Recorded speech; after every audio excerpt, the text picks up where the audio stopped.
for Leslie and the incredible work he has done over the last 13 years with the stadium. I don't know what was your last function to attend here, but I've been to concerts, to rugby, to soccer.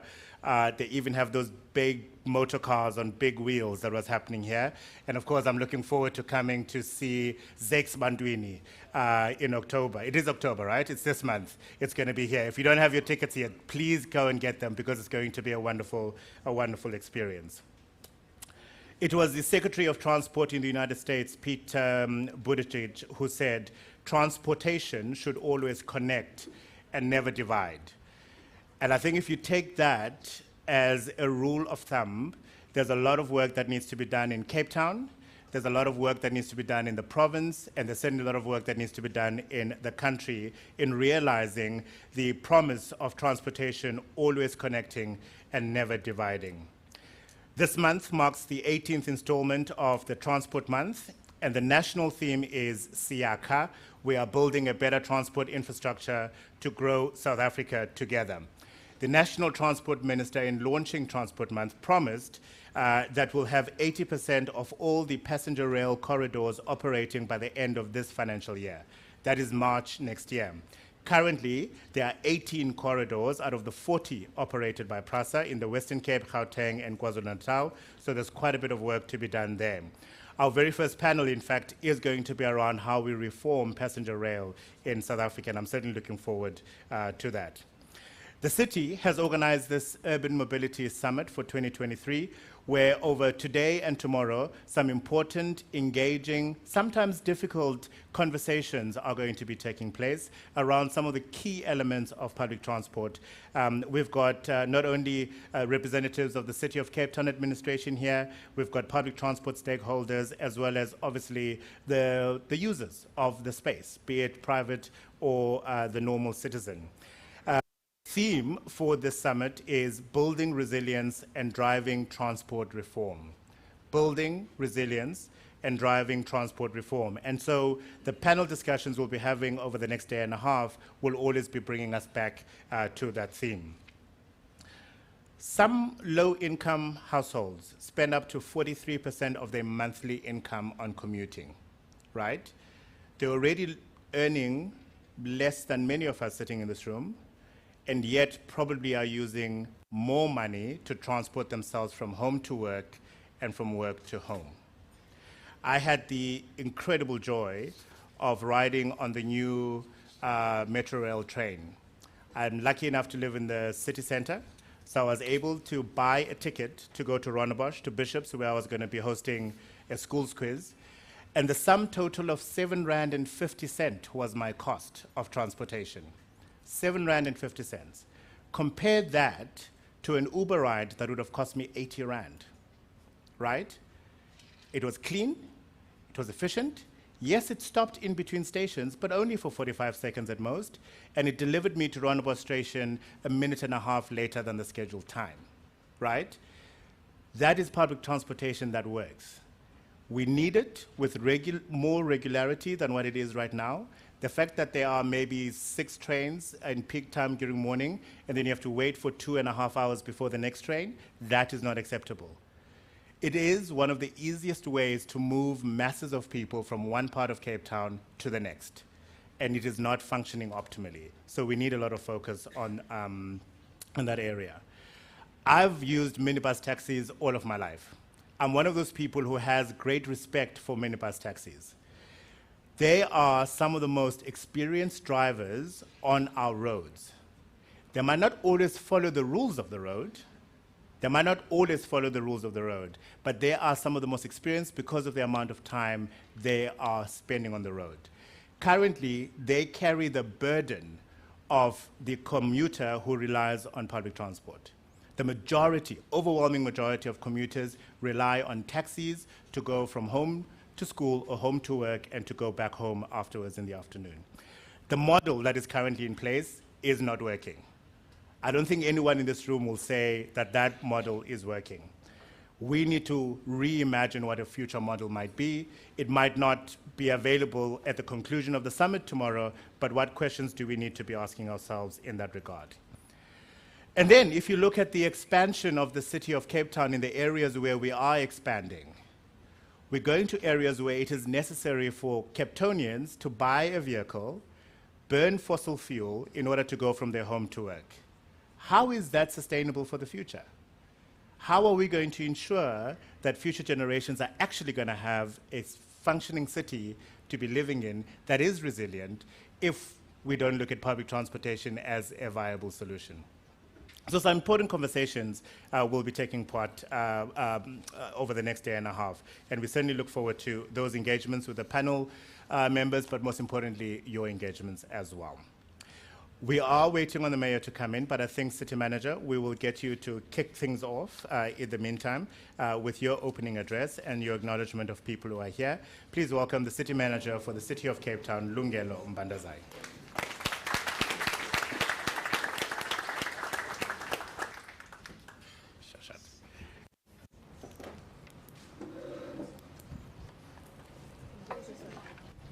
Oh, he needs a microphone. So sorry. That's one thing. That's my one. That's fireable, right? Like literally, I can strike one. 2 more strikes left. All right, that's good to know. Thanks, guys. Thank you, Program Director. Good morning, colleagues. Good morning, MACO members. Good morning, councillors. Good morning, guests. I would say also good morning, Jordan, because you are around the building. We are here today to officially launch Transport Month with the opening of the Urban Mobility Summit. The Urban Mobility Summit is a 2-day dialogue consisting of series of panel discussions on topics of concern to the city of Cape Town as a local government, public transport stakeholders, as well as Cape Town's commuters. And here I include users of non-motorized transport and public transport. These topics will touch on key points of discussions as far as transport is concerned.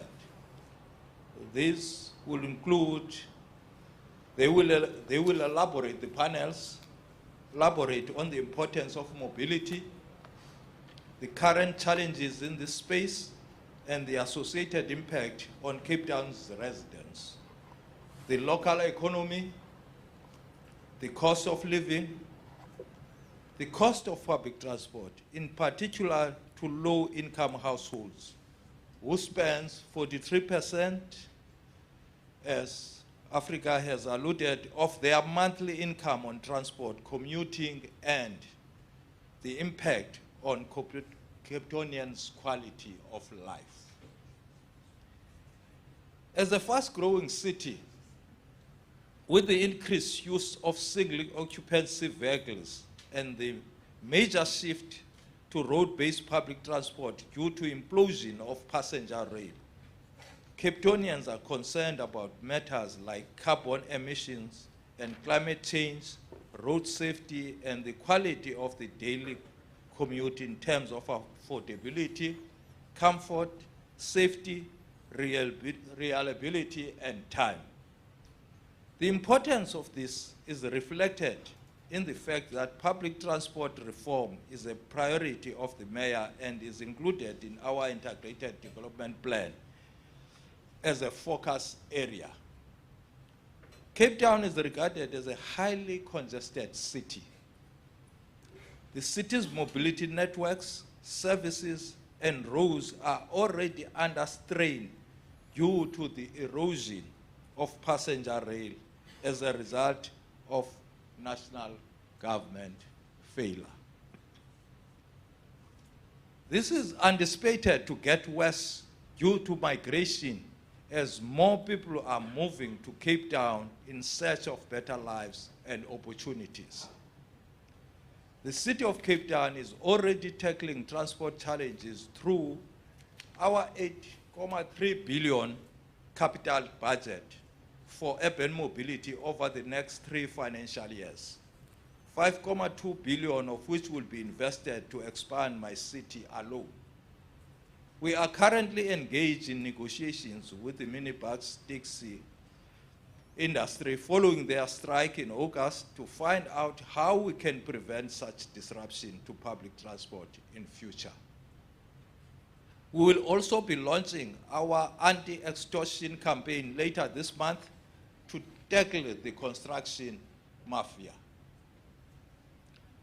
Now, more than ever, urban mobility needs to navigate the complex transport landscape to keep people, goods, and services moving in an efficient, cost-effective manner and address key challenges, some of which are beyond the control of local government. Our goal is to set Cape Town on a course to build resilience, drive transport reform, and alleviate congestion. In addressing these challenges, urban mobility is developing innovative ideas, implementing creative design, engineering, and technology solutions to sustain and improve mobility. Delegates will hear more about this over the 2 days. Finally, it is only by collaborating with transport stakeholders that we will be able to navigate complex transport landscape, keep people moving, and address these challenges. I look forward to robust debate, and I trust you will enjoy the summit. I thank you. Thank you very much. Another round of applause, please, for the City Manager for the City of Cape Town, Lungelo Mbadazai. The Executive Director for the department has a gift that she'd like to hand over to you. Of course. Thank you. If we can have the handheld on, please. City Manager from Urban Mobility. It is City Manager's birthday tomorrow. And unfortunately, Urban Mobility will be here, so I will be missing the internal parties. So we want to, from Urban Mobility, this is a little gift from all of us that we want you to go and wear on the farm when you go on holiday. And we wish you all the best, and thank you for being such a great leader to all us officials, and that you always are there for us when we need you. Thank you. Thanks, Dahlia. You made me blush. I hope I don't have to declare it. I promise you, you don't have to declare it. Or you can sign it off yourself as a gift a gift of sympathy. City Manager, happy birthday for tomorrow. I know it's unusual to wish one ahead of their birthday, but do be surrounded by a lot of love tomorrow and know how special you are. Thank you very much. Another round of applause, please, and birthday wishes for our City Manager. Jordan Hill-Lewis is the Executive Mayor of the City of Cape Town, a man who came into that office with a bold agenda and intending to make sure that he addresses as many of those promises he made to the electorate as is possible. Jordan, I tried as much as possible to fill the time while I was waiting for my colleagues at SAFM to free you up, but I'm glad you made it here on time. Please welcome Jordan Hill-Lewis, the Executive Mayor of the City of Cape Town. Good to see you. Very well. I'm very well, thank you. How are you? They're putting that up on a thingy for you. How was the interview? Was it good? Very nice. Oh, I see you've got a microphone there as well. Yeah, so Very they can good. hear a little bit of you there. What did KG ask you? A whole lot of difficult questions. Good, as she should. A very good morning to you, ladies and gentlemen, and warm welcome to Cape Town. For those of you who have traveled from elsewhere in South Africa to be here, you are all very warmly welcome here at our beautiful Cape Town Stadium. And a very warm welcome to a number of councillors who I see in the room from various political parties. Thank you very much for your cooperative and collaborative work in the urban mobility portfolio, and thanks for attending. And of course, our great members of Team Cape Town, many of whom I see here, and who have had a difficult task the last week, cleaning up and fixing roads across our city, and have done a remarkable job alongside organizing this Urban Mobility Summit. And I'd like to just take a moment to recognize all our urban mobility colleagues for the work they've done over the last week, in particular after these devastating Cape Town floods, the Western Cape floods. I'm very grateful to you, Executive Director and Mayoral Committee member, for arranging this summit, because issues of urban mobility and public transport are increasingly front of mind for South African families. And that wasn't always the case a few years ago. It's not always been the case that people at dinner tables and in the course of their daily lives are increasingly concerned, talking about, anxious about, dissatisfied with issues of urban mobility and public transport. And the reason for that, as I came in listening to our wonderful city manager, who's having his birthday tomorrow, is that because it is becoming more and more expensive and less reliable in South Africa. And that is not a Cape Town phenomenon, although we have, as you well know, recently dealt with some difficulty of our own in the space. It is actually a South African phenomenon. I read this report in the Sunday Times 2 weekends ago, I think it was, interviewing a deputy headmaster on the far west rand of Johannesburg, who spends, in a relatively good state job as a deputy headmaster of a public school, spends more than 30% of his income on public transport, getting to and from the school that he helps to manage. So that is why it is increasingly becoming front and center in our national discussion. And I'm really pleased to have you here with us, Mr. Imran, a good Cape Townian as well, because Cape Townians do all the good stuff nationally. He is the Chief Executive Officer of PRASA. I presume that you were welcomed before I arrived, sir, but yes, most funny boek up, no? So all the way from just down the road at the Boerkaap, now running the PRASA, the Passenger Rail Authority, and slowly but surely trying, under extraordinarily difficult circumstances, to rebuild passenger rail in South Africa. And of course, I'll get to that a little bit later. The other reason I'm glad that we're having this mobility summit, ladies and gentlemen, is because part of the reason I love a crisis is that it gives you the opportunity to immerse yourself intellectually in a new subject. I must admit to you that I was not a great expert or reader of public transport issues prior to the taxi strike that happened here about a month and a bit ago.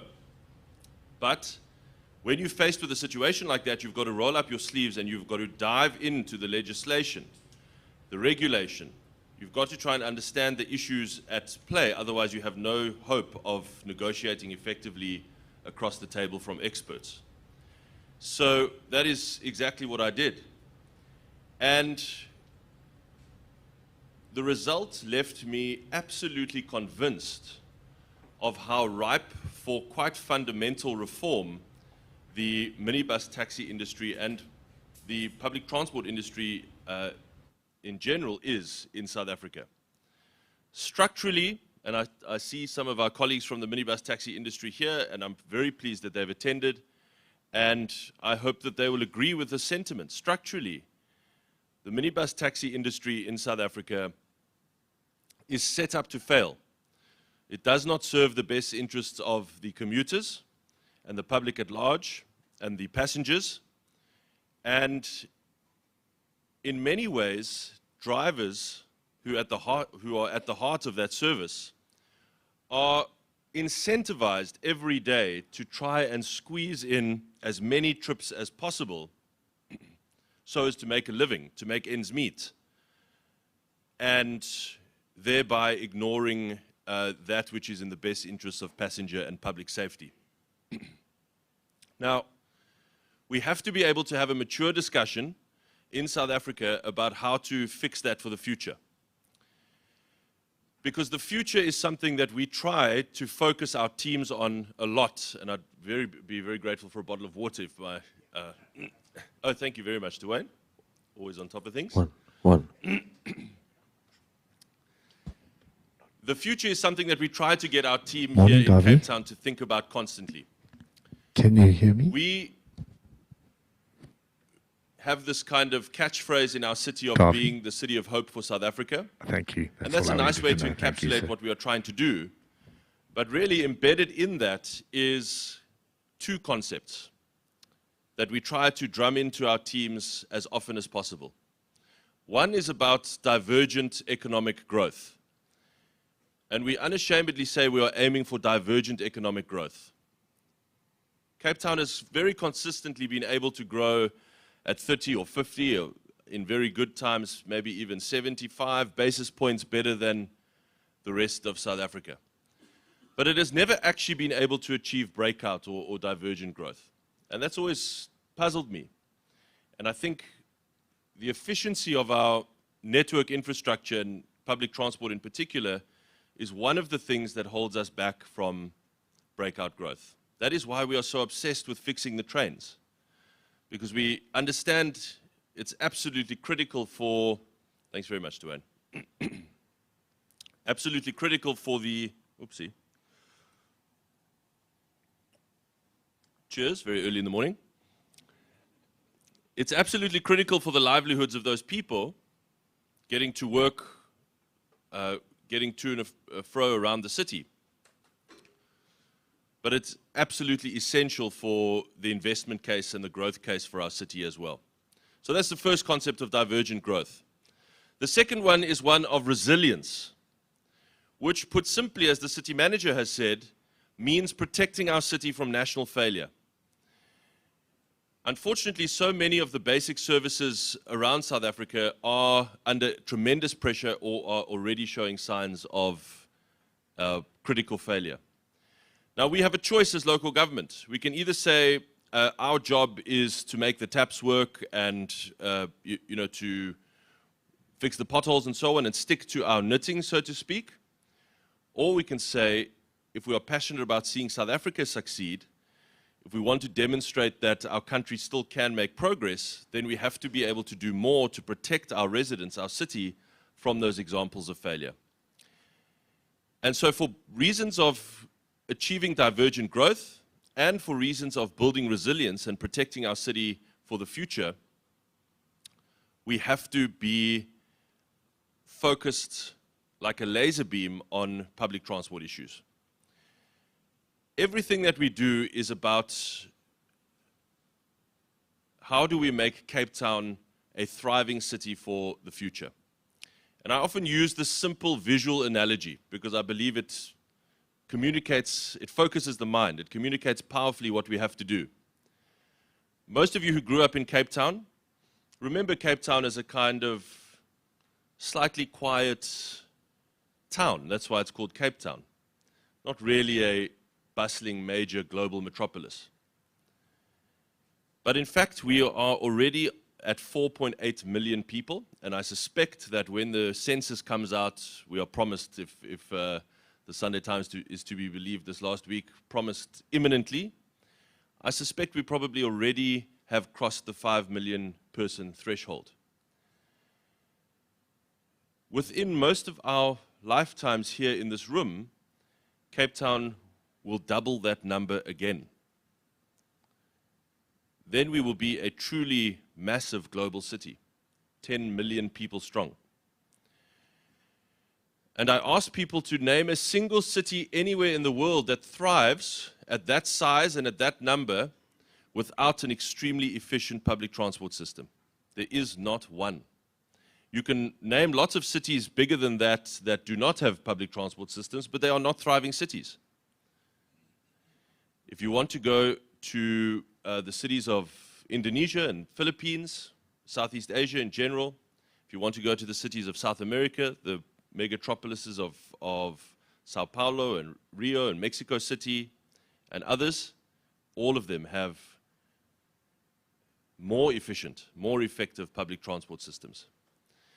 So we have to ask ourselves, what are we doing now, each of us here in positions of power and responsibility, what are we doing now to prepare Cape Town for that inevitable future in 20 or 30 years' time? If we are not starting to think and plan and implement now, then by the time that number arrives, we will not be ready for it and our city will suffer greatly. We will be one of those truly gridlocked cities that has no viable investment case. So we have to act with boldness. We have to push the envelope. We have to try to get results.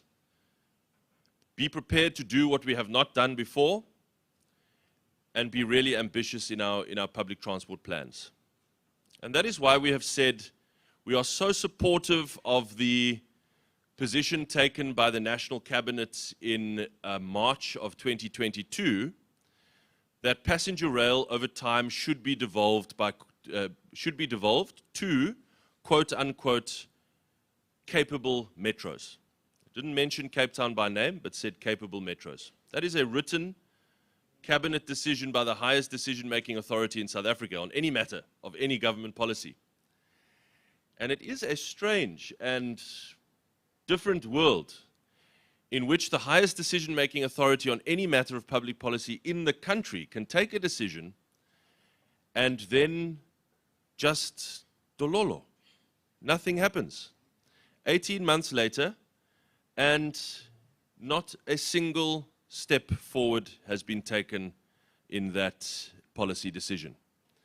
Which is why we are actively trying to agitate and push this matter and get government to engage us on how and when that process is going to unfold. Internally, we are trying to work to prepare ourselves for that inevitability.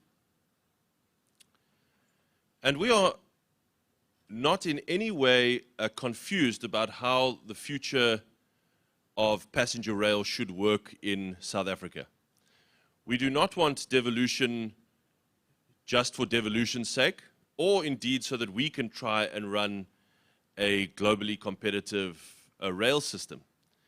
We understand that the involvement of private capital and private management skills is going to be absolutely essential to the successful management of that public infrastructure in future so that the public can get a proper service.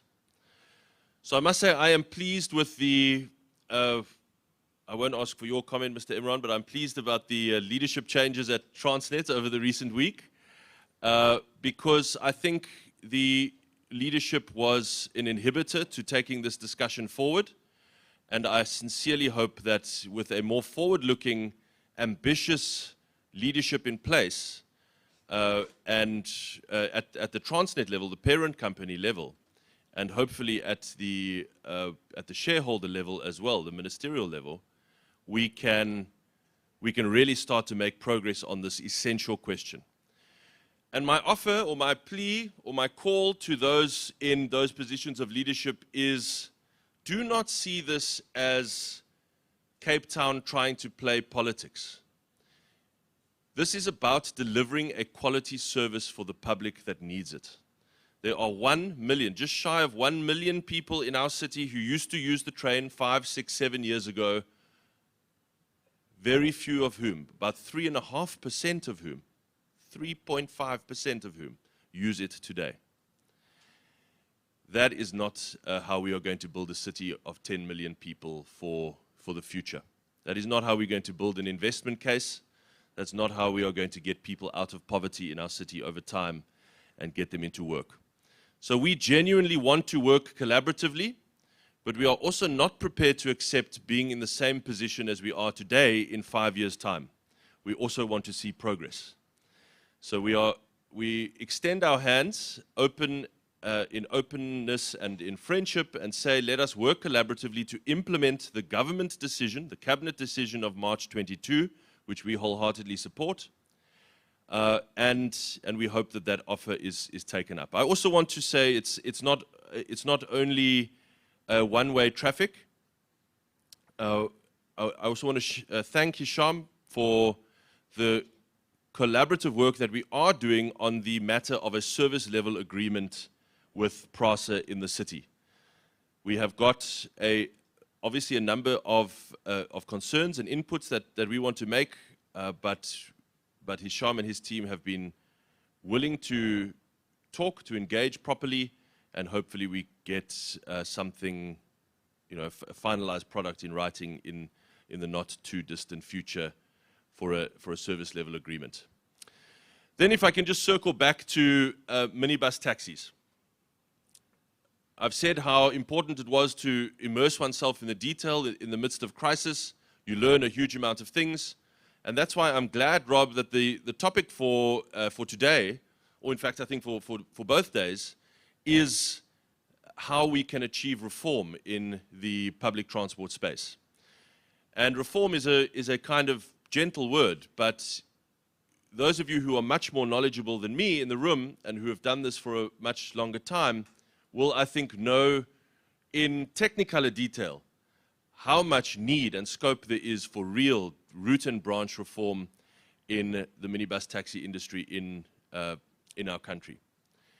It's of concern to me that drivers are not properly protected and paid a basic living wage. It's of concern to me that they work too long hours, and that compromises both on their safety and on the safety of their passengers. It's a concern to me that some days they work a 14, 15-hour shift and earn absolutely nothing. They work simply for the privilege of paying their taxi owner to have a job. And of course, the most fundamental concern is that customers, commuters, passengers don't get a safe, reliable, first world service out of this deal. All too often they get something that is unsafe, unreliable, sometimes downright dangerous, and where violence as a tool of negotiation is often baked into the system. Now, I think that over the course of the next 2 days, you're going to hear about this tremendous pilot program that we ran in Mitchell's Plain in a taxi association called the 7th Avenue Association, which admittedly is a small pilot. I think, if I remember correctly, about 120 vehicles in that pilot. But the pilot delivered incredible results, and I see some of the people who led that pilot here. Now, the DBSA and the NDOT and others are interested in learning the lessons of that pilot and seeing if it is replicable and scalable, both in Cape Town and across the country. The outcomes were that drivers earned more. They earned a basic minimum wage plus commission on what they made over and above that. Owners actually earned more because there was a need for fewer vehicles on the route.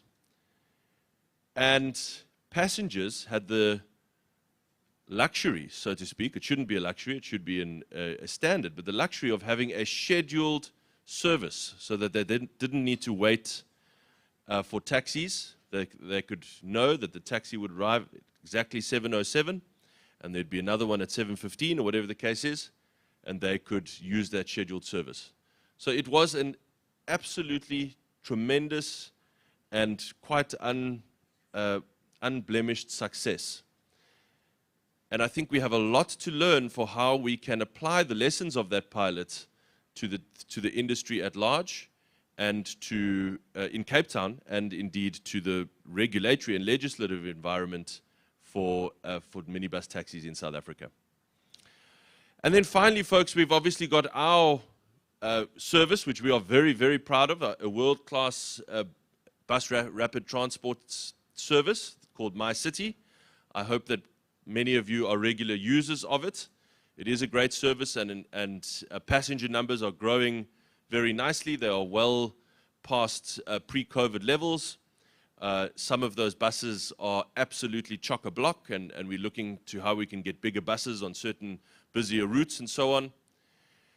And really, the future for a 10 million person Cape Town is that trains, our buses and other buses, I'm sure Golden Arrow's in the room, minibus taxis are working together in a coordinated model that properly serves the public, so that you can hop on a minibus taxi at a scheduled time, tap with your phone. There might be Wi-Fi available so that you can use your phone in the taxi. You can then go down to the station, get a bus on an express route on a dedicated lane, or hop onto a train and use the same payment method to get on and off the train as it zooms you around the city and gets you to where you need to be. That is what we are going to have to build if Cape Town is going to succeed as a 10 million person city. Now, for many of us who have used public transport or who have grown up catching taxis in Cape Town or elsewhere, will say, oh, come on, that's just a dream. Does this guy live in South Africa? I understand that we are very far from that model right now. But we have to all make a decision as to whether we are just happy to allow the status quo to continue for another 2 decades, such that when there are 8 million or more people in our city, it's exactly the same, except the roads are much, much worse and much more congested. Or are we going to do something now to start a genuine discussion, to prod along genuine reform, to force our foot in the door of devolution, to make that future model possible? If we are going to build a city that can achieve divergent breakout growth and can achieve resilience for the future, then we are going to have to do the latter of those two things. We are going to have to force our foot into the door of devolution, and we're going to have to start a discussion about root and branch reform in public transport. So I'm very pleased to be able to kick off this discussion and to learn a lot from you in the coming discussions, and I look forward to seeing the outcomes of this Mobility Summit, especially listening to Dr. Abedian, who I know is going to give us the lecture of a lifetime, because he is a former lecturer of mine and he never ever pulls his punches. Thank you very much, ladies and gentlemen. Thank you. Thank you so much to the Executive Mayor of the City of Cape Town. Jordan, you might as well just stay on stage because you're going to be joining the panel, any of the seats there. If we can have him mic'd up, please, gentlemen. I'm happy for you to come and do it on stage here. And while Jordan is being mic'd up, can I also invite Professor Jaap de Visser of the Dalla Oma Institute of Constitutional Law and Governance at the University of Western Cape to come up on stage. Iraj Abedian has been made reference to already, the Chief Executive Officer of Pan-African Investment and Research Services, and Dr. Dave van der Meulen, an independent transport consultant. If you all can just make your way to the stage, please. And joining us remotely will be Davi Rood. He's the Director and Chief Economist of the Efficient Group. I think the Mayor has set a wonderful and clear tone as to what the vision is and what we hope to achieve. Some of those goals are ambitious, without a doubt, but many of them are certainly attainable. Hisham, I know he said that he's not going to put you on the spot, but you are the acting CEO of Metro Rail, good sir. You are in the room. We're going to be discussing passenger rail. I might be bringing a microphone to your corner of the area. And I mean, there's no point in talking about you when you are in the room, is the reality.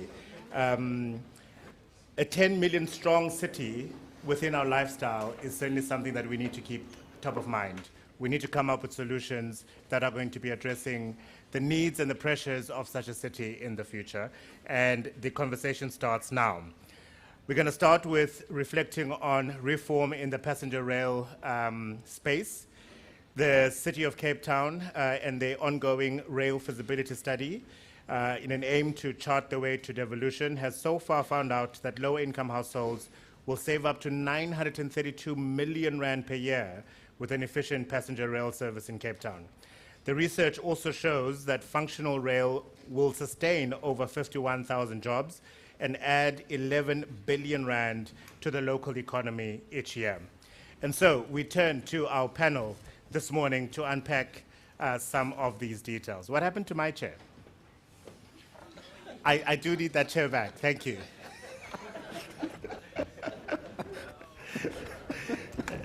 That's the one bit we didn't rehearse this morning, Dalian. But otherwise, it's all good. And perhaps, let me start with you, Yap. Does the Constitution allow for the devolution of passenger rail function? Thank you, Mr. Malane. Good morning. Is my mic working? Can we have the mics up, please? Good morning. Yeah, you're on. So thanks very much for inviting me. Thank you, Mr. Mayor, and good morning to everyone. Good morning to my fellow panelists and everyone here. So to start with that question, the answer is yes. That is in fact an uncontroversial question. That can No, let's get a All right, handheld. we just need to get the microphone going properly. Yes. 1, 2. Is this better? 1, 2. Okay. We'll get it right eventually, guys. We do apologize for all these. Very reserved. Murphy's Law always has it that it works perfectly before anyone is in the audience, and then people come in and then it starts challenging. Does the Constitution allow for the devolution of passenger rail function? So yes, it does. It does allow for the devolution of passenger rail function to competent municipalities. The answer to that question is simply yes. I think the more controversial question is, does the Constitution demand devolution? Does it demand the devolution of passenger rail? So to sort of unpack that question a bit, if I may, just a few minutes. So we need to take a few steps back. The Constitution divides responsibilities between the three spheres of government, national, provincial, and local. And it does this by using lists at the end of the Constitution, Schedule 4 and Schedule 5. If an issue is not listed in any of those lists, it's a national issue. But if it's listed in any of those lists, we need to look at where it is listed to determine, is it a city function, is it a local government function, or a joint national provincial function. So that's the, let's say, the default division in the Constitution. But there is a comprehensive system to shift functions. So it's not cast in stone. There are no fewer than 5 provisions in the Constitution that provide for devolution, even though I prefer to use the term assignment because that is the official constitutional term. And there's 2 very good reasons for this. One, the Constitution did not want the division that we have in the Constitution to be rigid, to be static, but it wanted some flexibility. And secondly, the Constitution did not want the division to be a one-size-fits-all. The Constitution did not envisage that every municipality would forever have the same functions as its neighbors. There would be some asymmetry emerging. And this is complemented by provisions in other legislation, the Municipal Systems Act and finance legislation, to make sure that proper funding arrangements are made when there is devolution or assignment. Now, what does the Constitution say about passenger rail? Nothing specific. However, it does talk about public transport. It says that municipalities must perform municipal public transport in Schedule 4B, and that national and provincial governments are jointly responsible for public transport in Schedule 4A. Now, you may immediately ask the question, what's the difference between the two? The Constitution does not define these, but the National Land Transport Act goes a long way in defining what's the difference between municipal public transport and public transport. For example, a bus service that begins and ends within the city of Cape Town would be a city function and would fall under municipal public transport. Now back to passenger rail. So it's safe to assume that passenger rail would be part of the constitutional term public transport. So what does that mean? It means that the national and provincial governments are jointly responsible for passenger rail. And as we know, it currently sits with a national state-owned entity. So can it be devolved to local government or to a specific municipality? Yes, as I said, it can. The Constitution, in fact, provides the instruments to do that. Next question is, who would decide on whether or not a devolution or assignment takes place? In principle, the national government decides. It must either adopt an act of parliament or issue a presidential proclamation and conclude an agreement to effect that assignment. So in principle, it is a discretionary thing. The national government may decide to assign, or it may decide not to assign. However, there's one exception to this discretion, and this is contained in section 156(4) of the Constitution. There we suddenly see a must. The only place in these 5 constitutional provisions on assignment where there is a must, because it says that national government must assign if we're dealing with the scenario of the following 3 things. 1, the responsibility must be listed in the schedules. 2, the issue must be most effectively administered locally. And 3, the municipality must have the capacity to administer it. So if we unpack the last 2, which are the most, I think, difficult ones to interpret, is the issue most effectively administered locally? So here, the city would, of course, argue that passenger rail is most effectively administered locally because it is inextricably linked to mobility within the city, linked to other modes of public transport, linked to the city functions such as town planning, urban design, etc., etc. Many of the arguments that the executive mayor has already mentioned. The counter-argument for the national government will be perhaps that passenger rail takes place on a network that goes far beyond the city's boundaries. I think what's going to be a very interesting issue here, if one sort of brainstorms this issue, what is the role of national failure? Does that also play a role in arguing whether or not an issue is effectively administered locally? Then the third issue of capacity to administer. So here we run into the classic chicken and egg problem. Can you prove that you have a track record in administering passenger rail when you never had the function to begin with? So the focus must be on general aspects of capacity, finances, governance, and capacity to integrate this into the city's operation.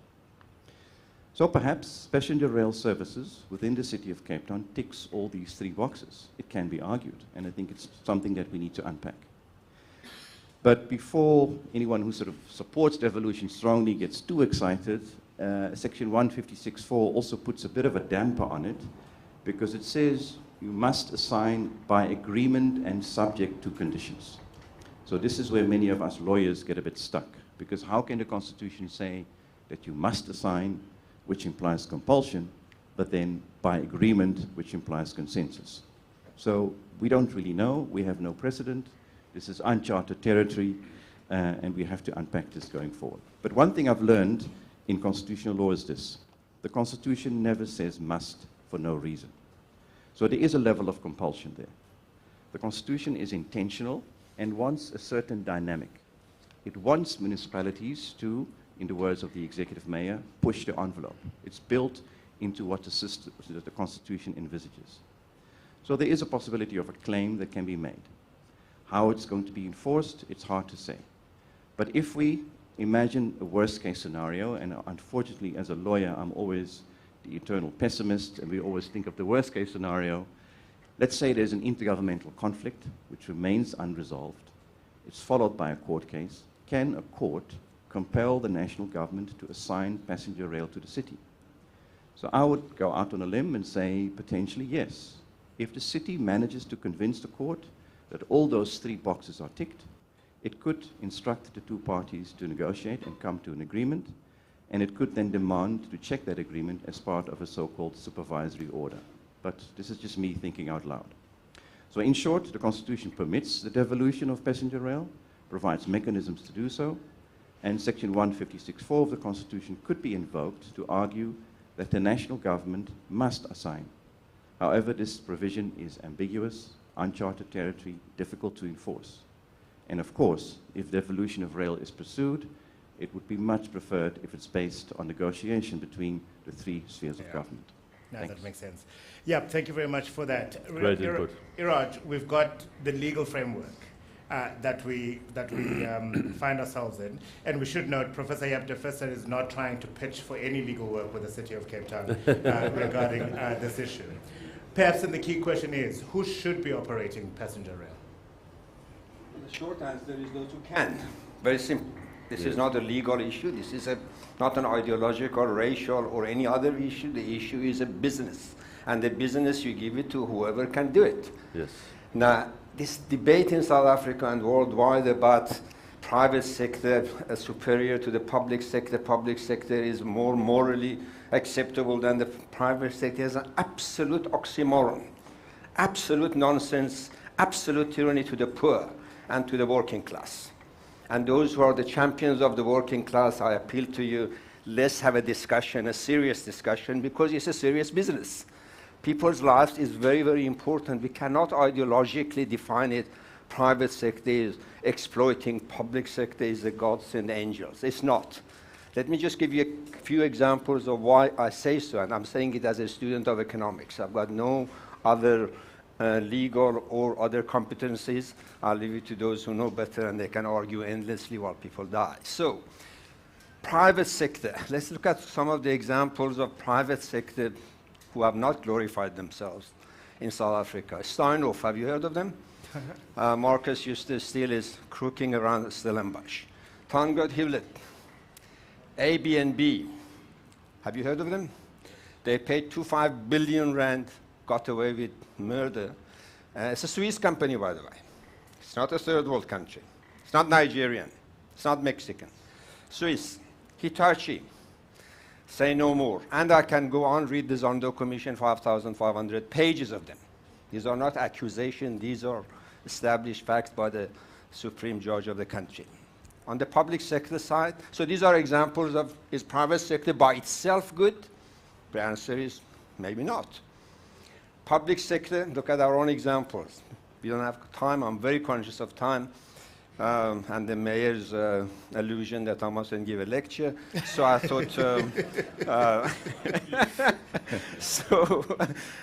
Eskom, once upon a time, some of you may be young to remember, but when I got involved back in 1992, 1993, 94, 97, 98, Eskom was the top SOE in the world, not in Africa. We used to go and give lectures about how Eskom was successful being a public entity. It was much higher rated in the capital market than the South African government, the guarantor, the owner, and. We had Denel. We had South African Atomic Energy Entity, globally successful, despite all the apartheid connotations, which must note. But as an entity, SOE, but publicly run. Water boards in South Africa were very successful. So I can go on and on. So what happened? Was public sector, and at the same time, by the way, in the 1990s, the Mexican Water Authority globally was seen as the best run entity as a business. And we think of these entities and we call them entities as if they are not business. They are the most important business in any economy. SOEs, ports, railways, telecommunication, water, and. These are the most important business, and if you run them properly, your economy will prosper, and if you politicize them, ideologically or drive them, you will run the economy down. It's just as simple and plain as that. I, with the greatest respect to the Constitution and the lawyers and so on, if we go the legal route, whilst people are dying, the proverbial, the Rome is burning, whilst we are looking at this close and the other close, we need to be conscious of the consequences of these businesses that we call them public entities, and we politicize them, driving with ideologies that have failed. Nothing less. They have failed. They have failed us, they have failed our poor, and they are failing our children, never mind our go-go's and elders. So is it a private sector or public sector? The answer is it's an irrelevant question. The question is who can run it. Have you got the competency? Is it private? Wonderful. Have you got the competency? Is it public? Wonderful. But the reality, there are three things that we have to look at. The reality of the prevailing culture, private or public, doesn't matter. What is their culture of running the business? And you mustn't distinguish between private sector being more important than public sector. Public sector, for me, is a foundation upon which the private sector can prosper. And if the foundation is loose, forget about building the second and the third and the fourth floor. I hope my analogy makes sense. The second issue that we have to ask ourselves in terms of who should run the business is the competency to run the business. Do they know what they do? They can be private sector and be a bunch of crooks. Don't touch them for the sake of our children and ourselves. The third issue is what is the socioeconomic reality of our community and society. If there's a bunch of rich and super rich people who've got their own helicopters and their own water sources and their own electricity and their own thing, and if they don't, they can afford it, that reality suggests that the role of public entity is much less critical for social welfare than if you have a society that the majority of whom are dependent on the functionality and the effectiveness of the public sector. Therefore, we need to take those things a lot more seriously. So then we have to ask ourselves, what is the situation in South Africa? Who can? Is there a role for public sector? Absolutely. Why? Because unfortunately the public sector has degenerated to the level of dysfunctionality. And if you don't believe me, pick up the phone here and phone any department of your choice and see if they answer. You don't have to be ideological about it, or racist, or anti-race, or anti-white, or anti-black, anti-ANC, anti-FF. Phone, see if they answer. And if they don't answer, that is the best test of citizens' level of service. So that is unfortunate, and I'm saying it with deep emotions, because I spent about 10 years of my life worrying about, when I was at UCT, how do we make public sector, new public sector, post-apartheid public sector, a globally competitive, efficient, effective operations. And we made some success, but it has gone way down beyond, in some cases, rescue. So some of our SOEs, Eskom, as I mentioned, the most revered public entity in the world, has become fatally wounded under the guardianship of political and ideological abuse and misguided interpretation of what is the role of a SOE. As a result, we have a culture of management at the moment, from within government to our SOEs, a culture of management. It's got nothing to do with race. It's got nothing to do with a political party. A culture has evolved, as in many private entities, such as Steinhoff and others that I mentioned, that has become accustomed to mediocrity. Yes. The crook trains the crook. The incompetent teaches the other incompetent how to be competent. It doesn't work. The result is 10 years later, you have gotten used to mediocrity. You think that's how it is. And here is a simple challenge, simple test. I'm not accusing anybody. Go to any province, any national government department. DG is the chief executive officer of that business, is it not? By definition, must be somebody who knows about that department. And I'm asking a very simple, heartfelt question. Which of the DGs has got the authority? Where is their experience in education, in health, in this, in that, and whatever their chief executive officer? Is it an unfair question to ask? What books have they written? What challenges have they faced in that field? Don't put me in charge of a 747 to fly. What will I do? I collapse the damn thing and kill myself and kill you. That's what the DGs do. Is it not? Or am I being unfair? There's got to be somebody who sits in that department with authority of the experience, with the authority of knowledge, expertise, and knows what to do and what not to do, and what are the consequences of doing the wrong thing. And not getting Guptas and the whole crowd robbing the country in front of all of us daylight and then try to rescue the situation. It doesn't help. We need to be real. It's a real business. People's lives is real. We cannot subject it to ideological nonsense. So the culture of mediocrity is something that has happened. It does not self-correct. Not in corporates, not in government departments. What do the corporates do, shareholders, when the culture of mediocrity sets in? They do a management. They kick them out and they bring a new management, which is a turnaround management. And these days, I'm in that business. Not for anybody. I don't advise anybody. Don't offer me anything. I do my own business. When something doesn't work, I don't hesitate. Kick them out, bring people who know what to do, and that's the only way. If our SOEs, including Rails, including SAA, including the NEL, including Transnet, which once upon a time back in 2008, 2009, when I was aboard, and I'm declaring here, Transnet used to make billions of profit. Billions. Today is bankrupt in the daylight.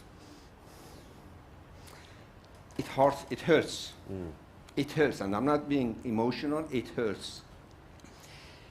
Because if Cape Town wants to become a 10 billion city, which it will become, it's a question of 10 what million, type please. 10 million. I'm getting ahead of myself because of my emotions. A 10 million city cannot, Cape Town being its geographical GPS, cannot achieve it without ports operating. Being a successful Singaporean style, not a Cape Townian or Durban style. We got to benchmark it against Singapore. Yes. Why? Because the delivery from, sorry, I'm getting a bit emotional here. The delivery time, and check me out, when ships arrive at the territorial waters of Singapore, you have 2.5 hours from that point to container on the back of your truck to your factory. Because in that container there sits millions of capitals of that country, in this case South Africa. Workers are dependent on it, doctors are dependent on it, hospitals are dependent on it, factories are dependent on it. The capital and the productivity of investment in Cape Town depends upon the speed with which ports operate. You have this nonsense, and I'm saying it's nonsense because they forgot to put plugs for the temperature fruit that has to go to Europe. How much expertise does it take to anticipate that it's a citrus season coming upon us? Yes, there are environmental issues, but the environment doesn't change the cycle of table grapes and citrus, does it? You know you're going to expect this thing. Get the damn plugs ready so that the fruit doesn't rot. The workers lose their jobs, and I can go on. So a city is not just about the rail, Mayor, and the councillors who are here. It's also about the port. It's about the efficiency with which these integrate all around. Let me finish it up before I get too out of my own skin. We have, given where we've landed, whether we like it or not, there is no way to change that culture of turnaround without private sector participation. However, we do not want Hitachi. We do not want Airbnb. We do not want, because they are licking their lips. Every time that they hear the mayor talking about private sector or a minister and so on, I hear them, KPMG saying, here comes millions and billions for us. Hitachi says, wow. And SAP, the German company, not South African police, they say, here we are to now rip them on it's a new game in town and we know how to rip them apart. No, no, no, no, no. We need competency, we need ethics, which is very scarce these days. If we get that right, we'll be able to change the culture. Okay. And doesn't matter what, that's the business that we should focus on. Thank you very much. Sure, yeah. I should note that the views shared by Dr. Iraj Abedian do not reflect the views of the city. I'm teasing. Dave, your question is going to be, is there a case for keeping passenger rail in the hands of the national government? And after that salvo from Iraj, the answer is clearly, well, at least not exclusively. Thank you.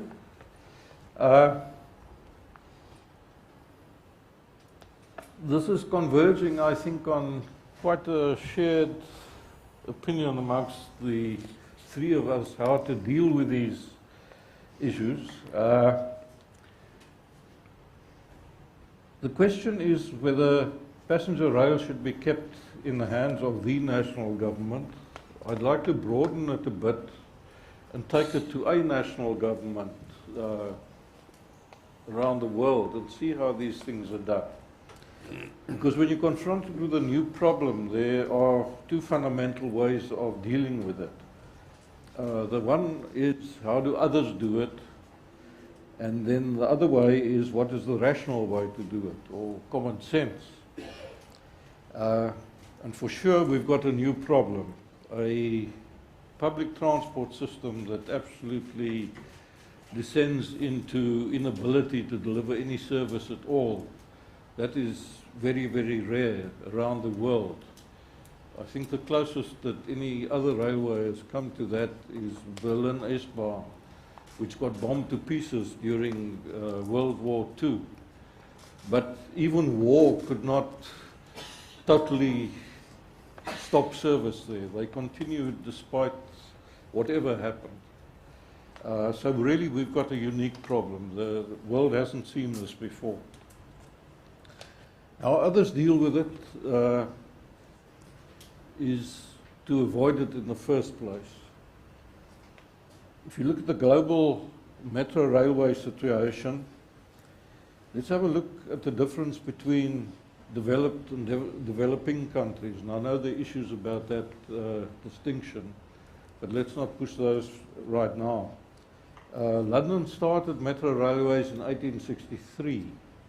The first one in what is now a developing country, Ukraine, was in 1960. There was almost a 100-year gap between developed countries implementing metro railways and then developing countries starting to implement them.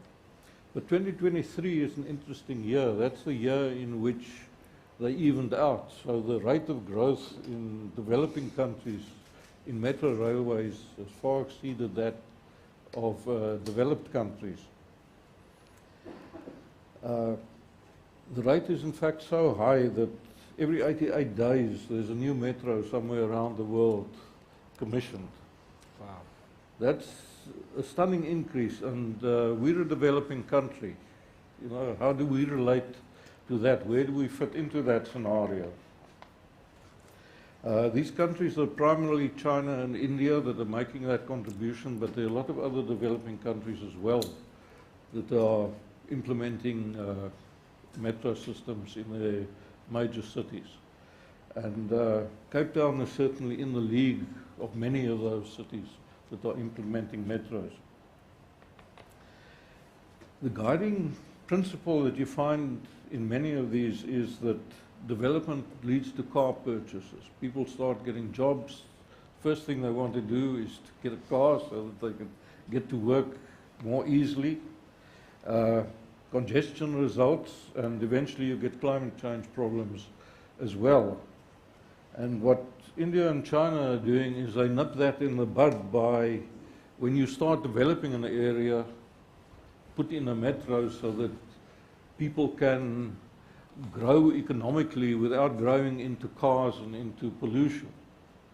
So it's a totally different paradigm. If you look at the developed world, you put in a metro to solve previous congestion that came from long ago, or to green your city so that you can deal with climate change issues. So there are really two different drivers into this. In developing countries, it's a proactive operation to get your metro systems going. India's, for example, got a policy of a metro in every city of 2 million people or more. And that's way beyond, at least way less than what Cape Town is, and certainly what it's talking about. China hasn't got a policy that's quite as clear as that. Theirs is more opaque, but the outcome is very similar to India. They're building metros at an enormous rate. So what does that mean for us locally? Now, we claim to be a developmental state, and it is conceivable that national government could provide railways like happens in, for example, China and India. Those are largely national initiatives. India is very interesting in that the national approach is to cut through all the democratic obstacles that you find in a very democratic society. Simply, you need a metro, you're going to get it, we're going to fund it, and go for it. In this country, we've heard of the possibilities of devolution and so on, but things just don't happen. Ideology, politics, whatever, get in the way of it actually happening. So there is this possibility that it could be done nationally. But the reality is otherwise. There's no sense of ownership for the metro railways. If one looks at back in history, I was in Transnet or South African Railways at that time. Blue Downs, for example, was on the agenda when I was there. That's the mid-1980s. We're almost 40 years further into the future, and we're still talking about it. The system design here in Cape Town as well is fundamentally flawed. It can't deliver the capacity that you would expect of a metro. But that's just come within the development of history. It's not Hisham's problem of creation, but it's yours for solution. That's the difficulty we have. The problems get embedded and they simply grow and nobody deals with them. So the time is now to make that choice between what others do and what's the rational thing to do. Now the rational thing to do is to look at the relationship between metro railways and their citizens. Good metro railways have got a close relationship between city management and the citizens. There's stewardship by the city management and there's love and respect from citizens. The sort of events that we've seen happening here where Total Metro gets destroyed, it doesn't happen elsewhere in the world. Those systems are of value to the citizens. It's their lifeblood. It gets them to work, gets them to their social opportunities, to their education. Whatever their transport needs are, the metro is the basis of dealing with those needs.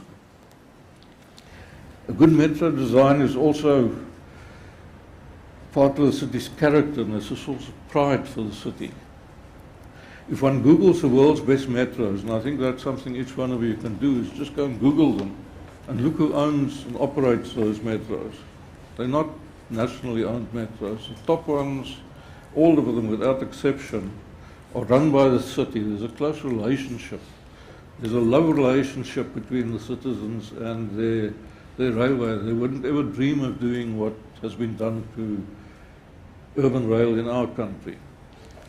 And the best way of doing that is to get the city to do it. We can talk about where it should be done and where other people do it, but centrally it hasn't worked here. And one needs to get that relationship between the city and its citizens structured in a way that leads to progress in this job. Right. Thank you. Dave, thank you very much indeed. Now, the mayor, by the way, will get a chance to make one more case as to why the city needs to take care of Metro Rail. We're going to bring in Dawie Rood in a moment. He's the director and chief economist at the Efficient Group, just to talk about the importance of I suppose, an efficient and effective public transport system in a growing economy. Hashim, I've already given you a warning that I will come to you, so I'll give you some minutes. Can I ask the sound guys to set up 2 stands on either side of the stage in the meantime, so that people who want to engage with the panel can ready themselves and then rather come to the microphone, as opposed to us having to find you in the room. Dawie, you've been listening with great interest, no doubt. Talk to us about the role that an efficient, safe, clean, cheap public transport plays in a growing economy. I think you're on mute. You might need to unmute yourself, good sir. Or maybe not. Do we have his sound? He's been muted. Or did we? It looks like we might have muted you. Tell us, Dawie, what did you have for breakfast this morning? Okay, let's try and sort that out in the meantime. Can I, before I go to Hisham perhaps, let me come to you, Mayor. You've heard 3 very different arguments. The first laying the legal framework that exists within South Africa. You yourself indicated that Cabinet has agreed that capable municipalities should take over the assignment of rail, but that has not happened yet. We had a very impassioned plea from Iraj around how we need to actually do this for the people ultimately. It is ultimately for the people. Whether it should be public or private, doesn't matter. Let's get the right person looking after the Metro Rail. And of course, Dave, very eloquently taking us around the world and best examples of where Metro Rail has been operated. It has been through city structures. What would be your additional case to make, not only to people here, but ultimately to South Africa, that the city of Cape Town should be given the responsibility? I think these three gentlemen have made the case superbly well. I would just say if I can maybe just offer some brief remarks in response to all three of them. So far as I've read, the Delhi Metro is actually run by the city region of Delhi, New Delhi. That might not be the case in the other cities as well, but it's a great case to read about for anyone who's interested in the rollout of new metros. Delhi has just funded and rolled out their own metro, and it serves now a city region of 17 million people, I think it is, or perhaps more. Then to Prof. De Visser on the legal argument, I think ultimately well, let me say, I hope it doesn't come down to a legal dispute, but we're more than prepared to go there if needs be. I think this has died. Am I back? Yeah. Hello? Yeah. Right. There's just one point that I want to make. Every single government decision in South Africa has to be rational. A decision to do something has to be rational, and a decision not to do something also has to be rational. A decision to maintain the status quo and not to assign the function is also a decision. And that decision the state has to be able to defend that on rationality grounds. So I think if this does come to a dispute and it comes down to a legal argument over compelled assignment, the decision not to engage with us is going to be an indefensible one on rationality grounds. So I just wanted to make that point and say there is scope there as well for a kind of non-decision, a review of a non-decision as well. And then Prof. Abedian, I did warn you there was going to be a great lecture, and that was a classic Iraj lecture, but brilliantly put. I mean, I think the only point I would make, and he kind of came to that point at the end as well, is that while it is undoubtedly true that there is some shocking corporate behavior in South Africa, we have all seen it. At the end of the day, the incentives in private management are stacked in favor of greater efficiency over the medium term and therefore better public outcomes. Whereas, as I said in my opening remarks, the incentives in most areas of public transport in South Africa are actually stacked in favor of very poor outcomes, violence, the disregard for the law and commuter safety, and inefficiency. And so, while of course you have to be very aware of the risks of terrible corporate behavior, I think that the outlook for private management of ports, you're absolutely right to draw attention to the ports. I would be having the same fight on the ports as well, if I could, except for the first checkbox on Professor De Visser's list is it listed in the schedules? Unfortunately, the international ports of entry and exit are not. Well, I haven't asked you about this, Professor, but please feel free to tell me if I'm wrong. But my reading of the Constitution is that international ports of entry and exit are impermissible for reassignment, and that is quite clear. So I have left that alone. If there's space there, please let me know. but that is absolutely not the case with rail. But I totally agree on the necessity for private management in the management of our ports and harbors, and in our passenger rail and freight rail. Of course, freight rail is strangling our economy, fundamentally contributing to the weakness of the rand and therefore to inflation and food prices.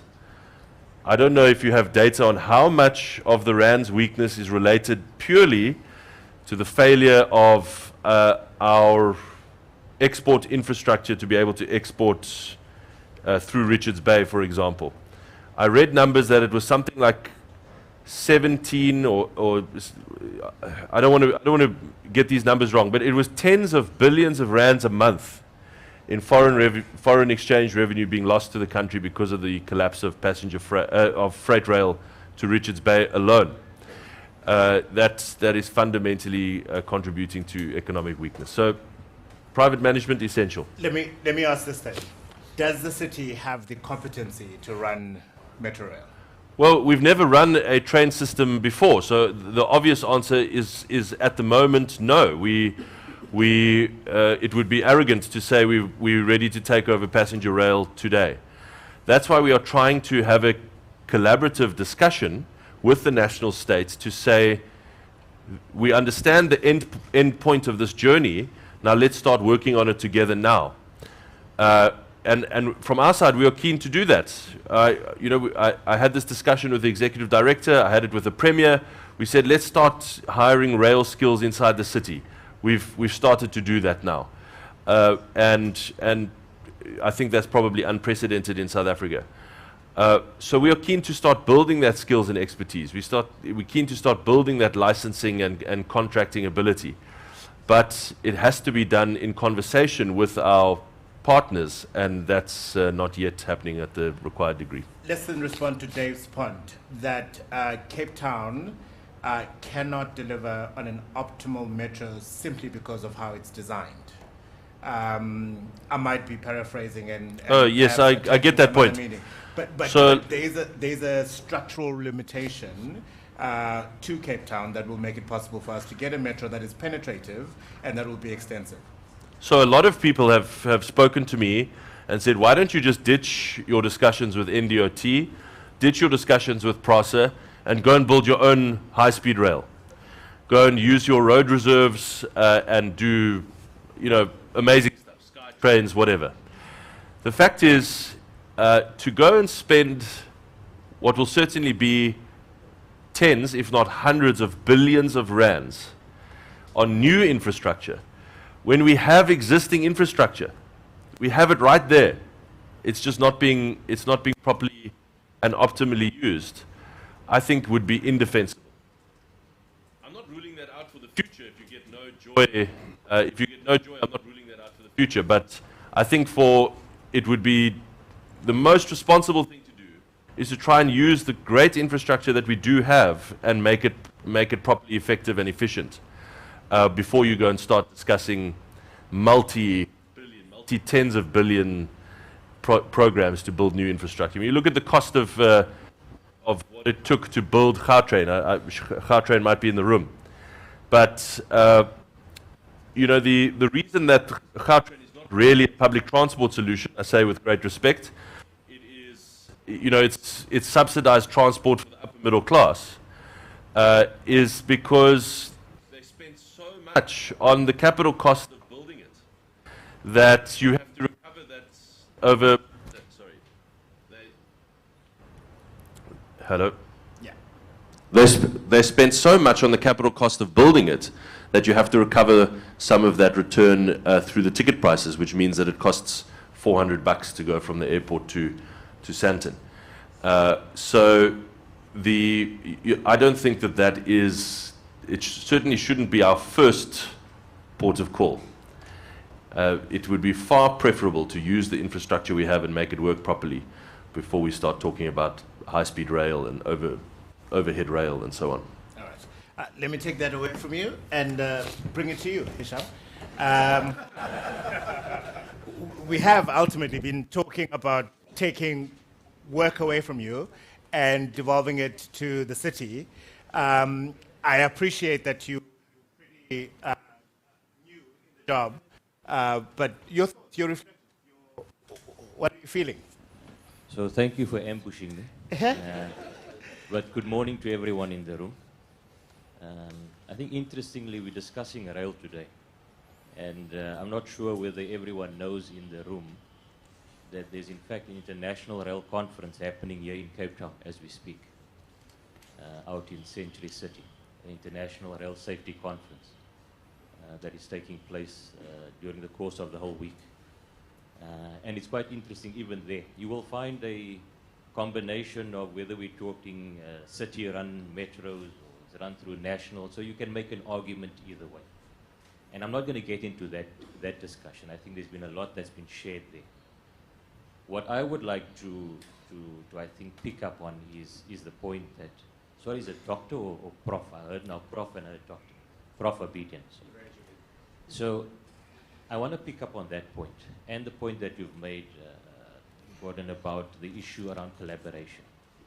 For me, what's critical as PRASA, remember we're the implementing agent. I'm not setting policy. All right? So I'm not going to get into that debate here. What is critical here is around the recovery of the rail system and the rebuild. Because as we speak here, it's the poorest of the poor suffering on the ground. And our strategy is not just about the poorest of the poor, it's expanding that market as well, beyond that. But we need to get that up and running as quickly as possible. So that for me is the immediate focus. I fully agree with what you are saying around collaboration, because these discussions can go on, Dr. Vermeulen, and we've had these discussions with the national rail policy debates, institutional reform, all of that will happen, and it must happen. But at the end of the day, the strategy, the plans that need to be implemented is what is critical now. Whether it's PRASA, whether it's a new entity, whether it's a new institutional structure, but that strategy will still be there in terms of having an effective and efficient, affordable, reliable rail service in the city and in the country. So I fully support what is being said about the growth plans of the city, moving from 5 million to 10 million. We do have the plans, by the way. I mean, these plans are there. And this is where we've worked with the city of Cape Town in terms of looking at the integrated transport plans. It's not PRASA's plan to build Blue Downs. It's part of the integrated transport plan for the city.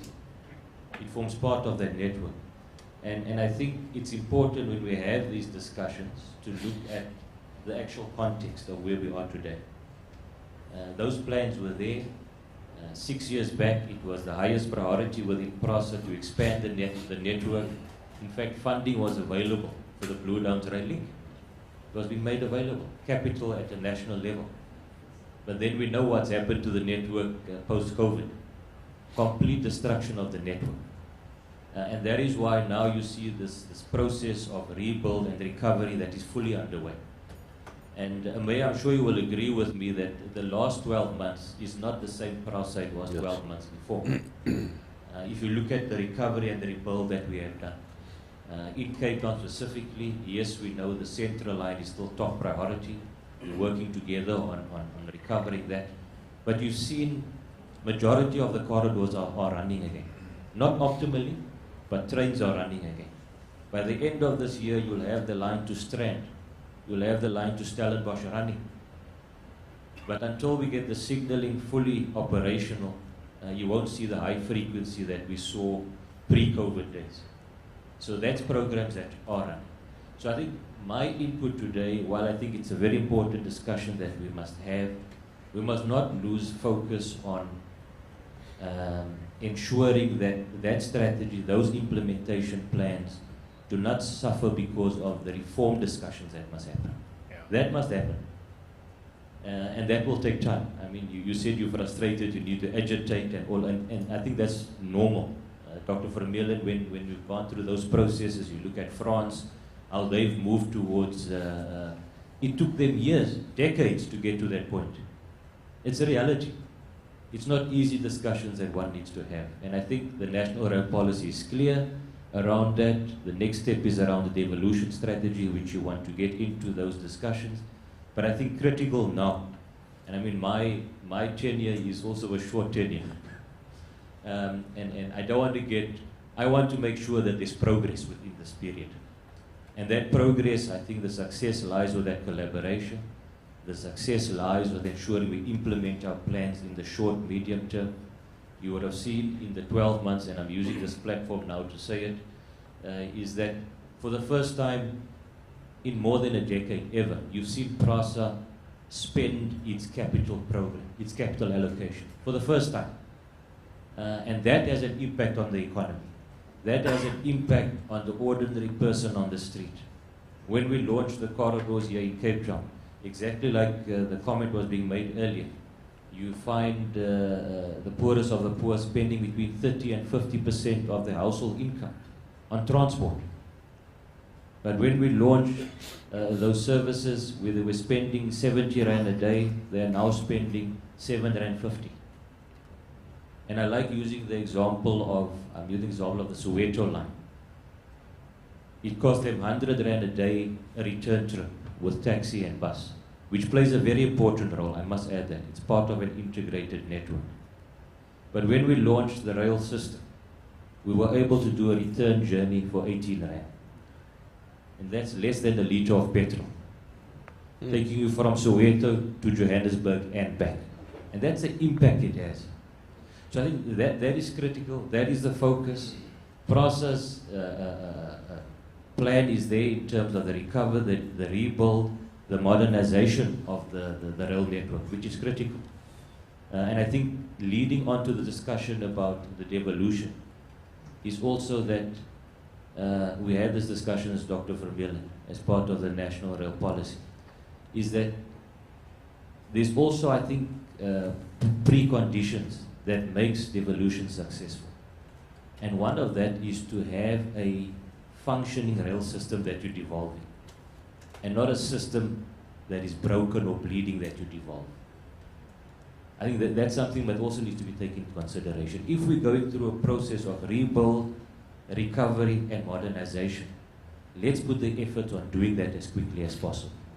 Because those are prerequisites, important aspects for successful devolution of systems at a later stage. Because if we do that now, you're getting a system that is broken. And I think that's an important point to note. I think the question, and I appreciated those inputs from a legal as well as but the question is correct. At the end of the day, and the answer is correct, is who can do the job at this point in time? Do you think you can do the job? We can do the job, and it's been demonstrated in the past 12 months in terms of the recovery that we've put there. I'm not saying everything is perfect. The issue of the capacity we're addressing, the issue around the skills, experience, and very importantly is that collaboration. Because PRASA is not an island on its own. It does not come into cities and decide where it wants to build railway lines or what it needs to do. It works with the planning authorities in rolling out these systems. All right. And that's where the plans are developed. All right. Thank you very much. Thank you very much indeed. We literally have 8 minutes before we break for tea, so I'm going to take 2 questions, one from that side and one from this side, please. Davi, are you able to connect? Yes, we can. Davi, can I give you, sadly, only 3 minutes to tell us why an efficient and functioning public transport system is essential for a growing economy? I think that has been covered pretty much, but maybe if you allow me, I will just look at this, give you a slightly different angle to what I'm observing at the moment. Will you allow me to? Of course, go ahead. Okay, so what I can tell you is that the local authorities in South Africa mostly collapsed. More than 70% of the local authorities are financially simply not viable anymore. That's the Auditor General. The state-owned enterprises in South Africa pretty much have collapsed. And the interesting thing about the state-owned enterprises, they are not being privatized officially, but they are being privatized in practice. Or put differently, they are simply coming to an end and somebody else is taking over the functioning of those various state-owned enterprises. What is interesting about this conference today is that somebody else seemed to be the city of Cape Town. What you do find in many other local authorities is that it's the civil organizations that are taking over many of these functions. And then a third thing, so that's the second biggest challenge in South Africa, state-owned enterprises. The state-owned enterprises, for practical purposes, are either coming to an end or have come to an end already. And of course, the financial issues on that in the South African government is immense. And then the third major issue in South Africa has to do with national government. National government, especially national government accounts, have become completely and totally unsustainable. It's become unsustainable to such an extent that I'm afraid I think we are heading for a serious financial crisis in South Africa. The day is going to come when the private sector is going to say, listen, we're not going to keep on funding the state because we think this is far too risky. So I think if I could give a message to the city of Cape Town, is that simply start doing the stuff that the national government is supposed to be doing, because they are not going to do that. They are mostly ideologically driven, but that is perhaps a bit of a strong word, because there are not a few of them are real ideologues, but there are many of them that simply there for the take. They are simply there to line their own pockets. We have an exceptionally incompetent government and quite often a very corrupt government. So I'm actually quite happy to see that the city of Cape Town is taking an initiative like this, and it will be to the huge benefit to the city in itself. There were one or two questions that I can answer about the exchange rate of the currency. The rand, for example, is supposed to be trading at about 16.5 to the US dollar, and things like, for example, the fact that we can't get stuff out of the ground and out of the country, the minerals that we want to export is contributing to that, as an example. And the loss on revenue because of the train simply not working, or the harbour not working, we're talking about perhaps tens of billions of rands in lost GDP, because the railroads and Transnet and the harbours are not working properly. And it's not only the private sector that is losing, it's also the fiscus, which is currently under tremendous pressure because of that lost revenue as well. So from my side, I'm actually quite happy to see this kind of initiative coming from Cape Town. No, for sure. And of course, W, are seeing some movements at Transnet at senior executive management level, and many people are hoping that is going to help. Jordan Hill-Lewis has a challenge. He's sitting with the ratepayers' money and some budget for national, but primarily ratepayers' money. How does he make a case to us as Cape Townians that he needs to find tens of billions, if not more, to actually take over some of the services that you're suggesting he does? Yeah, well, what I think he should be doing, it's not going to be easy, but I think that what he will have to do eventually is that you have to go to the capital market. But before you go to the capital market, you have to prove yourself to be an efficient and a competent government. And then you can go to the capital market. That's something that the ANC has not broken completely yet. The financial markets in South Africa are working very, very well, and it will be possible for the city of Cape Town to come to the capital market and borrow huge amounts of money, provided that you can actually show that you're going to invest this money well and you're going to get a proper return. We always have to bring it back to rands and cents, and we have to prove that investments does make financial sense as well. But I believe that the capital market will be there for the city of Cape Town. But first, you have to get confidence in your city and in your management, and I think you're doing an excellent job in building that up. Davi, thank you very much. Once again, the views of Davi Rood are the views of Davi Rood, and not, I'm joking. You know what? Sadly, I'm going to take whatever remaining time available and ask each of the panelists to give me 30 seconds on what needs to happen next, because I don't want us to walk out of here depressed, and I don't want us to walk out of here thinking we are a country. The summit has been put together to look at reform and how to build a resilient city of Cape Town as far as public transportation is concerned. So, Iraj, if you have 30 seconds and you can advise the mayor, what do you suggest he does? Thank you very much. I think do what you started. Start this one, draw up a plan of action where process says we can do it, hold them accountable, not behind the closed door, in public, get them signed to delivery. If the private sector says we can do better or we can join, bring them in openly, and not for the short term. It is not a short-term action. It is a 5 to 7 year. We can't repeat it. I've got only 30 seconds. It's 5 to 7 year exercise to get a working integrated network in Cape Town. And my final is, for the sake of the country, do it, not for the sake of Cape Town. Unless we create a few models, one in Cape Town, one in Durban, one in Mpumalanga, one in here, so we can see which model is the best and we learn from each other.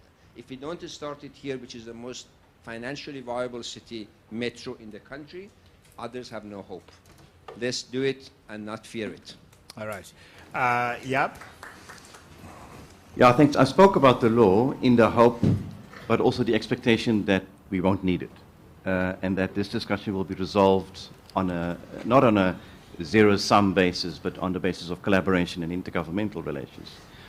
When I spoke about the courts, for example, courts are very uninterested in this. They'll be very, very reluctant to entertain any dispute between spheres of government unless it's really, the last resort. So that's sort of the disclaimer. One point I want to make is that it's an interesting point that Dr. Vermeulen made about the most successful metros are run by cities. I do believe that in the value of local democracy, if you have a city-run service where the people know who is the mayor ultimately in charge, they know who is running the metro service, it's close to home, it's not a elusive national entity that they don't have contact with. I think it's an important consideration. Very lastly, we do have the advantage as the city of Cape Town, certainly in comparison with other cities on the continent, we have one unified city. It's actually a huge advantage. Compare us with Lagos, compare us with Nairobi. Those are fragmented city structures with multiple mayors, so to speak. Here we have one unified structure. I think it was a brilliant move of the designers of the local government system to have uni-cities. So that is, I think, is something we have to our advantage. But once again, the law should be the backstop, the ultimate resort, and these issues should be resolved through healthy intergovernmental relations. And we have the design and the willingness to do that, I'm sure. Yeah, thank you very much indeed. And Dave? Thank you. There's a microphone next to you. Thank you. I believe what we've learned today is that there is shared ground, there's common ground, there are a lot of issues that we need to start talking to each other with, that we should have actually been talking about long ago. And I believe the case for dealing with Cape Town's rail issue is becoming so compelling that there's no reason not to really get down to grips with earnest engagement. All right. And then, Mayor, we'll give you the last word. We are now 18 months after the National Cabinet took the decision. We have had very little progress since then. We do not want to be in this position in 18 more months' time. We want to have made real, meaningful progress over the next 18 months to deliver what I think is definitely a 5 to 7 year program, which means we cannot waste a moment more. So I invite national government and national role players to see what we are doing as an invitation, as an opportunity to try a different delivery methodology, a different delivery method, to actually get a better outcome for the public. And if we agree that what all of us should be focused on is not ideology, not any other consideration other than what delivers the best outcome for the public, then let's try this together and let's get it done. But if not, if we still don't get progress, we're not going to simply put up our hands and say there's nothing more we can do about it. Our partners at national government and at entities will learn. We are very determined, very, very focused, and we'll keep knocking at the door until it opens. All right. Thank you very much. A round of applause, please, for our panel, and to Davi, of course, who joined us here as well. We're going to break for tea now for 20 minutes. If you can be back in the room, please, at 20 minutes past 11. 20 minutes past 11, we'll talk about how private spaces should accommodate public transportation development.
1, 1, 2, 1. 1, 1, 2, 1, 1, 2.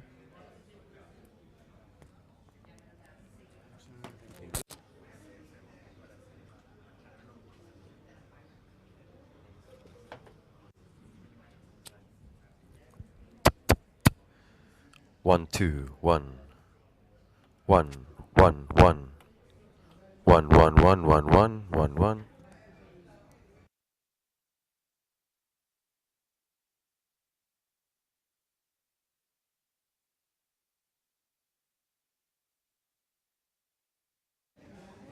One, two.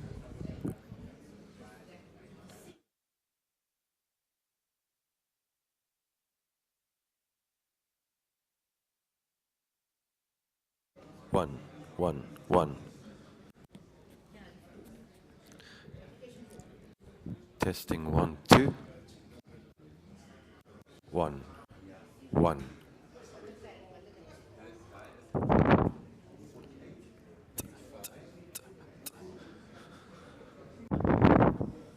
1, 2, 1.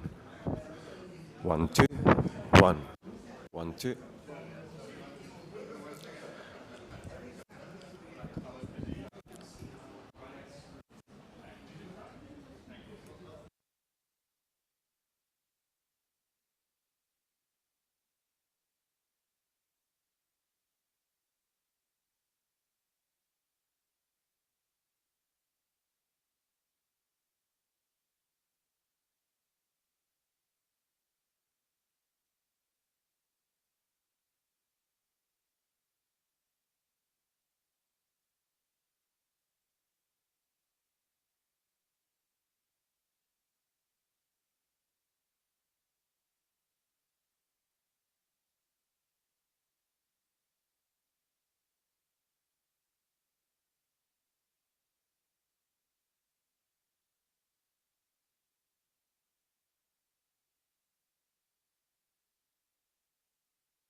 1, 1, 2.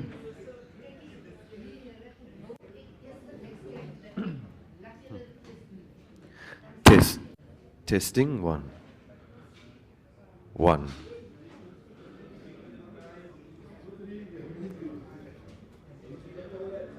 Yeah, 1, 2. 1, 2, 1.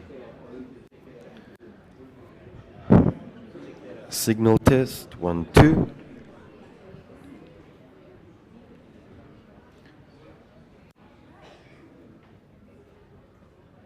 Yeah.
One, two, three.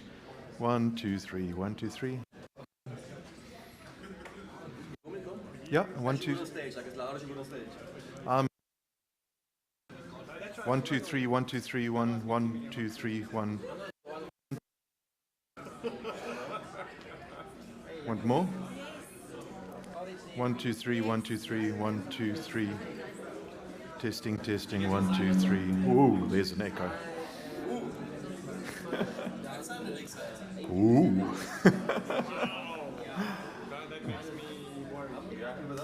1, 2, 3. 1, 2, 3. 1, 2, 3. Happy? Okay. I've got 15. Can we try one last bend of your beginning? You may bend. There were 5 of them, 6 feet. 1, 2, 3, 1, 2, 3, 1. Keeps dropping down like that. 1, 2, 3, 1, 2, 3. 1, 2, 3, 1, 2, 3, 1, 2, 3.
Urban mobility. Are we working?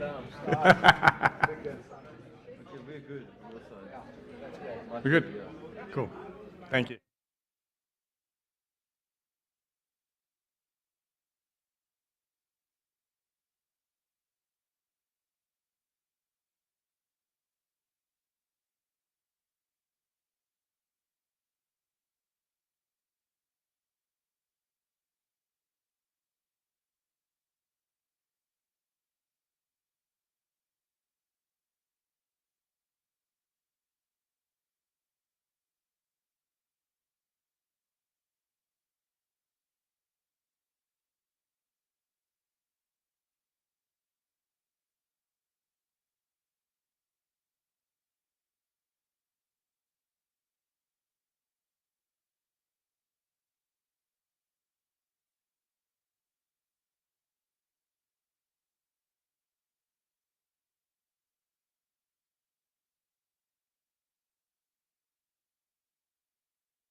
Thank you.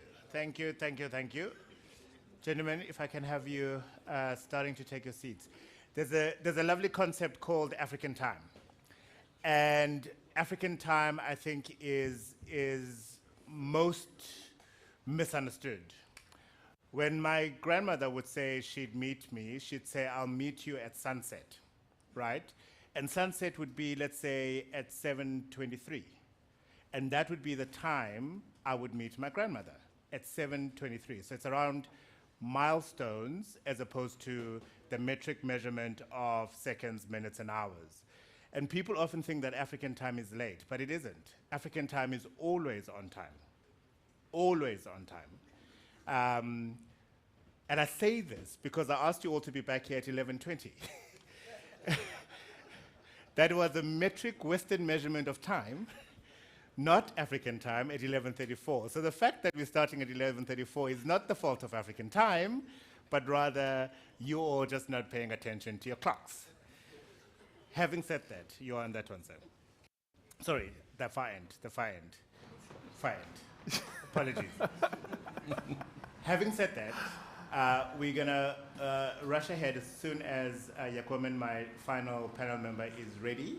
And this discussion is actually important because Cape Town is growing. As the mayor said, most likely at the publishing of the latest census results, we're going to find that we're above 5 million and that within our time we'll get to 10 million. And in order for us to get there, we need to develop. The city needs to develop and needs to be able to absorb the additional demand on the city and its services and provision, right? What we're currently seeing in Cape Town is that a lot of the developments are designed around me assuming the ability to buy a car and therefore getting to a car and going to another place in the city, even though there's an integrated transport plan as well that is available for the city. So I'll be asking the individuals here, what is it that we can do, some of them as developers, certainly as city administrators, as town planners, to make sure, as Dave in the previous panel suggested, that in knowing that in 10 years' time this is where the city is going to grow to, that we start developing that metro or that integrated transport node that will be able to transport people from there. That's going to be the purpose of this conversation. And this time, I promise you, I'll set aside some time for you to ask your questions. So do ready yourselves. Please welcome my guests, Dion van Zyl, Chairperson of the Western Cape Property Development Forum, Rob McGaffin, who's the Executive Director for Spatial Planning and Environment with the City of Cape Town, Yakomen van der Merwe, Faculty of Economic and Management Sciences at Stellenbosch University, and Neil Slingers, the Director for Transport Planning and Network Management with the City of Cape Town. I just realized that I placed both city people on the same side, but it doesn't matter. Let's also apologize for the signal sort of distorting at times. As you know, the pack that's on my waist is connected to that signal, and if anyone moves in front of or in between the pack and that signal, it's going to disconnect. So if you need to move this side, please make sure you use the door to your side, go through the balcony and then go in again, so that we do not disturb the signal. That was a challenge in the previous hour. Dion, I'll start with you. How can private sector developers and professionals contribute in promoting and preserving an urban Cape Town that is actually livable, that is green, and that is people-centered? Okay, so Liesel said to me, be positive. I'm going to start with being negative. The answer is we can't do anything. And let me explain, and then I'll come to the answer. So Dave Vermeulen made a very interesting comment. He said the first thing that a person does that is growing in the economic cycle is aspires to own a car. I, as a developer, can do nothing about it. Zero. Right, let me put it into context. The South African Automobile Trade Association data 2022, 435 billion rands worth of cars and automotive infrastructure, roads excluded, being produced. 2022. In 2022, the worldwide budget for marketing of cars was 85 billion rand. The system, the economy at the moment has not woken up to the fact that private car ownership or car usage is not the norm. So to ask a developer to change the world on behalf of local government, collective government, the 3 C's of government, is actually irresponsible. Right? Because we can't do anything about it. Right? It's a bit like saying to the gamekeeper, please teach your lions not to eat meat. Not going to happen. And in our industry, where risk is everything, to provide a product that cannot be taken by the market or will not be taken by the market is quite stupid. All right? So if you're going to ask the developer to please not produce something that generates private car ownership or supports private car, then let's have a conversation about the 435 billion rand industry in South Africa that is supported by all three spheres of government. And let's talk about the 85 billion rand marketing budget of the private car ownership internationally. Okay, so what can the private sector do? And this is the positive message, Liesel. We can help to teach government market. Right? And we're willing to do that. Right? We specialize in reading and projecting the market. That's all we do. We're change agents. We're change agents with the ability of raising capital. And we're willing to bring those skills to the table. But it's going to be a tough conversation. Right? You're going to hear statements like the following. Currently, in Pretoria, it would be cheaper for Tshwane to put every one of their Rea Vaya bus passengers on an Uber. Go and do the numbers. And we're not far off from Cape Town. Right? But we will have that conversation, and it will be uncomfortable because we need to eventually get to the point of saying, what is the strategy to change the messaging in Cape Town? And if we are not going to preempt that message by infrastructure delivery, then we, as change agents, are liars. And we don't specialize in being liars. I know your image of the average developer, so let's not go there. But the point is, it is project what is going to happen, predict, strategize, supply, close the deal. You cannot start with closing the deal before you've figured out the strategy. And I think this is the problem, this is where we're missing each other. Private sector developers would love to be part of the conversation and believe the messaging, i.e. see the roadmap. But if we are not part of the roadmap, if we don't believe the roadmap, we won't sell the roadmap. And I think this is, and just listening to the previous conversation, what I'm very excited about is we actually, the economists talk about the J-curve. You've got a short leg and a long leg. The short leg is sexy. We go up that short leg, and then we hit the ceiling. And then we've got to come back, and we've got to go through the dip before we start climbing the long leg. And as South Africa, we are finally coming back into the dip and saying, guys, the short leg didn't work. Right? Our naive interpretation of the Constitution that it will fix everything hasn't worked. We've actually got to roll up our sleeves, get our hands dirty, and call spades shovels. Right? And now we can start having the conversation about how we're going to climb this long leg. The other message, and to Jordan credit, is he said it's not acknowledged. It's not a short-term win. Right? This is a 5 to 7 to 10-year fight that we've got to now enter into. So what are the short wins? We've got the MyCity bus infrastructure. Rob, you and your team must please take a compass and draw 500 meters around every one of those stations and treble the rights tomorrow. Right? It's doable. The bylaw allows it. Right? To Liesel and her team, let's market that strategy. Let's get the developers aware that bulk is coming for free. They'll pay their DCs eventually. Right? But let's start to celebrate the message. At the moment, we are looking at our public transport infrastructure in isolation. We're looking at it as a transport solution. We're not looking at it as an economic solution. We are not looking at it as an empowerment solution. So the city needs to get its silos together and talk about the greater economy and the greater social economy, and the private sector will be there like moths to flames. But if the conversation is only about the developer that has got to reduce his parking allocation in his building or her building because somebody thinks it's a good idea, but the market is aspirational and the market wants 1.5 cars. I don't know where you get to the 0.5, but yeah, that's what we've got to supply for at the moment. So it's a holistic conversation about changing the market, changing the messaging, and the developers will be there. All right. Let me bring you in then, Rob. You are in charge of special planning and environment in the city.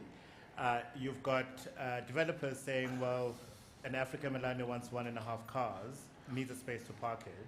You are keen on getting me to start using the MyCity and other modes of public transportation. How do you resolve that conundrum? Look, it is a problem because I think Dion's right. The developers have to respond to the market demand. And if they can't sell or lease their property, nothing's actually going to happen. So even if you look at the zoning scheme parameters, those parameters are often a lot smaller or lower numbers than what the market actually demands. So, you know, you look at sort of 4 bays per 100 for office, etc., and the market's demanding 6. So it's gone the other way, where historically it was always the city that was imposing these sort of extreme parking restrictions in that space.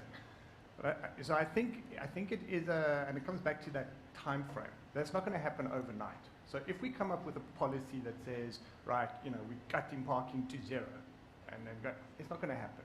You know, it's like putting a frog into hot water, boiling water, going to kill the frog.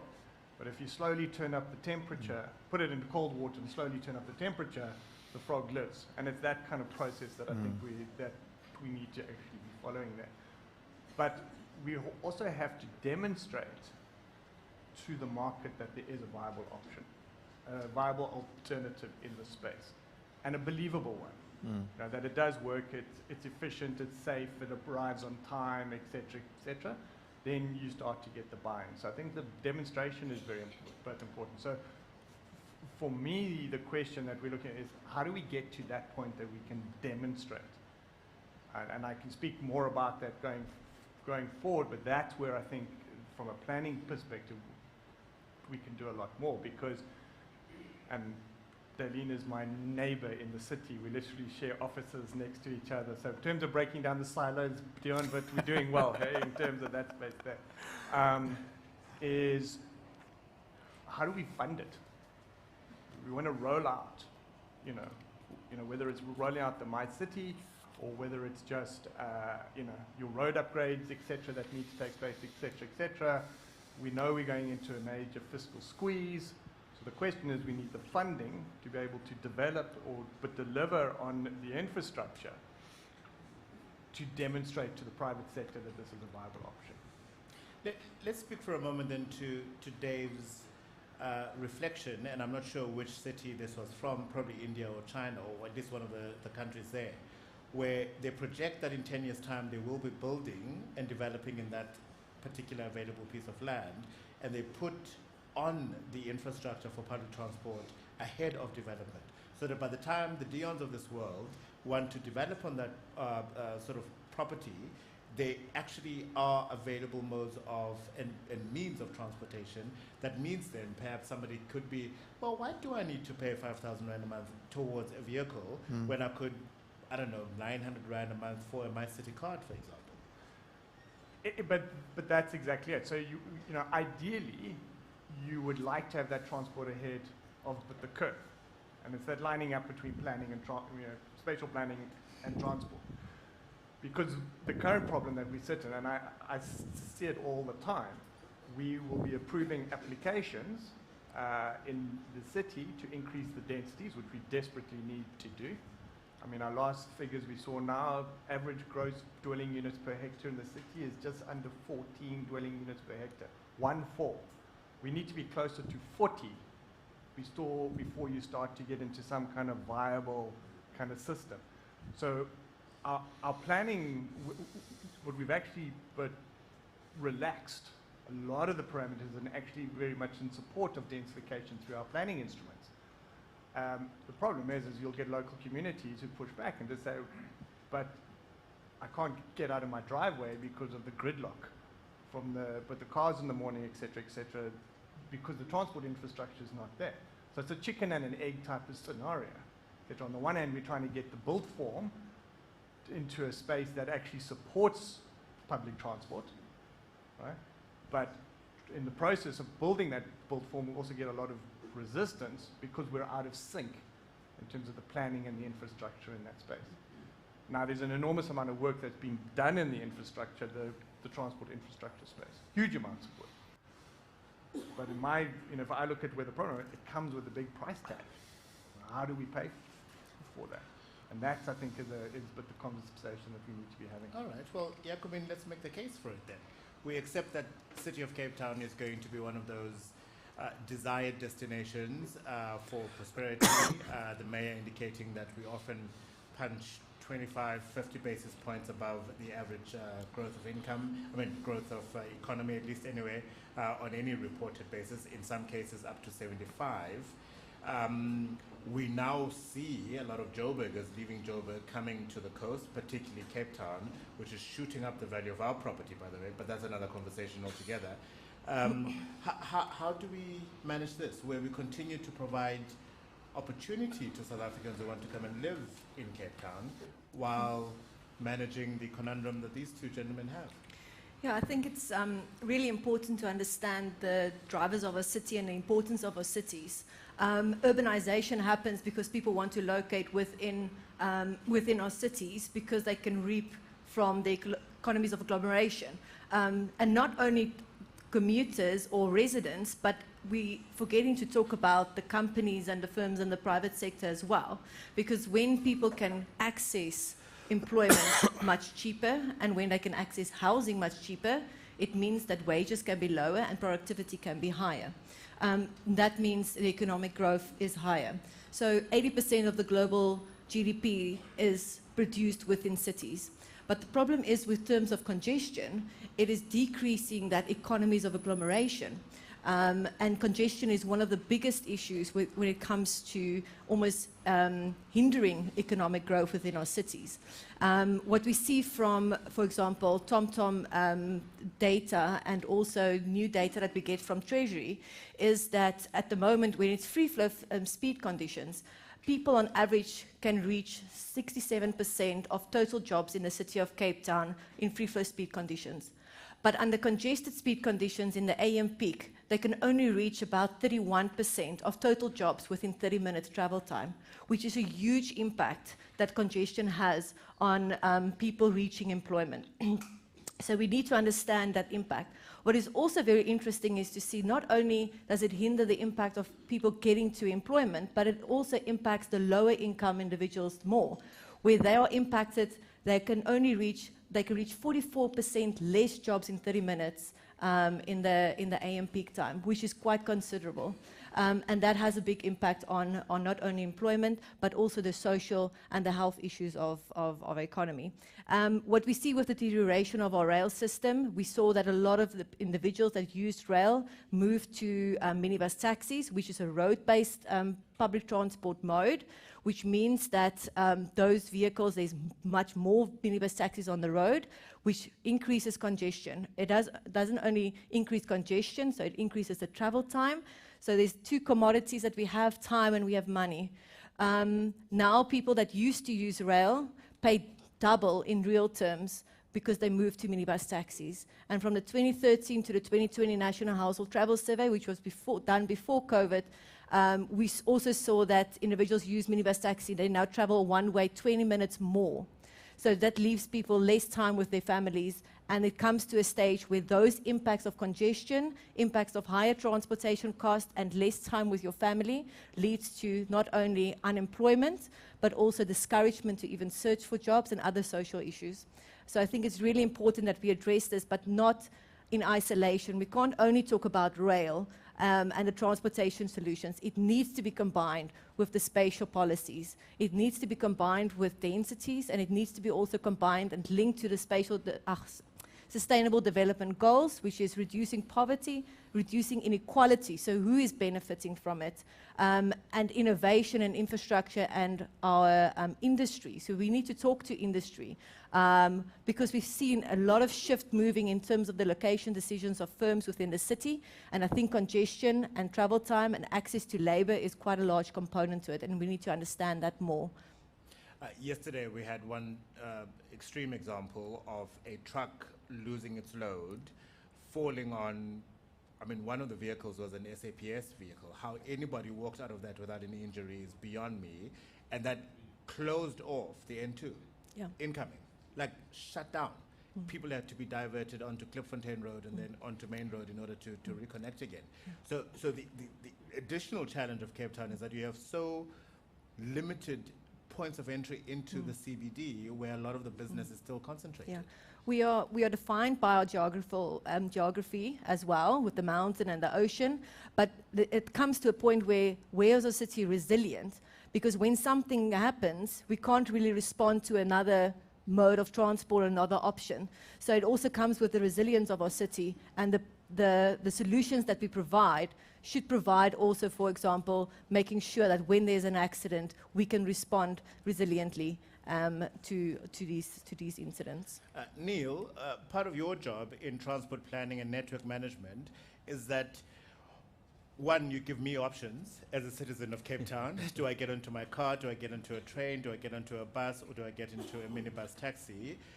Two, you meet the demands of a growing economy that needs to respond to the socioeconomic challenges being faced by citizens. And three, do so in a way that is going to be, I suppose, least disruptive. How are you managing your job? As long as a piece of string, Africa. Look, I think I normally introduce myself as a little icebreaker, and I say that I cause. But a lot of that is a bit true in the way I actually deal with things, or the way we deal with things, because at the end of the day, you need to know your numbers. The private car usage in Cape Town is just under 60%. Sorry, And what, of is it 16 or 60? 60% 60%. of private car usage. And if you just juxtapose that to the fact that 1.2% is the average passenger, or at least the occupancy of that vehicle. So it is not an equitable distribution in terms of space and prioritization that's currently out there. So when you look at the fact that we have just over 40% being public transport, we need to be intentional to redress and to reverse that situation as well. I like congestion, not for the reason why most people think I do. I like congestion because it forces us to prioritize people and more sustainable modes over that unsustainable mode of the private car.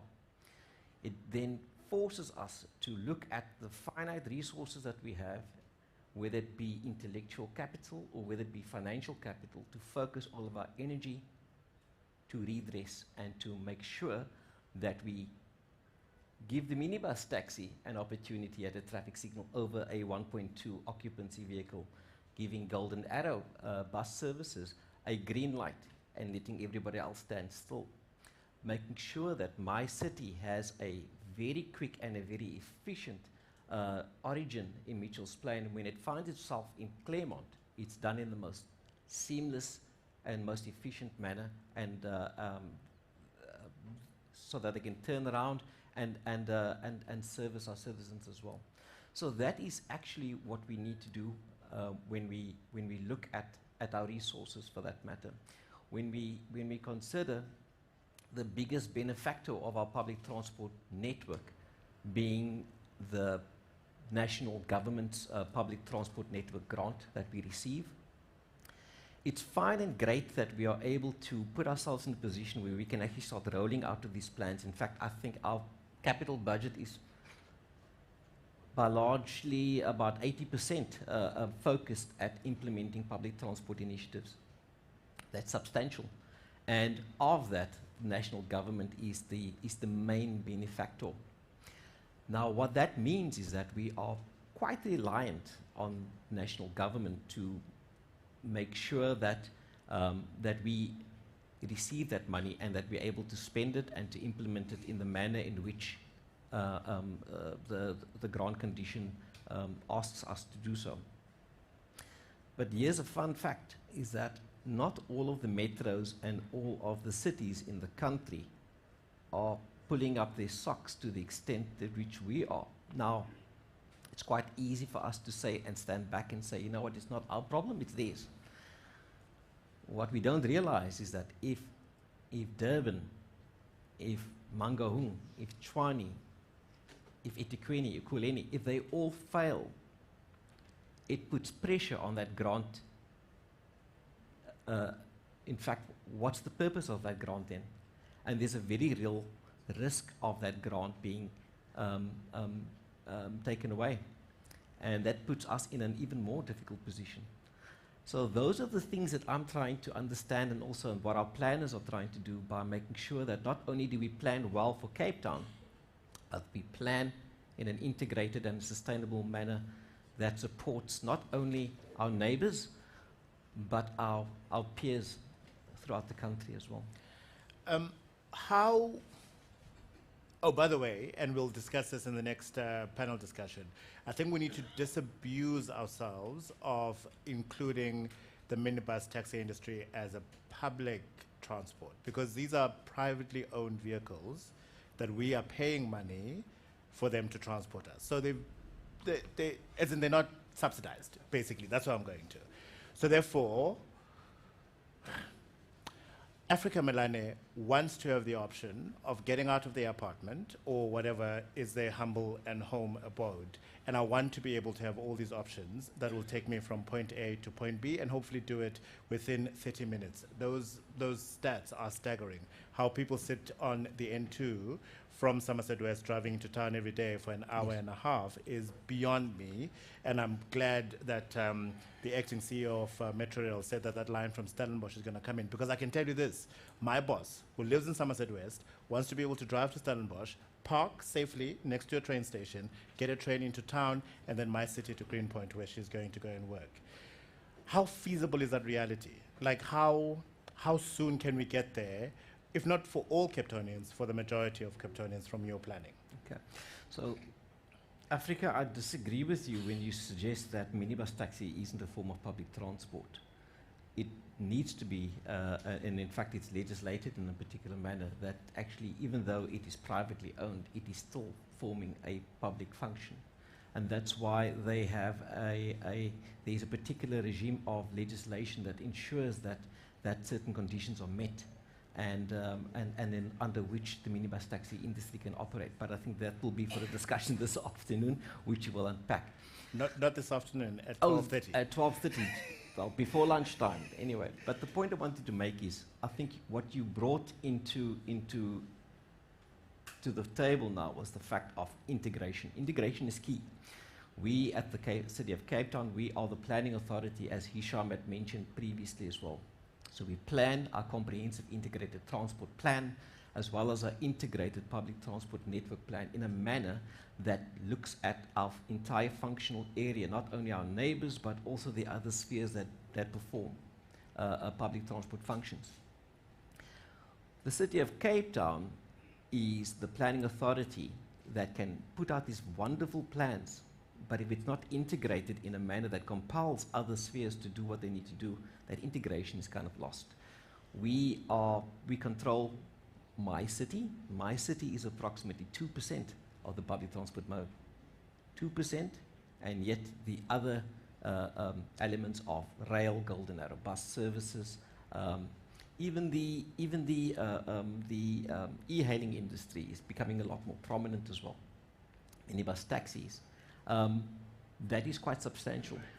So when a metro rail station is being built, and we want to build a MyCity station adjacent to it, collecting people and taking them to the station, the biggest frustration that we have is that we struggle to get the integration correct. Not for lack of trying, not for lack of bashing in our heads, but that is where the rubber hits the road. What are the hurdles? Why can't well, you get just it right? getting a lease agreement approved has taken us till the greater part of 18 months to 2 years to have that done. Literally what we want to do is we want to build a massive public transport interchange at Retreat Station. It's taken us 2 years to get that going. Not for lack of trying. We've gone, fortunately Hisham is here and we have good access to him as well, so we will be leveraging that relationship as well. Because I imagine, Rob, that's what you want, right? I don't care who's running what. What I want is public transport. Whether it's run at city level, at province level, or national level should not be my concern. because I must step out of my house and get Absolutely. Amapela. I don't know if you know the concept. We laugh, but they're actually offering an essential solution to a real problem. When I visit my family in Guguletu, I will step out of my yard, and there I will be able to hail a taxi, and for a reasonable amount, actually get to the other part of Guguletu that otherwise I would have had to walk. Now, you know, don't get me wrong, half the cars should not be on the road, and all those wonderful challenges. But that's what we want in public transport. That penetrative, extensive network that makes it easy for me to forget my car and not start it for months. Why are we not leasing property easily? Well, but first of all, I mean, I'm not responsible for leasing property in the city. I wish I was. But it's often getting properties from other organs of state to actually get the required property that you require. But it is, so it's interesting, and there are a lot of different elements that have to come together in this space to make it work. There's a bit of an alchemy that's actually required. And yes, it's the transport planning, and it's the budgeting, et cetera, but it is a lot of those day-to-day nuts and bolts type of things. Being able to lease property, et cetera, being able to get the correct development rights in that precinct where that interchange is taking place, et cetera. So it is a collective sort of action, which is the point I was also wanting to make, sort of, you know, when I opened, et cetera, and we're doing a lot of work and starting to do a lot more work in this space, is also understanding these transport interchanges from a precinct perspective. Much broader than just climbing off the bus and there you are, and then that's where it ends, et cetera, and whatever happens on the other side of the line, you know, it's a much broader conversation that needs to be had there, because one, from just a viability point of view, in terms of ridership, et cetera, that's needed, but also from an economics point of view, to start to generate the land values and the property value in those spaces that can help to actually then fund that infrastructure in the first place as well.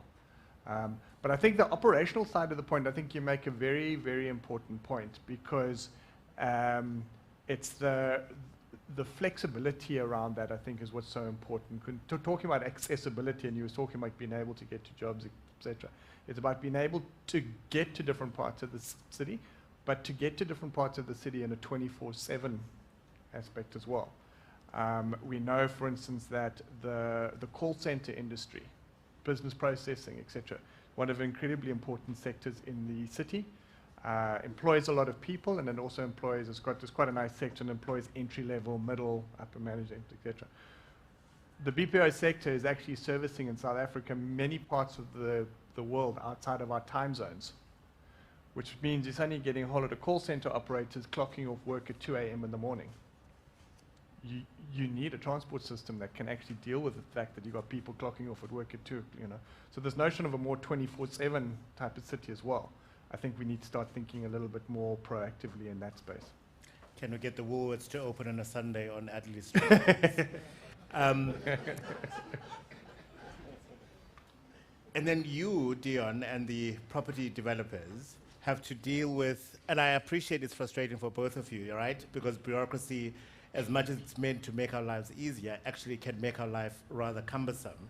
If there's going to be a delay of up to 2 years before the city is able to get a lease agreement with whoever owns the property to build onto the interchange, for you guys it becomes frustrating. I want to reference one of the township developers who said to me, I've got a 6-week to 8-week opportunity to invest my money, because otherwise I've got to give my auntie her pension money back, and I've got to pay the credit card, etc., etc. So if the environment in which I'm going to invest cannot respond, I've got one or two choices. I act in spite of the situation, right, in spite of the city or the province or whatever, or I take my money elsewhere. Now, it's exactly the same for the formal sector. The window of opportunity for the private sector to believe the message and to respond is not open-ended, right? But I want to get to Neil's point. If it takes you 18 months to get a lease in place, right, I immediately had two questions in my head. The first is, why are you dealing with a landlord that cannot respond in a quicker time, i.e. why must you only lease from PRASA? No disrespect to PRASA. Why not lease from the neighbor?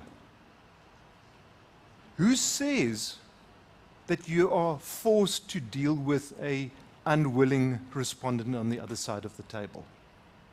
So we've got to change our mindset as well. The fact that intergovernment transactions take so long should say to you, for goodness sake, don't contract with government. Find a willing private sector role player who can supply. Except government holds so much of the property in Cape Town. No, I disagree. Government does not have a monopoly on land, right? We need to change. If the responding party is not able to respond, change tact. But we're so enamored and so passionate about our master plans that we think that it's cast in concrete. It's not. So here are my heroes. You'll love this. The taxi industry. Any taxi reps in the room? You guys are our heroes, right? Because we plan something, the taxi industry responds within 24 hours. Correct. That's your turnaround. New industrial park, don't worry, the taxi guys. Where we have a problem, and we are guilty, is that we're not communicating with the taxi industry at planning stage. We are going to the city or to province or whatever municipality, and we're trying to talk to traffic planners about planning a taxi route. We should be talking to you directly. So we are guilty in that sense as our sector. But trust me, these guys are going to sort out the problem, right? And if our urban designers and our architects do not design properly, don't worry, they'll sort it out in any case, right? Because they understand the end user. They understand the market. And I'm jealous because I proud our sector about understanding our end users. You guys are much better, right?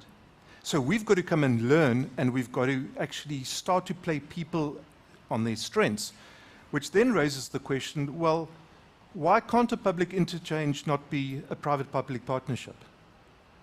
Right? Why can't we say to the private sector, pitch, RFI, RFP, to do an integrated center and tell us what the numbers are? And if government needs to chip in on a supply availability fee, well, that's so be it. But your deadline's 12 months, sir. So we've got to start to play each other's strengths a little bit better to understand when are certain problems only problems that can be solved by government, or are there opportunities for different solutions? And if our colleagues in procurement and if the lawyers and the auditors slap us over the finger, well, we've got to recalibrate their mandate as well. Because the problem at the moment is government's mandate is not service delivery. Government's mandate, self-imposed, is compliance, right? And if the legislation creates that, there's a problem. So, I don't think the Constitution says, thou shalt comply before thy supply. I think the inverse is true. Except,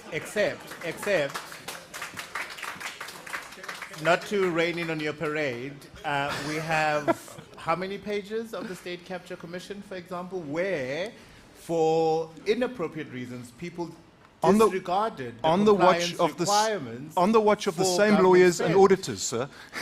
Granted, I'll get to that, but one has to give credit to bureaucracy because it's meant and designed to actually put in place a system and an infrastructure that delivers service to the people within the confines of whatever the parameters are. But we're not providing the service. That's why this conversation's happening. We're frustrated, and we need to figure out why we're frustrated. And I think we're frustrated because we're talking past each other. We're allowing a different set of rules to dictate what engineers need to do when engineers need to be allowed to be engineers and planners allowed to be planners. All right. And Yakumin, I'll bring you in now. All of this is happening, and you've got a mayor, a premier, and a president who have to grow the economy. How? How are they going to achieve those goals? Because, look, any decent academic will tell you we need to see growth rates of about 5% again, right, in order for us to even deal with some of the socioeconomic challenges we're facing in this country. The last time we had growth rates that high was possibly late 90s, early noughties, and then we spent all that money that we had, amongst other things, state capture and all of that. We need to get back to those growth levels. And it sounds here that a lot of the restrictions, partly by bureaucracy, partly by compliance, will not get us there.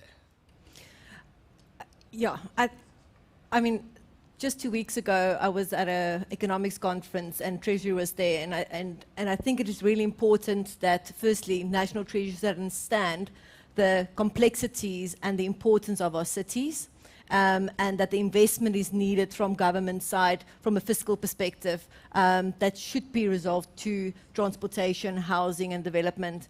And then from a local point of view, we need to strategically allocate the resources in a multidisciplinary way. So we can't look in isolation, and we need to, and I think that is very, very important, we need to start implementing. We are talking a lot, but the implementation and the lack of implementation, actually linked to what Mayor Gordon Lewis said, was by not doing something, there's also a lot of impact that it has on society. And we see it in our unemployment rates, we see it in our discouragement rates, we see it in terms of our social implications. So I think there needs to be talk from national point of view, and then also the coordination within local and provincial government. Yeah, because if they don't come up with a solution, we'll just have to find the solutions ourselves. Yeah. And then you get Dion very happy because there's no compliance. I'm going to get Rob to pick up on one or two things. If I can ask people to start indicating if you have a question or a comment, please. Remembering that I can't see beyond these walls, so you might have to move, like stand up and move, and then we'll bring the microphone to you. Rob? Maybe to pick up on your question. There you go. Just to pick up on your question, if we need to stimulate economic growth, and I agree with you, it's one of the fundamentals. I think there's three things that we need to do, particularly with respect to transport. We need to unlock land when we look to deliver transport infrastructure. Look at the land opportunities that occur, the land unlocking opportunities that occur when we roll out. We're spending billions on infrastructure rollout, and we really need to start looking at it in a different way in that sense, because it releases a lot of potential as a result. The second thing we need to do is let Dion do what he does best. Let the property market grow, because on the back of that comes construction, etc., etc. That goes with that. But what Dion needs is he needs his projects to be viable before they can press the green light, before he can go to the bank to get funding for it, right? And so where we hinder that process at the moment, and I'll give some rough numbers. Dion needs to be able to let out his space or sell that space at the end of the day, right? But you've got to have an affordability. He's got to sell it or let it out at a rate that people can afford. Now, in Cape Town, and these are gross generalization numbers, you probably look at but if you look at income levels in Cape Town, people can probably afford between 10 and 15,000 rand a square meter. Talking, let's say, residential. If you look at average income levels and things like that. Did you say a square meter? A square meter, to Okay. buy it, to purchase it, etc. Right? You go above that and you start to drop off. But Dion's client base drops off significantly when you get into those prices above that, right? But to put up but 8 to 10 story block of flats, middle quality type block, you're looking at 40,000 rand a square meter. There's a complete disjunction in those two places. Now, part of the driver of that 30 or 40,000 rand a square meter is caused by us, right? It's our bureaucratic and long delays in terms of being able to get approvals, etc., etc. You know, we're taking between 5 and 9 years to get buildings out of the ground. Not all to do with us, but a big percentage of that time factor is us. And we need to look internally to figure out how do we shorten that. So the responsibility lies on me, particularly in this space, to improve that process, etc., and but reduce those time frames, because those holding costs are huge. And then the third part, what Dion said, and I think he's very right, is we've got to understand our market. And I'm not sure from a planning point of view, spatial planning point of view, or from a transport planning point of view, we do that particularly well. Because really there are five broad users of space. It's residential, office, retail, industrial, hospitality. And there's others around, but those are your big ones. And then you say to yourself, okay, so we design these transport routes, we design these places, and you say, would office users want to use the space? Does this make sense to them? Retail, we know, is changing dramatically in the space. E-commerce, et cetera, what's going on there. Industrial is becoming big box logistics. It's the warehousing to do the take-lots of this world, et cetera, et cetera. So, and there's a disjuncture between the spaces that we're designing and the transport networks we're designing. We think everybody's got to live in these corridors and nodes, et cetera. And I think it's a bit antiquated.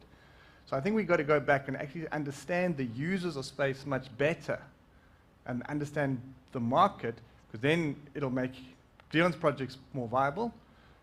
We push up the rate spaces, et cetera, and we start to generate a revenue base to fund this infrastructure. I haven't seen an indication of hands yet, so I'm just going to... Oh, there's one. There's somebody at the back. Do you mind just moving within... Oh, there you go.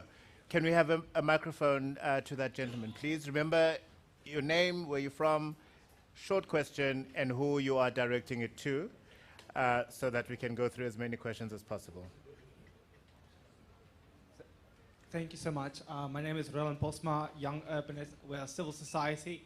I know Director Neil and ED Robert quite well, so my question is actually to Dion. Going back to the talk, which is people first, no one has spoken about first mile and last mile access. I think that's very important. Dion, I love that you made a reference to the taxi, but if you look at most developments in the province, it's inherently impossible to be a pedestrian or an informal public transportation user. So what do you need from Robert and Director Neil Slingers and the broader Urban Mobility Directorate in terms of certainty around urban design, inclusionary housing zoning, public housing, social housing, as well as walkability? Because we're all pedestrians. If you drive, or if you take a taxi, or we're all pedestrians. But if we go into our spaces, it's inherently anti-pedestrian, and we know that there's no activation, there's no stickiness, and we know the best cities in the world, we need intensity, walkability, and we don't have that. So that there's disjuncture. So what do you need in terms of certainty from, this urban design review is kind of review, but is it part of the bylaws? What certainty do you need so that any development going forward ticks all these right boxes in terms of our policies and aspirations? So I just want you to tell them what you need, because there's a lot of assumptions. I don't want to debate about the let me pause you, because I think the distilled essence of the question, what do you need from them in order to make sure that that first mile and last mile are also considered in your designs? Look, you're asking a lot of questions in one, and in a perfect world, there would be a shared vision. And every silo in government and the private sector would be aligned to the vision. We have never drawn three-dimensionally Cape Town 2050. Right? We've drawn spatial development frameworks, which are nice two-dimensional diagrams and plethora of reports. We have never made a commitment to what Cape Town will look like in 2050. Now there's a reason for that, and part of the reason is that we have never had let me go out on a limb here, the quality of political leadership that Cape Town currently has. The practical, having a mayor who can read a feasibility, right, and remember the numbers, right, and have practical implementation strategy is pretty unique. Right? So I'm not here to campaign for Jordan, but we've got to appreciate that we've got a window of opportunity with a quality of mayor, and there's some good people around him. But I want to emphasize the fact that we have a young mayor. Firstly, he's not going to just be here for 5 years. He's hopefully going to be here for 10, right? Who can read a feasibility, a budget, etc., and can do, and I don't think you guys in the city appreciate what has actually happened in 18 months. Your capital budget, to take it from an underspend of typically 30 to 40% year on year, which was categorically politically denied, I've got to put on record, right, to a situation where, and Lungela's not in the room anymore, go and read the ED's KPIs. There are actually tangible deliverables for the first time in the ED's KPIs and the city manager's KPIs. In a perfect world, we would have had the vision already. In a perfect world, the private sector would have already bought into that vision. In a perfect world, we would have an urban design department in the city that is focused on the public space and not in running interference on the private sector side. We would have had a social contract on inclusionary housing. All of these things would have been in place. The reality is they're not. And we've got to chip away at the block. We would have had a relationship with the taxi industry already. La Paz in Bolivia, the public transport strategy is built on the taxi industry, right? They're already a partner. Now, we are not there, but we've got to get there very quickly. And we're not going to get there by shouting across the room at each other. We're going to get there by co-designing, by co-experimenting. If we were serious about the delivery, and if the theory of reducing private car ownership was real, the City of Cape Town would have already closed its 4 floors of parking downstairs and said to all of their 33,359 staff members, you're coming to work with public transport. If we were serious. Okay. Now, we will become serious. We don't have public transport that is No. What I'm saying is we would have incrementally said it's not negotiable, let's work. Okay. Right, so Neil, your team, unfortunately, not allowed to bring your cars. Rob can still do because he's not in transport. But you where I'm going, and I don't want to sound facetious, it's not meant to be facetious, it's actually about being serious, right? And we've got to get an urgency because this window of opportunity is not going to be with us forever. The city will grow to 10 million people with or without government, right? Brazil is already 83% urbanized. We're sitting at 62%. Do the math. We're going to have 20% growth in the next 10 years. Dion, I'm going to push on the question. What assurances do you need from We want the city? certainty. Let's agree on the vision. Let's agree on the vision, which includes the factors. Last mile, well, very simply, let's agree on how we actually deal with the questions that haven't been answered. If I've got a registered urban designer on my team, I don't want the City of Cape Town's urban design team even looking at my application. If I've got a registered transport engineer with professional indemnity insurance in place, let's just take it off the shelf. We don't need to procrastinate for 18 months. Let's empower our professionals. Let's get our professionals to actually hold each other accountable, and the rest can happen. All right. One last question. Happiness?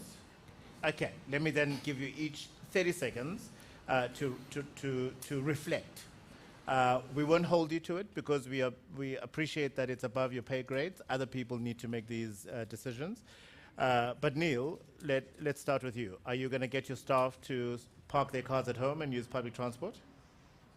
Look, at the end of the day, I think I do believe that that we should actually live by example, and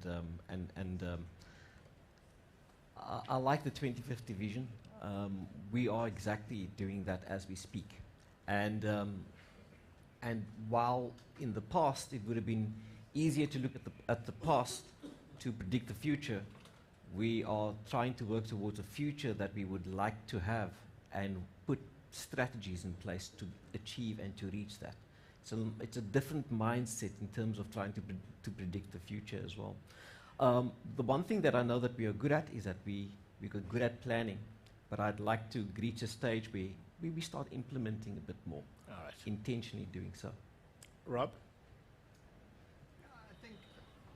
I think what it was Liesel's instruction, what we got to be positive, etc., what Dion's saying, but I think there is a lot to be positive for. I mean, the fact that we're just having these conversations, I mean, in all my time as a planner, I don't think I've ever seen this level at an urban mobility or transport function, having this broad and wide scope of conversation where you had a panel of economists sitting on there as opposed to transport engineers and transport people sitting on there. So there's the recognition of the interlinkages between the two, I think we're in the best space we've been in for a very long time.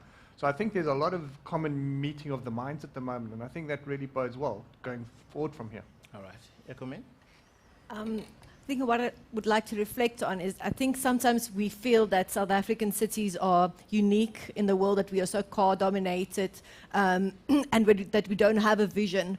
But I think there's so much literature and examples and case studies that all around the world, and not only first world countries and first developing cities, developed cities, but there's examples where change has happened, where it moved from a car dominated cities to more reliant on public transport and the right technology of public transport that has been implemented. So I think there's definitely hope, and I think there's a lot of examples that show increases in land prices, that showed increases in health and well-being, better livability. So I don't think we need to work from scratch. There's a lot of examples that we can leapfrog from, and that we should we as transportation planners and economists need to know these examples, and we need to start implementing. We need to create the vision, and then we need to implement, but also very importantly after that is monitoring and evaluation. We need to collect the data. We need to continuously monitor and evaluate the implications of our decisions that we've made right now. For sure. Dion? Vision is not master planning. Right? Master planning is old school blueprint, deciding and sticking to that same plan forever. Vision here is an economic, people-focused vision. And I think in our world, we serve people doing things. And if what we do does not allow people to do more and be better at what they're doing, then we've failed. And I'm talking about the development sector now. So I think the challenge at the end of the day is to be less precious about, our academic institutions. What you're studying for is incredibly important, but we've got to stop thinking that there is this, and I agree with Neil, that there's this master solution. We've got to have a vision, and then we've got to be willing to experiment. And I am concerned that our legislative context is not designed for experimentation. And I think there's a little bit of a problem. All right. Round of applause, please, for my panel. And that stimulating conversation on, I suppose, the future Cape Town. I'm going to ask you to, quick sticks, make your way to the sound booth so that my next panel can get mic'd up, and then they must come here. Can I ask that you deal with it in the corner there, please? Thank you very much. They are getting gifts. But because I need to move on to the next panel as quickly as possible, I need to do that. Yeah. All right. If you need a 2-minute comfort break and rush to the loo or something, this would be the time to do it. But if you can stay seated, it's going to make life a lot easier for us when the next panel is ready for conversation. We've made reference a lot to the minibus taxi industry, and we need to pay a little bit of attention to how we can imagine a future model for the minibus taxi industry. All right, if I can ask, guys, that we be as efficient as possible, please, in getting the next panel ready for the panel discussion, because it's going to obviously demand a lot of our time. All right, we'll resume in 2 minutes. In 2 minutes. I can do that, thank you.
We're good?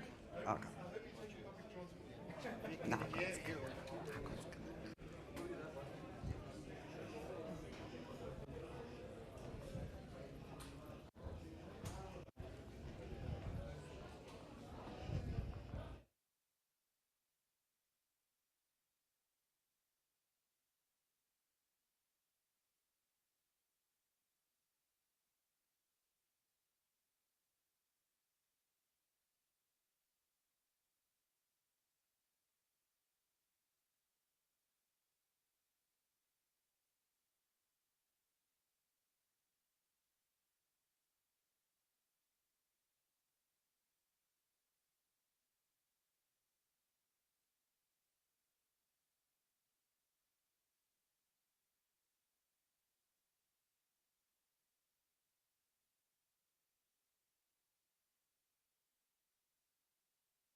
Just use a man. There we go. 1, 2, yeah.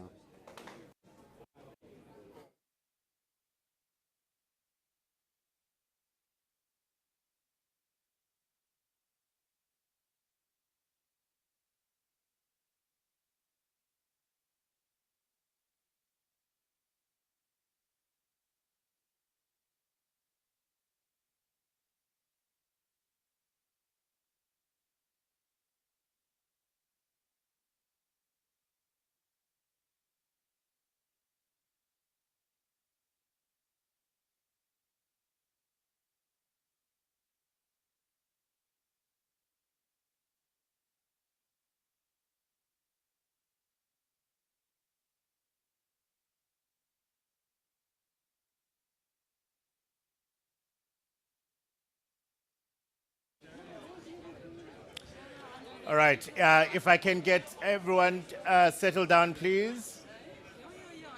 Oi! So sorry, I don't mean to be aggressive, but we've got quite a busy program that we need to actually maintain and get through. So if I can have everybody settle down, please. I'm going to start calling people out by names now. If you don't stand there, will they still hear you, or are you out of range? I'm going to have to ask for somebody else to start moving them in. Otherwise, we're already running a half an hour behind time. Thank you. Thank you. All right. While we get the last two speakers mic'd up and getting ready, let me remind you to please, where possible, make use of your social media platforms and tweet as much as possible. I think we're getting a lot of rich conversations coming out of here, and it makes sense for that to be amplified on your platforms as well. Do use the hashtag UrbanMobilityCT. That is the main hashtag that we're using. There are a couple more that you can use, but UrbanMobilityCT is the hashtag we're using. If you were not here earlier when I shared the Wi-Fi details, look for COCT, that's a username, and then the password is transport, transport with all small letters, transport. That's the one. 2, In about an hour, we'll be breaking for lunch. You will find that in the room where lunch will be served, there are exhibitors. Those exhibitors are wonderful, wonderful innovators within various departments at the unit in the city of Cape Town.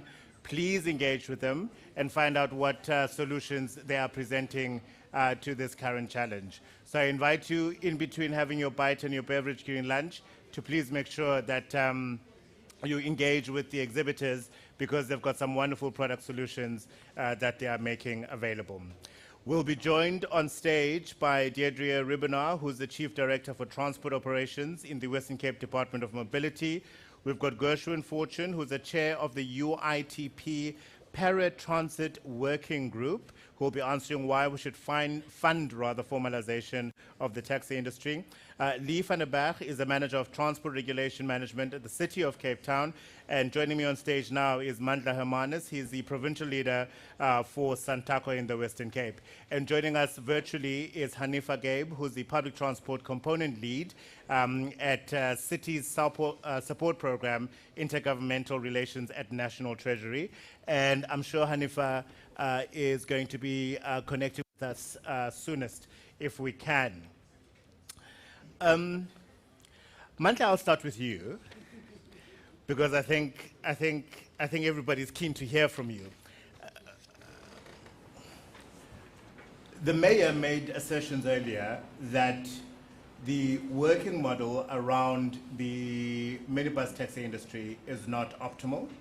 It doesn't really work for the drivers, it doesn't really work for the owners, and ultimately it doesn't really work for the customer. Would you agree with the mayor's assertions? And if so, what needs to be in place to improve the model, do you think? I think there's a challenge with the model that we use, but it's what we have inherited, because we operate as 15,000 individual businesses. This leads us to a situation where even my own drivers are competing amongst themselves, and I compete with my fellow operators in the same route. We do not benefit from concepts such as fleet mobilization and fleet optimization, because we operate as individuals. So that is always a challenge. But I think it's more so for the operators than the drivers. Because it's a cash-based system, the drivers determine the takings. And also it might not work for the public, because it's a cash-based system and drivers are chasing targets. In that process, lives are compromised.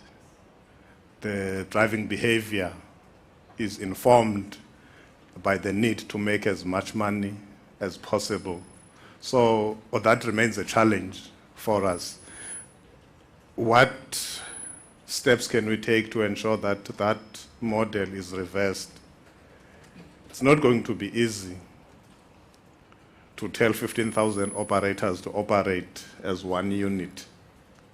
When I've got 10, the person next to me has got 20 taxis, the other one has got 5, the other one has got 1. That will always remain a challenge. But where we believe we can start is with the fare collection.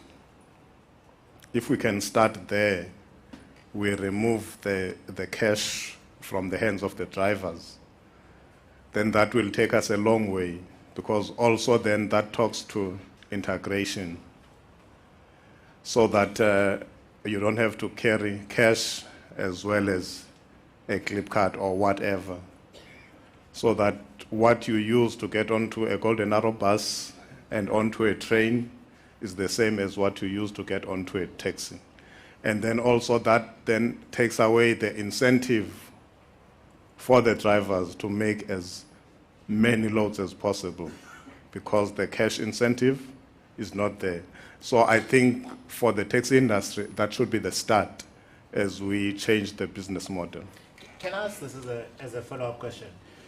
Why not use trackers?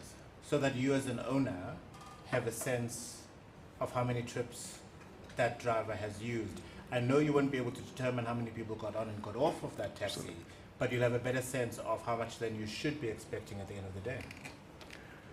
That is one option, but again, as you rightly point out, if you take the morning peak, people are rushing to town, that taxi goes back almost empty to get the next load to town, because that's where people work. So as much as you would be able to say you have made 12 trips, but the driver can still say 4 of those trips were actually dead kilometers because there was no money involved. So tracking would work up to a point, and also this then takes us to formalization. We currently do not expect that each individual taxi operator would be in a position to even monitor and track their vehicles. We know how the taxi industry came about, and we know who are these taxi operators. Some of them have only been up to grade 2. People were working at the mines, they got their pensions, and then they bought taxis, and then they joined a taxi association. So the level of education, the level and the ability to adapt to technology does not cut across the whole 15,000 minibus taxi operators. So this is where formalization comes in, where we find a bridge to say the tracking devices that are currently sitting in our vehicles, they belong to different tracking companies. How do we bridge that so that we've got access at a central point, be it at a regional taxi council and the provincial taxi council where we sit, to be able to have people dedicated to monitoring these things on behalf of the individual operators? Then it starts to make sense. All right. Let me bring in the city. Lee, from the city's point of view, and I appreciate there are limitations as far as your purview is concerned, how do we, or perhaps speak to the efforts that the city is making in helping the industry and the sector be formalized? Okay, thank you, Africa. What the city's been doing, we started with a big project about just in 2019, covered through a bit of a spanner in the works for us, is that we are in a very much of a reactive space in terms of regulating, not proactive.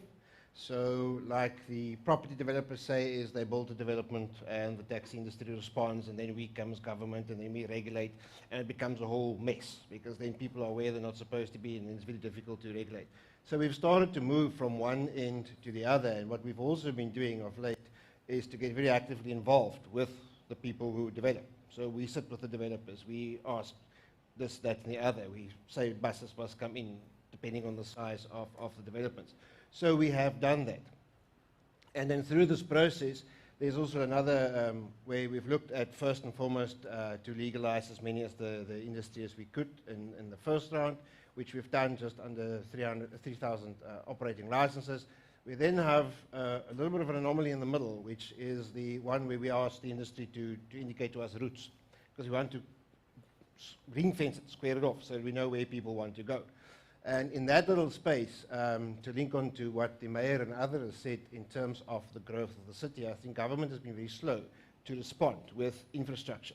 We accept the city is growing with hundreds of thousands of people per year, but we do not follow with the infrastructure to do that. That leaves the minibus taxi industry outside, not having a space to rank, and yet being impounded for doing that. They bring the passenger from A to B, which was compounded by the failure of rail completely. So what we've done through the latest initiative or the latest engagement with the industry when the minibus taxi task team is that we are now proposing what we refer to as an alternative model, where we are, I wouldn't say stretch the law, but we look at the law a bit differently in terms of how we regulate the minibus taxi industry, not strictly point A to point B, where we are looking at a loop route, where we will be tracking the vehicles, where we will create stops that can take any size of vehicle, because in previous discussions it was the industry must be recapitalized. Now, we can't recapitalize the vehicle if the city's infrastructure's geometry can't take a 23-seater or a 35-seater. Now, if we create what we refer to as strategic stop and goes, any vehicle can then pull into that stop. 16-seater, 23-seater, 35-seater, even a GABS bus. I don't know whether my city's 18-meter Arctics will fit in there, but we will then have a system where we can do. This solution is very tech-driven, but infrastructure-like, because we realize as government that the infrastructure is not going to follow as fast as we would like. I mean, one of our major interchanges, we're only going to start construction in 2025 and then finish by 2029, and then 7 years have lapsed. And what do we do in the interim? So we're looking at this new system that is going to help the industry to operate more optimally. And then there's another anomaly which we also mentioned to the industry during the time, is they have a lot of unidirectional routes. So Lee would go to Kairicha with a full vehicle, but because that's a different area, different association, he can only take people there, but he must come back empty, and vice versa. And those are a lot of dead kilometers. It amounts to a huge number of operating licenses, because now you are giving double the number of operating licenses, which should actually be half, because if the people could operate unidirectionally, or what we call reciprocal. So you will go to the one area and you will come back. And then obviously the last thing from government side is to start the formalization. I think my colleague from province is going to elaborate. I don't want to steal her thunder on that one. To take the industry to a stage where in the next 3 to 10 years, they would be in a space where they can be a business entity. And maybe they can concession with PRASA to run some of the trades. At least there they can't run the robots, and they can't go off the tracks. They have to go in one direction. So that is where we are heading. So there is a 10-year plan now that we have tabled with industry, and they were very happy, and our leadership was very happy. So we are now very progressively going to pursue that. All right, well, let's bring in Province then. Deirdre, that is you. How are you helping with the formalization of the industry? Just on a side note, I thought the summit guards were on my side and I didn't have to speak after Mandla. But you messed with the program. There is logic. So I thought, let me start obviously with the sector, go to the city, and then come to province. We will eventually end up national with Treasury, but we're getting there. Okay, it's very briefly, I mean, we've developed a relationship with industry over the last 2 decades. But Lee and myself, strangely enough, started a project in 2005, I think it was. We had to develop a special needs passenger policy for the Western Cape government. And the phrase coined was nothing about us without us. And through that process, we went and engaged the disability sector. And I thought the taxi industry is a difficult sector, but the disability sector and the protocol around it, and it humbled us, Lee, you know, engaging that sector. But also, we were taught to listen. We were taught to listen to what the actual need is. And as a result of being the chief negotiator for one of the IPTNs in the country, where you had to negotiate this 12-year contract, I, again, had to do more listening than talking. And it was with the industry where you had to convince to give over the one thing that they hold quite dear, and that's an operating license and the right to transport people as well as their vehicle. And that's how they characterize their business. And again, these IPTNs come from a strategy in 2007. We're 2 decades down the line, and only now are we starting to consider, we may need an alternative way of doing this, or transforming industry or reforming industry. But again, I want to emphasize, nothing about us without us. So what we did during COVID, as a response to COVID, is our nurses, there was a restriction placed, well, the curfew, but nobody considered that our healthcare workers, you know, worked till 7 o'clock in the evening, and the curfew was at 6. And within a month, we phoned up Mandla and we got a contract together. We formalized industry from a Sintaka provincial level, created a business, did training in the space of a week, developed an app, trained drivers, and we were taking thousands of nurses home at night. That then led to us taking patients to quarantine and isolation facilities. Ultimately, the industry became a bit of an ambulance service as well, because they were assisting with discharging patients. And I mean, during that 18 months, I mean, the industry moved thousands. But what was quite interesting in terms of that reform was the industry was identified by a red dot, not by a cadet sticker or Carta sticker. And that issue Lee spoke about, the unidirectional trip. You know, at that point, industry became quite efficient because they were one, they were seen as one, they were one business, there weren't 15,000 operators, but one company. And there was trackers in, and you know, owners could see what was happening. And once COVID, we were able to manage, we then said, you know, you cannot let a good crisis go to waste. And we then established what's called Blue Dot. And I'm sure if you live in Cape Town, you would have seen some of the Blue Dot stickers. And again, we then spoke to Santaco that had established, with our assistance, Umanyano Travel Services. We then went down a level and we established 8 regional companies, representative of the 8 regional taxi regions, formalized, went into partnership with them. And this project was not for the detractors. We didn't pay fish to swim. There was a whole host of compliance, number one, that industry had to get through. And I don't know if there's any private sector people in the room, but if you've ever had to register on the supplier database, it is a mission. There's about 20 steps you have to go through. And if a dot is placed at the wrong point, you just can't register to do business with the state. So these operators that now wanted to participate in this contract with government, which was really just an incentive model to change behavior, introduce some efficiencies, formalize industry, train industry, and it went on for just shy of 2 years.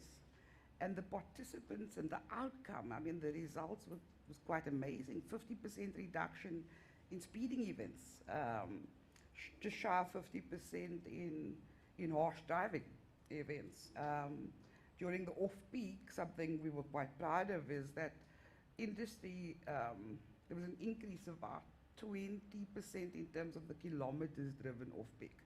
So off-peak is when people generally also need to move around. And we incentivized and assisted and partnered with industry to achieve that. So it's something that we're very proud of, and we are now going to partner with the city in terms of this alternative model as well. Is the Blue Dot system still in place? I remember I a wish it furore was. in the headlines with the industry quite frustrated, actually, that by all accounts, a successful program had been discontinued. Yeah. Why? Yes, That's your question? yes. The same question or response government always gives: funding. Is it? Yeah. Do I need to talk to National about that? Well, you know, I do feel that all spheres of government should play a role in this. It shouldn't just, be pointed to our national sphere of government. It showed such tremendous positive outcomes, and I think we're going to build on that now. You know, we're going to use the elements of Blue Dot in this alternative model where this, and I think it's going to be an amazing partnership with the city and province. Because Malta, it worked for the sector, right? The Blue Dot system. It worked, and it was very hard for us and almost bizarre to understand why it would just be totally cancelled. And we were saying, how can you put so much investment, millions, tracking devices, branding, and then at the end of it, you destroy your own public investment as government? Because we had always felt that there were critical elements in that program. Most and foremost there is safety, the safety aspect. I think that one overrides any other consideration, because a Blue Dot taxi ensured that that lady who must be at work at 6 o'clock in Camps Bay must catch a taxi and sightsee. Is guaranteed that when that person gets onto a Blue Dot taxi, that taxi is legit. With a unique code, you are able to tell who the driver is, you are able to tell who the taxi belongs to, you are able to tell which routes that taxi is supposed to travel. And not only that, you are also able to track at any given point, this taxi moved from this point, it stopped here, and then it went on. So the element of safety was critical, and we always felt that even if there was no funding in terms of what data was referring to, teaching a fish or paying a fish for swimming, because that's what it got interpreted, that the industry is getting money for doing what it should be doing anyway. We were saying, okay, you can forget the incentive part, but at least maintain the program so that the elements that are working for the commuters, then you keep those alive, and not only for the 800 taxis that were participating, but broaden it so that all taxis in the province can be identified so that you can tell a legitimate taxi from an illegal taxi. Well, the good news is that Rob is nodding ever so encouragingly, so the city is listening. They're not necessarily going to make money available tomorrow, but at least they're listening to the idea. Gershwin, let me bring you in. I mean, we touched on it. Funding is a major issue. Who should be funding the formalization of the sector? So if we look at the funding aspect, we must also understand there is I'm going to get to the answer and say government, but I'm going to take a journey to get there. Is that if you look at the fiscal architecture at the moment in terms of how transport is funded from national downwards, it's very siloed. So you will have a rail sector that is funded through national, through PRASA, and there's a rail money that gets piped through to PRASA. There's money that gets piped through to normal contract bus services, PATCO and Golden Arrow. Got a huge pipe that gets piped through to BRT. And then you expect the city to implement an integrated public transport where that funding architecture has been siloed. Yeah. And I think the important thing about the funding, and that's why I'm starting here, is to review that architecture at the top in terms of that one pot of money. And then when the city, who then prepares an integrated transport plan where the city then establishes the role for rail, for minibus taxi, for BRT, then taps into that pot of money. So in terms of this public service, nowhere in the world, bar a few cities, is public transport self-sustainable, and it requires subsidy. Well-known cities in France, the revenue only covers 30% of the total costs. The rest is through business taxes and through other forms of funding. And it makes it worse in our city and cities in Africa because of our poor spatial form that we heard the results that Jacomine was speaking about, that because of our poor spatial form, the cost of transport is expensive. And the revenue is limited, and hence you'll have a deficit, and that then triggers the funding. So government has to play a strong role, but we need to review that fiscal architecture in terms of all modes. I haven't even spoken about the money that goes into the road system. So it needs a total fiscal review and architecture of the funding at national level. So to focus it perhaps on the minibus taxi industry and sector, what then, given the model that you wish for and you require us to review, what would be that optimal sort of proactive and everybody benefits kind of model, do you think? So as I said, the first critical thing is not just to fund a specific mode and put the money in a specific mode, but to fund a function that the minibus taxi supports in terms of the public transport service. So if the city comes, and let's use an example, if the city is running a specific corridor and the city has identified the minibus taxi industry as a critical area to feed or distribute or even travel along the corridor a little bit, that gets designed. That whole system gets costed, and that must come out of the pot as well. So my point is that whatever the city's network is, that needs to be defined in terms of what's the role of the industry, and through that gets funded. However, one thing that needs to be done as a critical aspect is what Deirdre and Lee was touching on, and Mandla was talking about it, and it's great that Santaco is acknowledging and pushing this, is the movement to business entities, because there's so much advantages around movement in terms of business entities and their power of collectivization when they go and buy, and the economies of scale, and their ability also to operate as a system.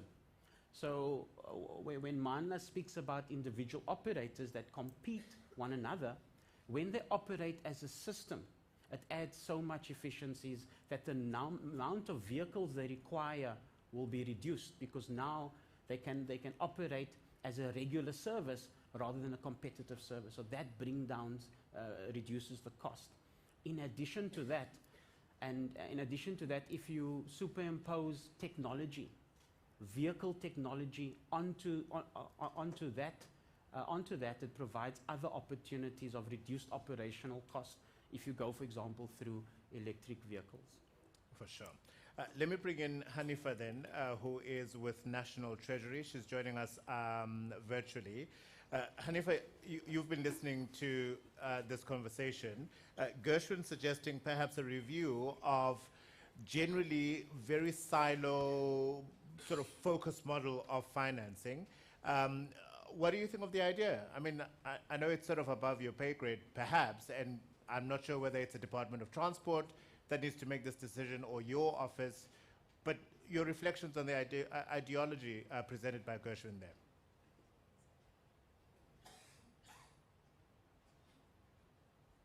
She says she supports it. Did she?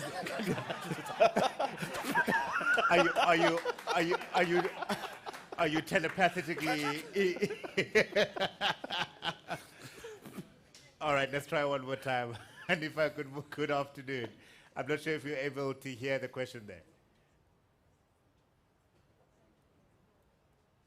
Okay, still not. Let's move on. Lee, how much of your budget is geared towards supporting the minibus taxi industry? From what perspective? Whichever perspective you choose. My own personal budget, because I work in the regulatory and operational space, we've got very limited. But from the infrastructure perspective, there's a significant amount. But I think what my director said earlier, Neil, is I think... Sorry, pause on that. So the interchanges that we're talking about, those are the purview of the city? Yeah. Okay. Or interchanges or public transport facility, that can be a stop or a minor rank or whatever the case may be. So it's public transport infrastructure. So the benefit then for the sector is having access to use that infrastructure in order for passenger to come in and disembark. To go there. So that money that's there, as Nina said, is unfortunately only PTNG money. So there's nothing more augmenting that funding stream. So that is where we sit with our current program with our Special Regulated Project Phase 2, is that we need to activate the routes, but we cannot activate the routes because the infrastructure can't follow suit. So they can't make provision for Station Deck 20 more routes. It's just not there. And that is why we are now pursuing this alternative model, which is infrastructure, not so infrastructure heavy, more tech heavy, so we control the operations through tech rather than to push the operations through a specific public transport facility. And what will that require of the sector? Look, obviously, buy-in. They have, but they've got the taste with Blue Dot and Red Dot as to how it can work with technology. I think what is also key of this project, and I think it's Alderman Smith always says he wants to change the behavior of the minibus taxi drivers, but in recent research, what we found is that the South African law, for argument's sake, makes no reference to drivers, not in this industry or anything else, where in the European countries you go through rigid qualifications and accreditation, and you must go every second year and a whole lot of things. In South Africa, we're dead quiet on that very key role that the drivers play in all sectors. Scholar transport, minibus taxi, meter taxi, everything that goes. So we need to bridge that gap. And I think through this initiative now, where the vehicles will be tracked, and we will also introduce a system where we are going to start registering operators, and then through another program start training the drivers. So the drivers will be registered and they will be trained. They will be on a system. So I can't go and build up 100,000 rands worth of fines and then just move to the next one, next operator, and go do the same then to the next one, to the next one. So we will now track the drivers in the system, and the industry will only be able to then select from the ones that is in the system. So it gives them control, because, I mean, the issue is that there's no legislation saying that the driver must be registered or the driver must do this, that, and the other. So they manage it on a very informal system. So if we formalize that through the system, then you can track, we bring in the technology that they must already have, is then you can link all those stuff back through. And then even with the fines and the stuff that goes on in the back office in EPIC, our traffic system can then pull through. And I mean, issues like they have that, they must have the operating license in the vehicle when they stop. We can now do all that stuff electronically. It doesn't have to be paper-based anymore. So that will help. So in future, hopefully, because what we've also seen in the last couple of years, we've been in a lot of arbitration. We've had several Regulation 9(2) inquiries. It's a legal inquiry that the PRE can do, and also been in a huge number of court cases. And we've been on site ad hoc in the mornings, very early. And the operational model in the areas where people are picked up changed completely. It is not what it was years before.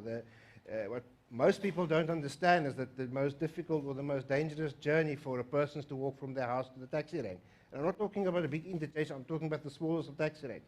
So the industry, again, has followed suit. They are picking the people up, but now legally they're not supposed to be doing it. So this new model that we're looking at, you will loop. So you will loop in your area, you will loop on the other side, and hopefully we can then catch the passengers and then not have to spend so much money on infrastructure. And often during peak time, particularly in the morning, that picking up of passengers is for free, by the way. Yeah. So they work out a system where a roster of you go next, and then you pick up people to get them to the main interchange safely. Yeah. It's something that I know when I've been in Googs, I don't pay for. And I go from Guguletu to Nyanga in the morning without actually paying a fee, and only paying in Nyanga to then come into town or Bellville or Claremont. But a lot of them has also introduced, it's not as sophisticated as the e-hailing companies, but they've got WhatsApp groups. So they know they pick up the other at 7:15, they pick up Lee at 7:20, Gershwin at 7:30, and then the vehicle goes. So why must the vehicle not still go back to the rank, because we are forcing them to go back to the rank? Once the vehicle is full, they've got the list of people, off they go. So that's the new sort of thinking that we are trying to introduce with this new model. But we cannot do that if the tech is not there. And all right. And the city has some money to spend on this new model. Yes, we have, but there's also money coming from Iconic across the passage. Deirdre, you've got some money to spend on this new model. I'll phone a friend about it. There we are. That's it. Gershwin, does this help? It does, but just a caution that, and I know it's not done because these guys are solid, but just in case, that technology in a vacuum is just not going to work. Because sometimes we put in a technology, but we don't know what the end goal is, and that's why I always come back to the base in terms of what is the ultimate role of the minibus taxi industry in the city's plan? Is it just a peripheral support role, an add-on role, or is it a critical aspect of the public transport network as BRT, bus and rail? One would assume it's the latter, given the percentage of people relying on public transport that the sector transports. I mean, my city is only responsible for up to 2%. I'm talking about future planning. Oh, fair enough. Yeah. So when I'm the answer's still the same, though, yeah, right? so when I'm talking about the next 5, 10, 15, 20 years, in terms of what is that critical role of the minibus taxi in that future planning? And once that plan's in place, the business model then supports that, and then the technology enables that business plan. Fair enough. What future role do you want to play in the space, a la Gershwin's call? So if you could get all things considered and resources permitting, what would be, in your world, the ideal dynamic, organic, agile system that operates, that ultimately, because I'll tell you what I want. I want an African Melane getting out of his house, being able to choose which mode of transport I want to use, have that mode of transport be accessible to me with relative ease, either through technology or I step out of my yard, and in a short distance I'm able to get into a minibus taxi, a My City bus, a Golden Arrow bus service, a Metro Rail service, if I'm staying close enough there. Most importantly, I want to be given the right, or to enjoy the right to choose, because where I think there's often hesitation with the taxi sector is that when you guys don't get what you want, you make sure that everybody else is not going to get anything. And that, what that does is it makes me lose sympathy with you. Because ultimately, if you withhold your service, I should feel the pinch and place pressure on government, if necessary, or whoever else is causing you distress to say, solve this, because at the moment, I'm going, I'll stay at home. Because it's safer for me to do so. Look, I think the first challenge is, we might say the taxi industry is at the center, but we are operating on the periphery, and yet we are core to the transport ecosystem in the province. But that should be reflected in the programs and budgets of the city of Cape Town, for example. If there's 5 billion for BRT, 1.5 billion for GAPS, and 2 million for the minibus taxi industry, then you are actually doing the opposite of what you are saying you want to achieve. So more money then there must be a shift. If the industry is regarded as the core, then the budgets must reflect that. And unfortunately, at the moment, they don't.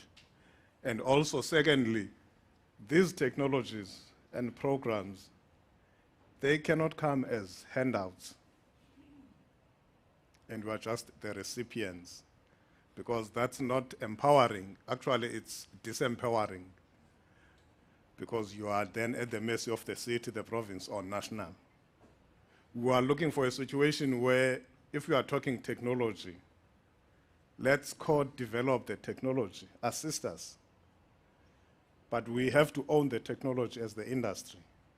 We have to own the data that is generated from that technology, so that we can tap into other opportunities. So it cannot sit with the government.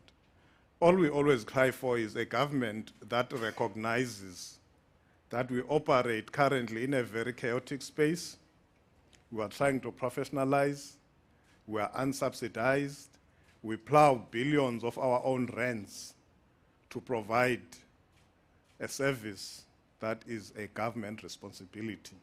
So what we always say is that the least that the government can do is to ensure that the environment in which we provide this service, we plow these billions, is conducive for us to provide this service, and also to ensure that the levels and the quality of the service that we provide is then improved to a standard and level as required by government, both national, local, and provincial.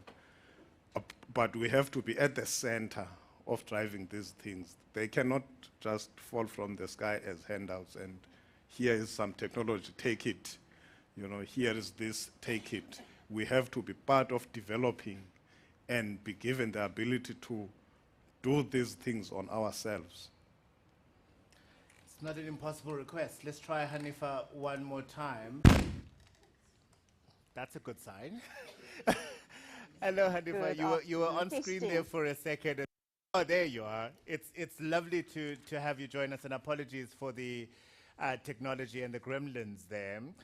Perhaps to pick up on Mandla's last point and to re-emphasize the point made by Gershwin earlier, that the model of funding all public transport seems to be very much silo-driven. So there's a pot of money for passenger rail, there's a pot of money for the Golden Arrow bus services and PATCOs, there's a pot of money for the My Cities and the Ria Vias. And what Gershwin is trying to I suppose, help us think through is, one, it's not an optimal solution to the challenge of public transport in South Africa, so therefore we need to actually review it and look at it a different way.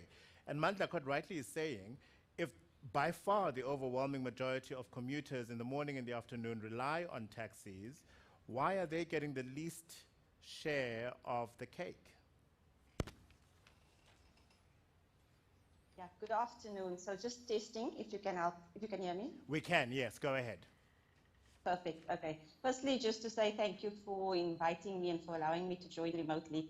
It's a lot of noise where I am, so I'm hoping it doesn't disturb what I have to say. But I mean, look, so just in terms of National Treasury and where they come in, right, and the discussions that's been having right now. So Treasury has this city support program where they fund a program that supports the 8 metros. Right now, it's just the 8 metropolitan cities. And what they do is they sort of go to the local municipalities and say, look, you know, how can we help you to transform spatially? And what are sort of the assistance that you need when it comes to economic development? So this is where the minibus taxi project was born out of, the one that we are currently doing with NCSP. And you know, when we went to the metros and we said, you know, we're not denying that the industry needs financial support, right? We understand and we recognize that right now this industry carries the majority of the public commuters, which is rightfully what everybody's saying on the panel. But when it comes to that funding support, what is it that we need to look at? So you hear words such as formalization, you hear industry transition coming out from the metros, you hear reform, transformation, regulation, enforcement, all of those things. But when you speak to the officials, everybody has a different idea of what that means. And as we were moving through this project, we realized that as government and as national government, we in fact don't understand the market. We don't understand what the commuters require, and we don't understand what the sector requirements are. We, as National Treasury, when it comes to funding, what are the economic drivers in the industry? So what sort of look at the value chain of the sector and where can we support them? So, I mean, we've tried, we've had BRC, the whole idea there was to sort of replace the minibus taxi industry by compensating them and removing them and then running a bus. We had the taxi recap, and like Gershwin says, we are funding millions and millions of money into PRASA and BRT. But from a Treasury point of view, we are not seeing value for money. We are not seeing return on our investment because right now, the minibus taxi carries 80% of the commuters, and that is where our funding is not going to. So the question that Treasury had was, how can we assist this industry to sort of see a return on our investment, and what is the support that they require? And we then changed the focus completely from our project. we didn't look anymore at a reform, and initially the idea was to look at how do we bring the minibus taxi industry into the integrated public transport networks of the cities, and I'm not saying that is the way to go, but before we can bring them into the IPTNs, we started looking at what are sort of this cost drivers. Why is it that they are struggling to sort of reform or transform, whatever word you want to use? And through our research, we came up with about, I would say, about 6 areas that we feel government can support on, and also looking at where the industry themselves can sort of transform themselves. So the first one is the cost of capital. So right now, I mean, we know it costs a lot of money, but I think the research showed about 15,000 Rand a month is what the industry needs to just pay back or finance the vehicle.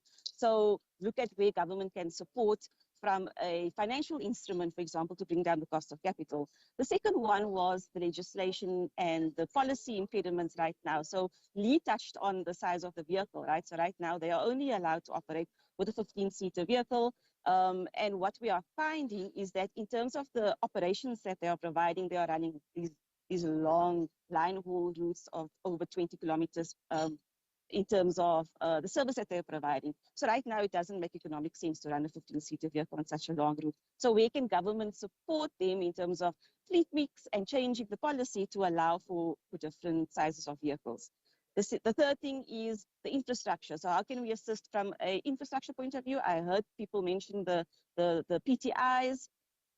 Can we bring in technology there to support them when it comes to staging facilities, depot facilities, and just the whole justice, right, and the dignity of our passengers along the routes and at the stops or at the PTIs. So sort of looking how we can support there. And I think the last thing I want to really say is that the taxi industry, Mandla, I'm glad you're there. You guys have so much at your fingertips in terms of data, right? So you speak about these technologies, you speak about the tracking system.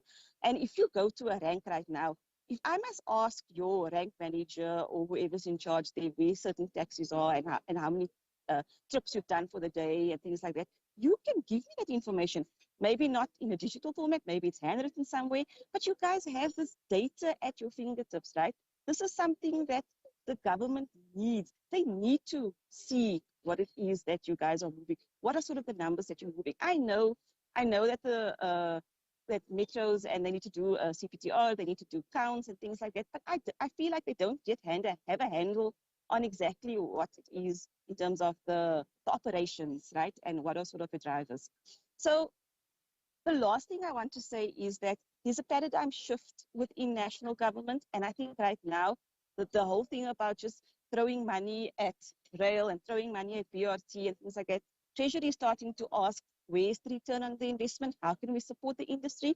And what we are saying and what is coming out of this project that we are doing with the metros is that you need to support this industry as a small business, as a SMME, whatever you want to call it. But I think right now, instead of just trying to regulate and enforce the industry, let's see how we can support them as a small business. And bring in the DTIs, bring in your Department of Labor as well to support your sort of your whole setup of how your drivers are remunerated and how they are employed, and government can support sort of they bring in advisory and consultants to give you that business support. So I think the conversations are changing at a national treasury level, and I think, yeah, I don't want to take up too much time, but I do feel that right now, the current model, the business model that the minibus taxi industry is operating on, it needs to change. And Mandla, the change mustn't just come from a government point of view. The change needs to come from the industry as well. I hear you, and I know last week you spoke about saying you need to change how you no more consider yourself as taxi bosses, but actually as business owners. And that is definitely the right way to go. And in that, government can then say, okay, how can we support you as small business owners? Yeah, let me stop there. Thanks.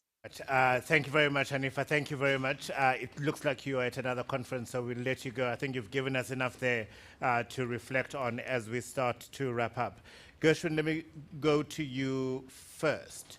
What excites you about what Hanifa has just shared in terms of the thinking in national government, and what concerns you? No, I think it excites me what I'm hearing from Anifa, that National Treasury and National is re-looking at the value of money for in terms of public transport. So that excites me. But just remember, National's not going to do the plan. They must do the frameworks and the policy and the guidance. The work needs to be done on the ground, and that policy and guidance needs to find each other. I think that's the critical aspect. That excites me. What excites me is the plea from Anifa to the taxi industry to push that move towards business entities and to review that business model of a driver chasing a target rather than a group. So that excites me, and I think that's going to be the tipping point around advancing public transport in Cape Town. Absolutely. Deirdre, let me get your thoughts. Ultimately, you need to work with National, you need to work with City in helping to create a conducive environment where public transport is able to provide the service it needs to the people in the region. Are you excited by what she has just said? Partially. I think that what I'm excited about is that the conversation is being held. What changes the space we're in now, and I am gainfully employed, is that you have champions and you have leaders. This minibus taxi task team, as an example, that was established. You have the ED almost clearing a diary to engage on taxi matters. You have the MMC sitting there for days on end, having the engagement. What is the need? So the conversation is happening. You know, from knowing your business perspective, that's why I started the conversation with nothing about us without us, because we've learned from industry around their operations. They learn from us. So it's a mutually beneficial partnership that needs to be created, and our nationals participating in the conversation. So I'm excited about that. What's your concern, though? My concern is I want integration, and I'm going to say something so contentious. So I hope my mic just stops working. My concern is, you know, I have a great amount of respect for our National Treasury colleagues, but there is a point where you kind of just stay in your lane, please, you know, and respect our craft and respect the sector that we know, and let's be respectful of that. So I think that's my concern. All right. I will defend your national colleagues in saying we all pay taxes every month, and I want bang for my buck. That's quite simple. And for me, it does not make sense that, and I'm glad that we're opening corridors and that we are spending more money. I'm not saying let's take anything away from that. But the number of people using trains today compared to 10 years ago is only 10%. So why then are we, given the challenges that we are talking about? Having said that, no growing city or economy can ever achieve its potential without the backbone of a metro rail system. That I know for a fact. So clearly something needs to be done differently from what we are doing. And I think what National is saying, let's acknowledge the contribution that the minibus taxi industry is doing in the absence of metro rail and all that and all that. Just to qualify, where I'm coming from is not that we don't integrate and have the conversations. I won't go to National Treasury and try to balance their books. Good luck. So what I'm suggesting is don't come into our transport sector and suggest how we should run operations. No, I hear you. Lee? Yeah, it is difficult. The legislative regime governing the funding, because all these grants are conditional. So it's not like you get 10 billion rand, you can do with it what you want. Our problem in the transport sector is that we have got a National Land Transport Act that is written in a specific fashion for a specific purpose, for a specific outcome, and unless that changes, Treasury is not going to win the battle with our national department colleagues, because there's a specific way they want these things done, and I think most of us in the city realizes that that might not be. I think Gershon also alluded to it before, is that why give X billion rand for X project? Why not just give 5 billion rand and let the city, in their own wisdom, in terms of their own CITP and IPTN, decide what that money is being used for? But that we don't have. And to change that mindset, I've got 12 years left of work. It's not going to happen in my lifetime. We should note, by the way, we did extend invitations to National Department of Transport to be part of the summit for a whole host of reasons, including us being at the start of Transport Month. They were not able to honor those invitations. So the city did actually extend an invitation to National Transport. We certainly were wishing that they be part of this. Just one last thing, it doesn't require a comment. Is there any way on the MyCity bus stop we can put an electronic digit clock that says the next bus is in 2 minutes? Because that piece of paper that you've got attached to the wall is useless when it's peak traffic. And then you sit there and you go, wait, did I just miss a bus, or am I too early for the next one? And then I'm powerless in making a decision of, do I get into a minibus taxi? Do I take e-hailing? Do I go back and take my car? It's simple. You're already tracking the buses, dude. Just tell me when the next one is, then I can make an informed decision as to whether I'm going to stand there or not. Anyway, it doesn't require a response. Mandla, you get the final word. All right. I think all these things and the plans that the city and the province might have for the industry, these things are not going to happen in a vacuum. The business model is not going to change if nothing is done to ensure that it changes. You know, operators are not going to suddenly wake up and decide we are no longer chasing profits when the incentive is still to chase the trips. We have to create the conditions that make it unnecessary for you to chase targets and everything else. So these things, they are all interlinked. We cannot say, well, you have to do this, then maybe we can look at formalizing. The issue of integration, for example, it's happening at an informal level. The interdependability of the modes is there. You are not going to get out of your house and step onto a train, not unless you stay on the railway tracks in Philippi.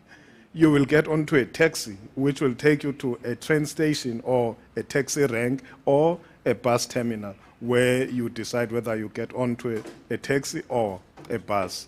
So it's already there, but it's not formalized. There's no formal arrangement. But the way we operate, it lends itself to that kind of a service where there's interdependability. We must just formalize it, but most critical, the integration in fare collection. Because then once we're able to do that, then we might go even further and say, government now must start subsidizing the commuters, not the bus companies and the taxi operators. I love that. I would love that. Thank you very much. Thank you. I'm going to ask that you guys stay the course in the provincial task team. I know that there are conversations that are difficult sometimes. Ultimately, the outcome is going to be for the benefit of the citizens of the city as well as the province. So thank you very much. Thank you, everyone. It's time for lunch. We'll be back here at 2:30, please. 2:30.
A good team. Hello. Okay. Thanks.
Never been that big.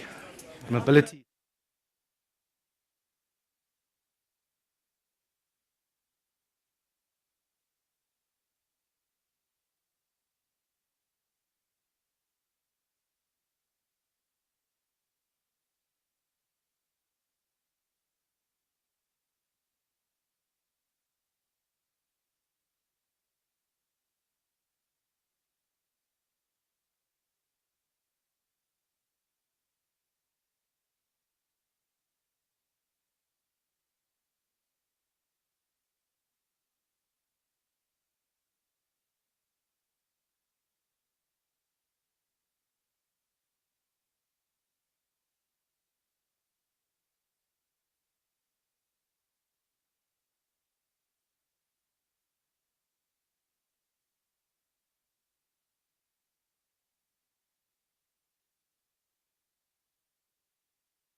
Yep.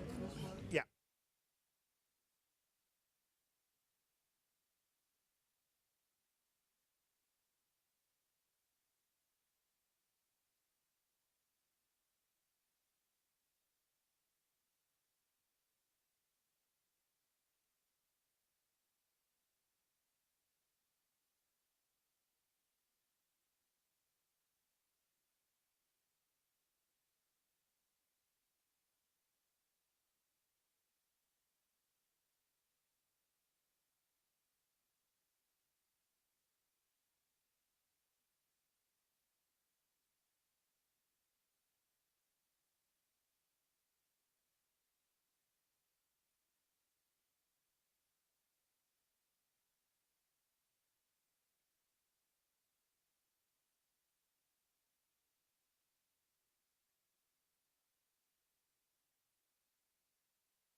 All right, guys, if we can settle in for the last session of the day. It's been a heavy, heavy day. Thank you very much for not only being here and staying the course, but also engaging as much as you did. I do apologize that I did not afford you guys enough time in the earlier sessions to to ask your questions of the panelists, but as you can imagine, the program was quite packed. This is the only session available, so we'll take it as long as it needs. And of course, tomorrow we only have 2 sessions as well, so there'll be a lot more breathing room. And if there are any aspects of the previous panels that you'd like to reflect on perhaps tomorrow, I'll give you some time to do that as well. Okay. Before I introduce the final panelists, a couple of things that happened while you were meeting. Sadly, there are reports of early snags as far as SASSA payments for this month are concerned. We had been promised that we won't find a situation where people are having to wait for money. They seem to be concentrated in Gauteng. I haven't read any reports here in Cape Town yet, but there are some people who are having to be inconvenienced by a system that doesn't seem to be working optimally. The South African Weather Service is expecting hot weather conditions for this summer. Thankfully, it doesn't impact on us because we have winter rainfall, but our fellow South Africans who live in summer rainfall areas, sadly, they're not anticipating rainfall that is going to be heavy, so it's going to become quite a challenge all round. And then some good news, the Times Higher Education ranking system has just been published, and we have 4 South African universities in the top 500. The University of Joburg is sitting in the band of 401 to 500. You should note that Joburg is technically the best university in South Africa according to local rankings, right? Stop it. There are rankings that people apply. University of Joburg, according to a local ranking, is apparently the best, but they're sitting... Good luck, darling. But they're sitting in the band of 401 to 500. And then we have 2 universities sitting in the band 301 to 350, and that is Stellenbosch University and Wits University. They don't tell us, obviously, which order they are in, but they are in those 2 universities. And no surprises for guessing, University of Cape Town, the best university, not only in South Africa, but on the African continent. They are currently positioned 167th, which I think is an improvement on last year and the previous year. I think they were in the 180 bracket previous times. Now they've gone up to 167, which is good. The top 5 in descending order, number 5, University of Cambridge in the UK, Harvard University in the States, Massachusetts Institute of Technology in the US is number 3, Stanford in the US number 2, and University of Oxford in the UK number 1. So well done, UCT. I just hope that they sort out their governance issues so that we can get on with the work of teaching and learning and research. All right. This final session is looking at how sustainable mobility in the middle of a growing urban population, traffic congestion, less funding and funding challenges, and more unpredictability can be realized. On the panel, I've got Gareth Morgan, who's the Executive Director for Future Planning and Resilience with the City of Cape Town. I've got Darlene Campbell, who's Executive Director for Urban Mobility in Cape Town. Gordon Lang, who is the Advocate for Sustainable Mobility. And then a popular man on the panel, Tony Vieira, who's the Manager for Transport, Infrastructure Planning and Development with the City of Cape Town. But we are, with your permission, going to start with Kadri Nasib, who's the Executive Director for Energy in the City of Cape Town. And the reason we need to do this, or is he not there yet? Okay, he's at the airport. He's got a flight at 15:45. We will try and connect with him before we need to, but, you know, apologies. So we'll get there. Which means I start with all of you. Gareth, let's start with you.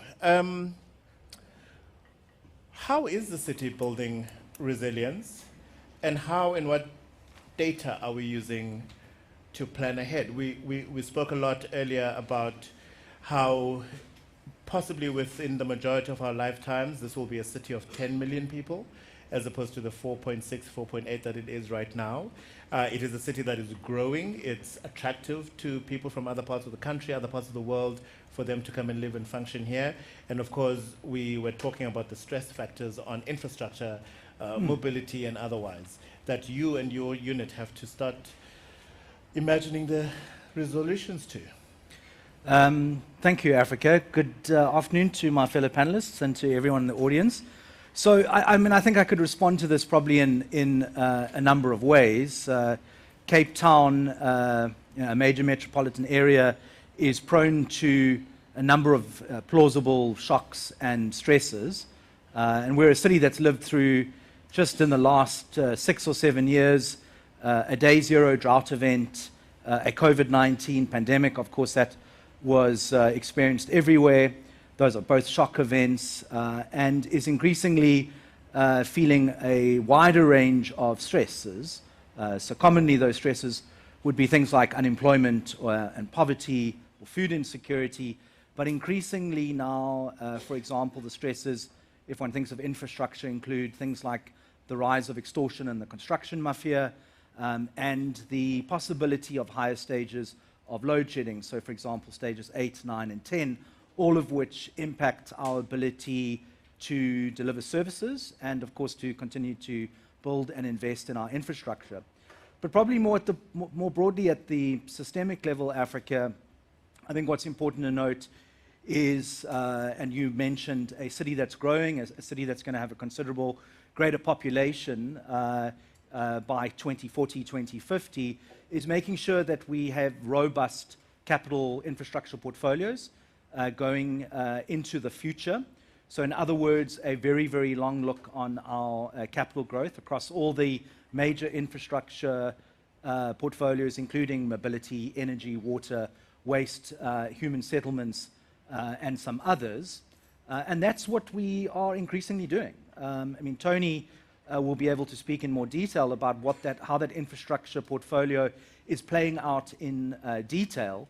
But it's currently the second largest capital infrastructure portfolio in the city after the basic services portfolio, particularly water and sanitation. That's a really great thing. My personal view is having maximum choice in a portfolio is vitally, vitally important. So the funding considerations are certainly one thing, and perhaps we might address some of those on this panel discussion today. But the more choice you have in the portfolio is a good problem to have. And certainly the mobility portfolio is getting more mature over the course of the next 10 years or so. And all of those portfolios are stress tested against the most relevant shock events. So we have a much greater sense of to what extent the various portfolios are responsive to the key shock events. And probably at a more systemic level, the portfolio that is looking the strongest over the next decade is the water and sanitation portfolio in response to the possibility of the next drought, which will be inevitable. I just don't know when it's going to happen. And that you would expect to be the case because of the learnings from day zero. So the water portfolio is looking exceptionally strong over the next few years.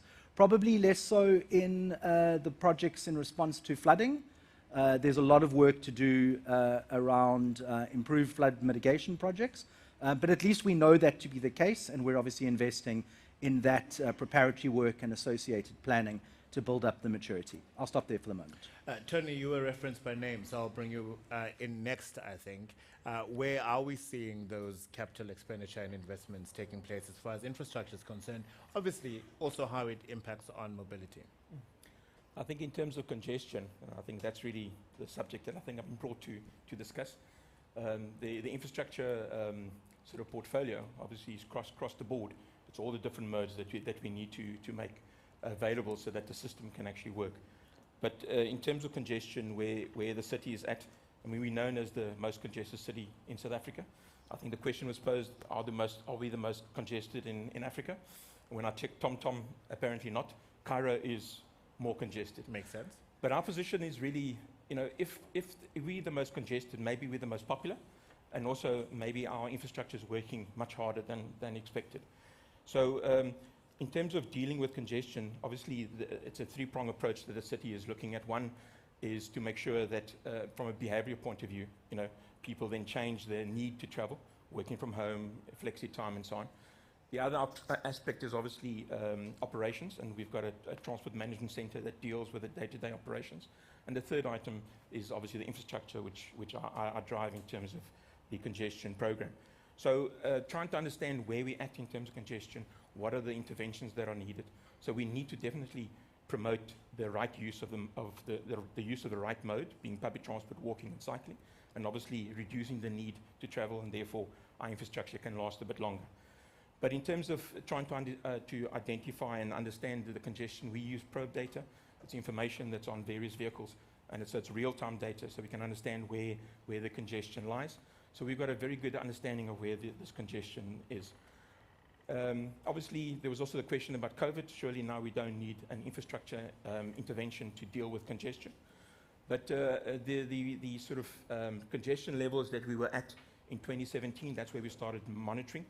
It sort of increased in 2018, 2019, peaking at 2020 just before COVID. And in terms of where we're at now, we're sitting at about the same level as 2017, but not quite at the level of 2020 when we peaked. Okay. So we understand that obviously the congestion has improved because of the social experiment that was imposed on us called COVID-19. But the levels of congestion are sort of reaching a certain level. The infrastructure that we identify, the projects that we identify is trying to deal with those various congestion levels. But we also look at the other modes. So in other words, a lot of our public transport services are in shared roads. So when we look at the solution, we also look at how we can make it better for public transport. And Kommetjie Road is a classic case where there are NMT, cycle, pedestrian, as well as public transport lanes to give public transport a time advantage. So we're trying to put congestion and our response to congestion in the right context. In other words, we need to try and right-size this.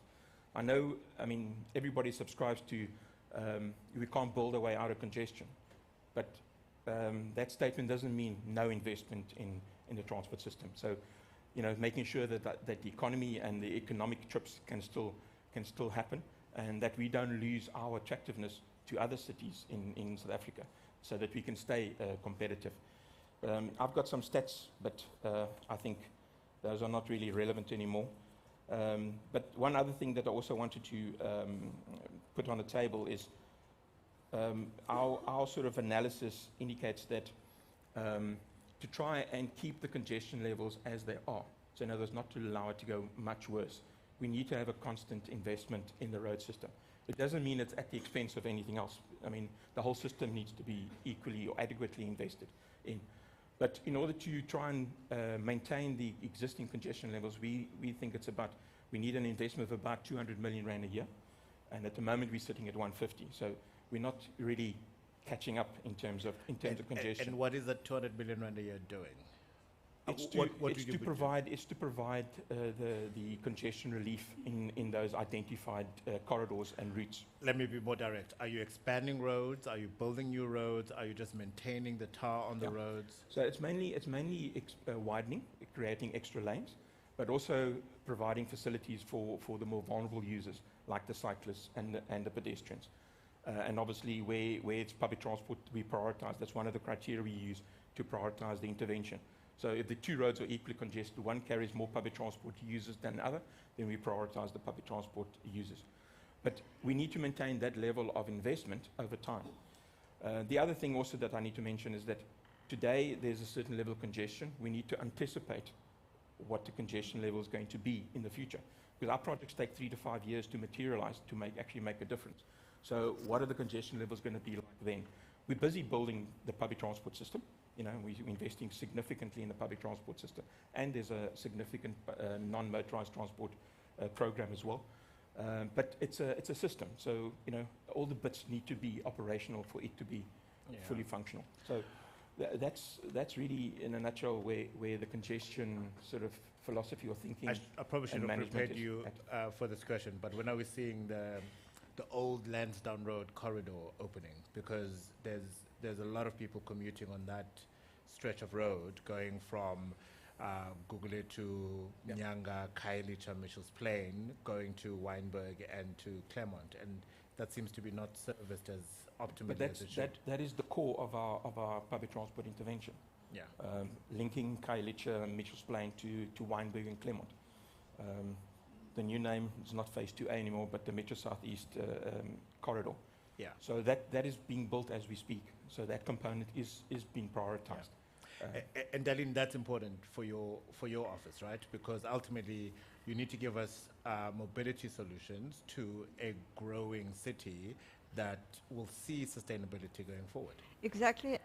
That is specifically why we also concentrating very much on the Metro Southeast at this stage, is that, and a lot of our investment is going into the Metro Southeast, is to get people being able to transfer and have a wider range of reach where they actually can, this is not, a wider range of where they can. Can we have a handheld, please, as a backup? No, let's see.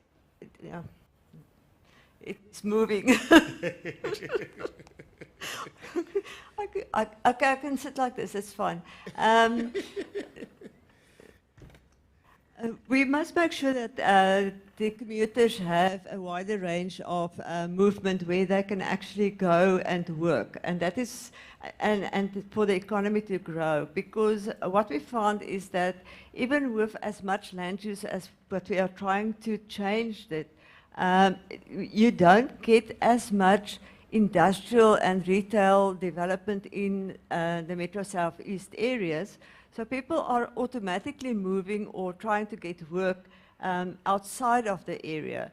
And with developing the Metro Southeast corridors, the upgrading of the roads, the BRT, special lanes, etc., and high occupancy lanes, we want them to be able to come up to Wynberg and then be interchanged, and they can then go anywhere else with various options of public transport to get to other job opportunities. And that is very important for the Urban Mobility Directorate.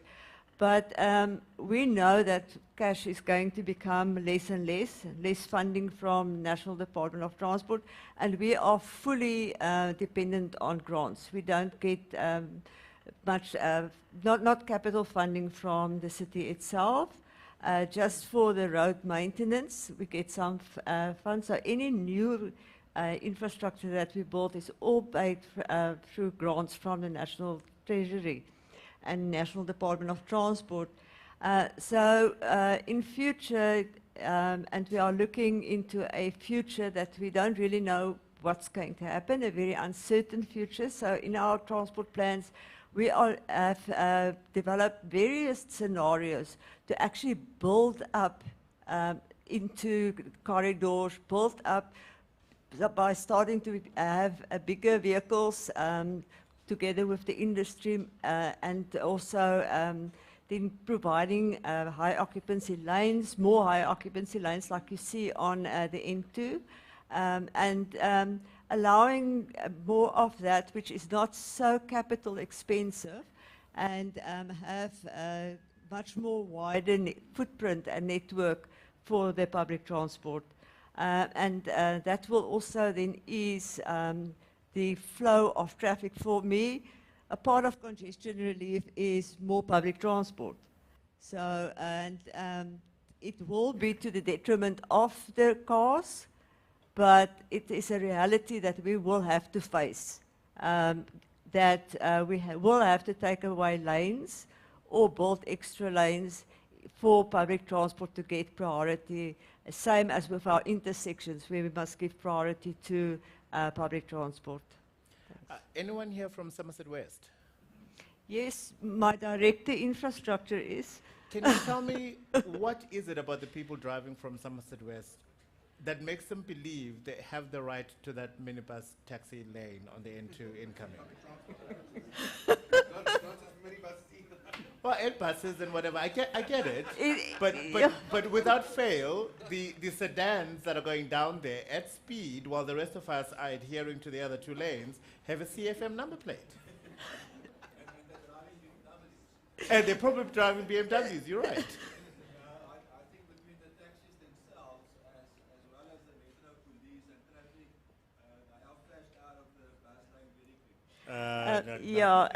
I must give credit here to our transport law enforcement We have within traffic department, that is why you see traffic here, we have our own law enforcement, transport law enforcement, and they actually do make sure that if they see somebody in a BMW in the bus lane, we get them out of there very quickly. Good, that's good to hear. Gordon, of course, you hearing all of this and you're going, it's all lovely and well, but why do we have to get into motorized vehicles in order to move from one part of the city to the next? Well, coming from Africa, who walks around the city mostly, I think that's a great question. There was a question that I was given to start the conversation off, but I'm actually going to turn the question on its head. And the question that we try to use in the sustainable mobility, and again, it's more sustainable access to opportunity than sustainable mobility that we should be talking about. The question is, how has transport planning reinforced and possibly continues to do so urban sprawl, social inequity, unaffordability, and environmental impact post-apartheid? And I apologize for saying that, but we do need to think about that because we've reinforced the apartheid planning. We're 30 years down the line from that, and we've got to step away from that. And then how can transport planning change this? And by that question, what I'm saying is transport planning, and this is the conversation today, is how are we moving people and goods, not how are we changing the way the city functions. And that really is the key behind sustainable transport. And what is sustainable transport? Sustainable transport actually addresses three things: social equity, the economic driver of the city, and we've touched on that, and we've touched on social inequity, but we haven't really addressed social inequity in the conversation, and then the environmental issues. Part of my brief was to speak to the environmental issues, and all of us just need to think about last weekend and the weekend before and what's happening around the world. I mean, Greece has just been hit by 2 massive floods. Libya, massive flood, plus bad infrastructure planning. Heat waves throughout. Cape Town, Newlands had more rain by the 26th of August than any other year on record, basically. Wow. And that was before the storms hit us. Cape Town had its hottest day in August ever on the 28th of August this year. Now that temperature was 34 degrees in the center of town. Now that's a heat wave in normal Cape Town terms. So in August we've got that. We've got El Nino coming at us. We've had last weekend's storm, and I don't know how many people were driving in the storm last weekend, and that storm stretched from the Tankwa Karoo all the way to Cape Town, and it rained for literally 36 hours basically. And we've seen the damage that's done. And I mean, just speaking to Tony, one of the key issues, and to Gareth here, the key issues is what are our emergency and disaster relief funds starting to look like? We're spending money on building systems and infrastructure, and yet we may have to bail infrastructure and systems out. The bill at the moment, they're talking about 1.2 to 1.4 billion to repair the damage that's been done in this last storm. I do challenge Tony at one level because we've got current average occupancies in vehicles at 1.2. If we go to 1.5, that's a 25% reduction in the number of vehicles on the road. That then comes back to the sustainable transport approach, and we're very, very caught in the green transport conversation. The green transport is an economic and a business conversation, and it's saying how do we replace ICEs, internal combustion engines, with alternate energy-driven vehicles. But what we're not doing is addressing the congestion and the social inequity that come out of those two, because all we're doing is replacing one vehicle with another. So the true sustainable mobility conversation speaks to avoid, shift, and improve, and that is touched on in the CITB, the Consolidated Integrated, or the Comprehensive Integrated Transport Plan. But even at the United Nations level, they're recognizing avoid, shift, and improve as the key way to drive the conversations around sustainability, because it does two things. It addresses the GHG emissions, the climate change crisis that's facing us, not forgetting that 40% of our emissions are driven by transport in the cities, and that in Cape Town, more than 50% of the energy consumption in Cape Town is taken up by transport currently at the moment. So we've got to look at that very, very differently. And avoid, shift, and improve. Tony touched on it. There have been some conversations about that earlier on. Avoid, shift, and improve is avoiding the need to travel. COVID showed us how that can be done at one level, but not at another level or many other levels. Shifting is moving from an existing mode of transport to a more environmentally friendly, more sustainable mode of travel, which is buses, and the city is driving an agenda in that. So it's very strong. Those two alone will take up between 50 and 60% of the GHG emissions and energy consumption that is currently being taken up by ICEs. So the green transport is only going to give us at best between 50 and 40% of the savings that we so desperately need if we're going to achieve the goals by 2050. And those goals are rapidly shifting. We're not actually getting to where we need to be in terms of climate change reduction, and those are the really things. So linked back to my earlier question is the next question linked back to that is how do we change transport's role in shifting the way that cities are formed and function? And really, it's who needs to be in the room for those conversations. And again, Dion touched on that earlier on. He spoke about a visioning beyond 2050 or a visioning for 2050. We would argue that you need to vision beyond 2050 and say, what would the city look like if it was working for everybody beyond 2050 and you could walk and cycle anywhere? I mean, the cycling strategy for Cape Town, and this is one of the implementation things that we talk about, cycling strategy for Cape Town, 2015 signed off, approved by council, and yet we haven't really moved on that in terms of increasing the mode share of cycling from the 1% at that time to maybe 1.5% now, where the target was 8% by 2030. Tony speaks about infrastructure spend. Currently, we spend about 3% of our budget on NMT outside of the public transport approaches at the moment. The United Nations said we should be spending 20% of our spend, system spend in transport on cycling and walking as the departure points for any transport planning. That comes to another concept, which is we talk about TOD, transit-oriented development, around the world, and again, this primarily came out of COVID, is cities are talking about 15-minute cities. Now, they're not cities where you can get to and from everything within 15 minutes. What they're talking about is precincts where you can access whatever it is you need from where you live within 15 minutes, and that includes public transport and the access to urban mobility, linking maybe a Khayelitsha and a Claremont CBD. So the public transport is part of the access, but everything you need is within 15 minutes of walking or cycling of where you are.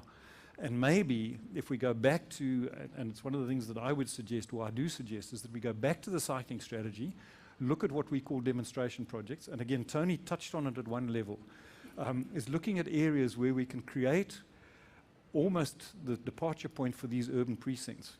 And I'm going to put a challenge to Cape Town at the moment. Johannesburg has got an initiative called Josie My Josie. We claim to have the best universities in the country at the moment. Except we do. We claim to. Johannesburg is trying to compete with that at the moment, creating the CBD as an educational area. But what they're really talking about is a 15-minute precinct that's founded on education. And they're going to change the center of Joburg CBD by doing that. And maybe from a Cape Town perspective, that's what we should be doing, moving towards that. Then we will address the 43% of income spent on public transport to get to and from opportunity, the 40 minutes that we're taking to travel, the 1.2 people per car. And we will provide, if we can unlock R1 billion, 932 million rand, R1 billion into the local economies by not having to travel, imagine what that could do for our businesses in our setup. And so it means that we've got to change the conversation from looking to move people to providing opportunity where people are. And how do we make that accessible, walkable, livable, and those precincts accessible, livable, walkable? So we've got many more Africas in the city. And I'll give you guys a chance to respond to that in a moment. But I believe we do have Kadri on the line joining us from, I imagine it's Cape Town International Airport. Kadri, thank you very much for making the time.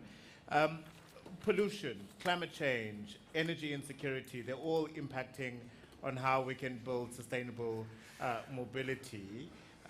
How realistic is an alternative fuel for mobility we're talking about buses, people are buying hybrid cars, eventually we'll have fully electric cars. Is Eskom going to give us electricity? Can we open up his fader, please, or something? Still can't hear you, Kadri. Oh, there you go. Perfect. Yeah, we can hear you now. Okay, great stuff. I think it's quite clear that people are sitting in an airport, transport, like talking to. But I think what's important is transition to electric is happening in events. If you only look at China right now, the Chinese market is possible. And All soon we'll right, see. I'm gonna pause you, Kadri, because we're literally hearing every second syllable, and hand you back to the technical team so that they can just work on that before we can. Is it that side? Okay. Kadri, it seems that we have a signal challenge, I'm afraid, with you. And literally what we're doing, we're hearing every second syllable. You're not even completing words and sentences at the moment. I don't know if you want to give it another 30 seconds and try for another 30 seconds, and then we'll just call it if it doesn't work. All right, Africa, can you hear me? Much better, much better. Great stuff. As I was saying, that the transition pollute is well underway. But look at the Chinese as an indicator of certainly they are to actually exceed. All right, Kadri, it was fantastic for the first 45 seconds, and then it just got. We figured out that you're talking about China as an indicator of growth, and then we lost you after that. So I think we're going to wish you well on your travels. Bon voyage. I would have loved to hear your input. Sorry, man, about that, but it seems that technology is not doing what we need to do. Sorry, Africa, sorry to the challenge. Not at all. Thanks, Kadri. Tony, some points there made by Gordon. He made reference to you a number of times. I'm not sure if you want to perhaps respond to some of those. Happy to. Interesting in terms of the car occupancy. When we looked at the far south, south of the mountains, Fisher Consign, I mean, there's limited opportunity for creating capacity. There's public transport. There's a rail system that can actually, it's underutilized. So, you know, how do we actually make the infrastructure work better? And that's exactly, I mean, I know you get 1.5 people per car, but let's say two persons per car. If you could do that, automatically, if you look at the throughput of person trips rather than vehicles and so on, I mean, you'd be doubling your capacity. No, pass on the handheld. That in? Pass on the handheld. There you go. Okay.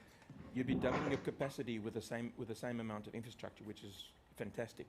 There are some apps in the marketplace that tries to sort of do some car sharing, but it's mainly around school trips. So certainly that's something that we would definitely subscribe to. But the effectiveness is dependent on the individuals actually reacting to that. So certainly that would be something we would definitely support. In terms of TOD and in terms of right location of the various land uses, I mean, that is something we've been subscribing for many years, but it's a slow benefit generation. So in the meantime, you still need to get people to work and to the other functions. So the challenge is really how do you right size it now and not oversize it for the future. But we need to, like you mentioned earlier, I mean, our business is moving people and goods in an effective way, you know. So certainly all those we do subscribe to. And obviously the 15-minute walking, there are some places that happens. I think what I would want to add to that is around car ownership, because you know, there's been a whole debate about sort of how do you set up the various forums, and parking is always a controversial issue. But for me, parking is around ownership. So if we can convert or change the love of cars with, I don't know, love of bicycles maybe, then the space allocation might be different. But the real challenge is how do we manage this transition and maintain that mobility that we do need to do. And obviously there's lots of our communities stuck in an area that is very remote from job opportunities and economic opportunities. And over the years there's been an attempt to bring jobs to where people live in the Metro Southeast, with limited success, I might add. And the alternative is to provide housing where the jobs are. And then there's the whole market cost which comes into it. I mean, the CBD in terms of affordable housing, it's a desire and intent, but when you speak to various developers, some people might think affordable is 1.2 million. So, you know, even that is not affordable to even the medium income groups. So all those things are there, and those intents and principles are there, but we don't really have any control over it. I mean, our control mechanisms are there to try and facilitate these, but the market just doesn't respond fast enough. So, you know, until we get there, we need to actually plan and manage interventions that make sense for the current needs and does not preclude the opportunities of change in the future. All right. What Tony is also telling us is that the question of moving business to where people are is above his pay grade. Somebody else is gonna have to make that decision. But thank you, though. Thank you very much indeed. Gareth, I wanna bring you back in here. Up until we get a solution where ideally we're constructing and creating business nodes near where people are living, we are going to need to continue making infrastructure possible and viable and feasible for people to move to where they need to move to right now. A horrible, and it's not unique to South Africa, I mean, probably not even unique to South Africa, but certainly not unique to Cape Town, is that notion of construction mafias. Yeah. We have a panel discussion tomorrow morning. It's the first one, and I'm looking forward to it. But from a resilience point of view, how does the city respond, in your opinion, to something that is heavily impacting really multiple construction sites that are going at the same time? Africa, yeah, it's a great question.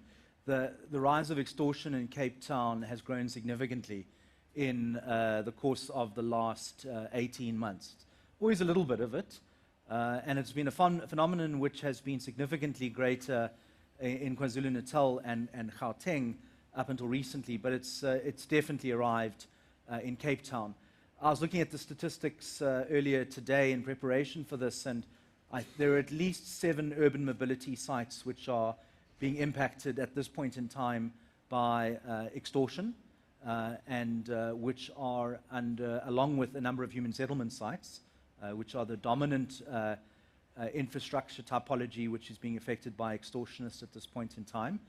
And those and a few water sites are, we have a weekly war room that builds the responses to these particular site-specific incidents of extortion. So, I mean, it's a tough thing for the city to respond to for a number of reasons. That some of the key components in the criminal justice system, of course, are not ours, including the investigative and prosecutorial sides of the value chain that are required here.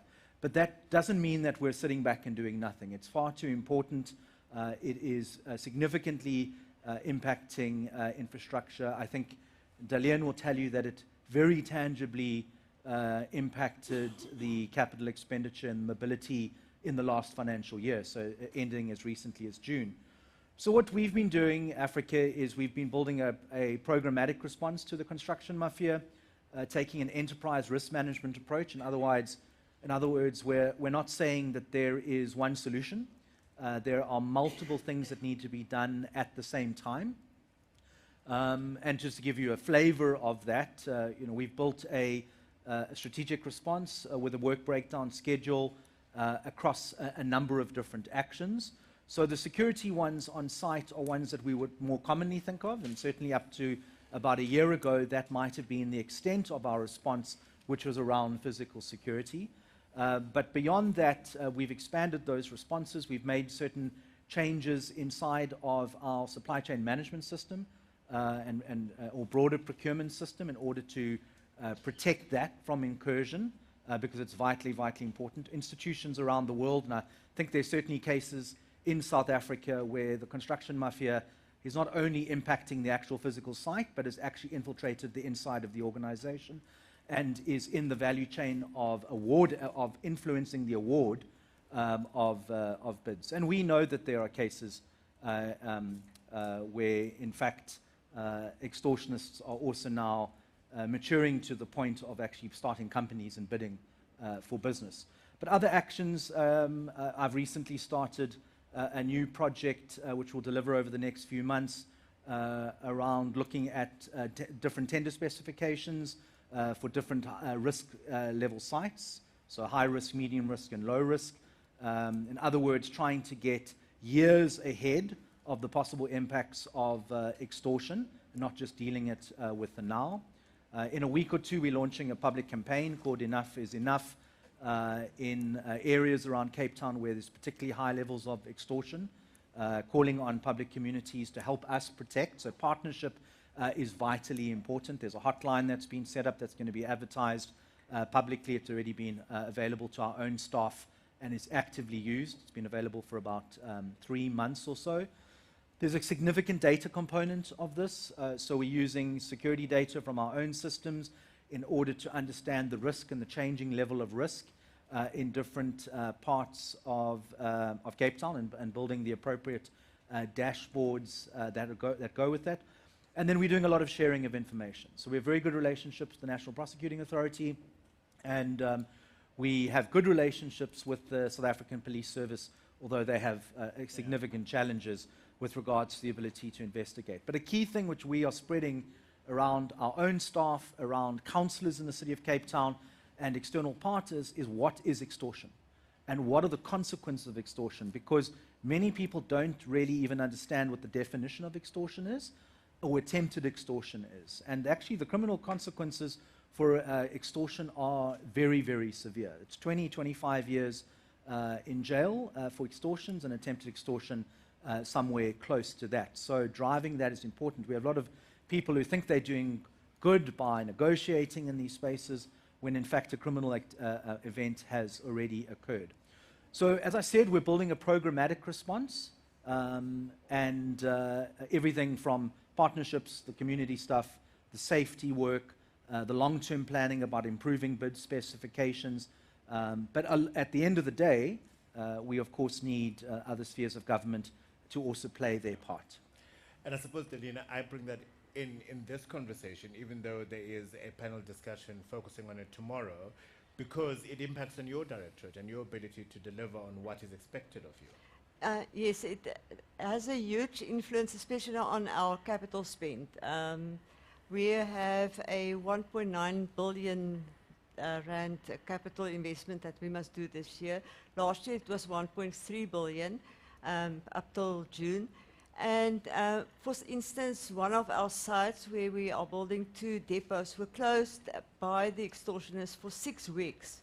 Now you can think what for some directorates who's got 500,000, say 5 billion and 20 million, 6 weeks is not going to make much of a difference. But for us, it actually resulted in us not being able to spend all the money that we were supposed to spend.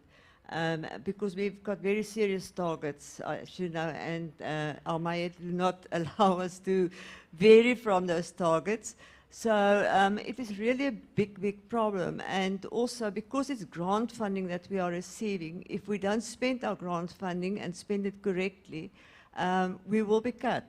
The funding will be cut in future. And that is a big problem for us. And that is why we have a very close relationship also with our safety and security at the directorate, and they respond very quickly for us. But sometimes it's just, even that is impossible, and you have to physically have people removed and make a case in court for extortion.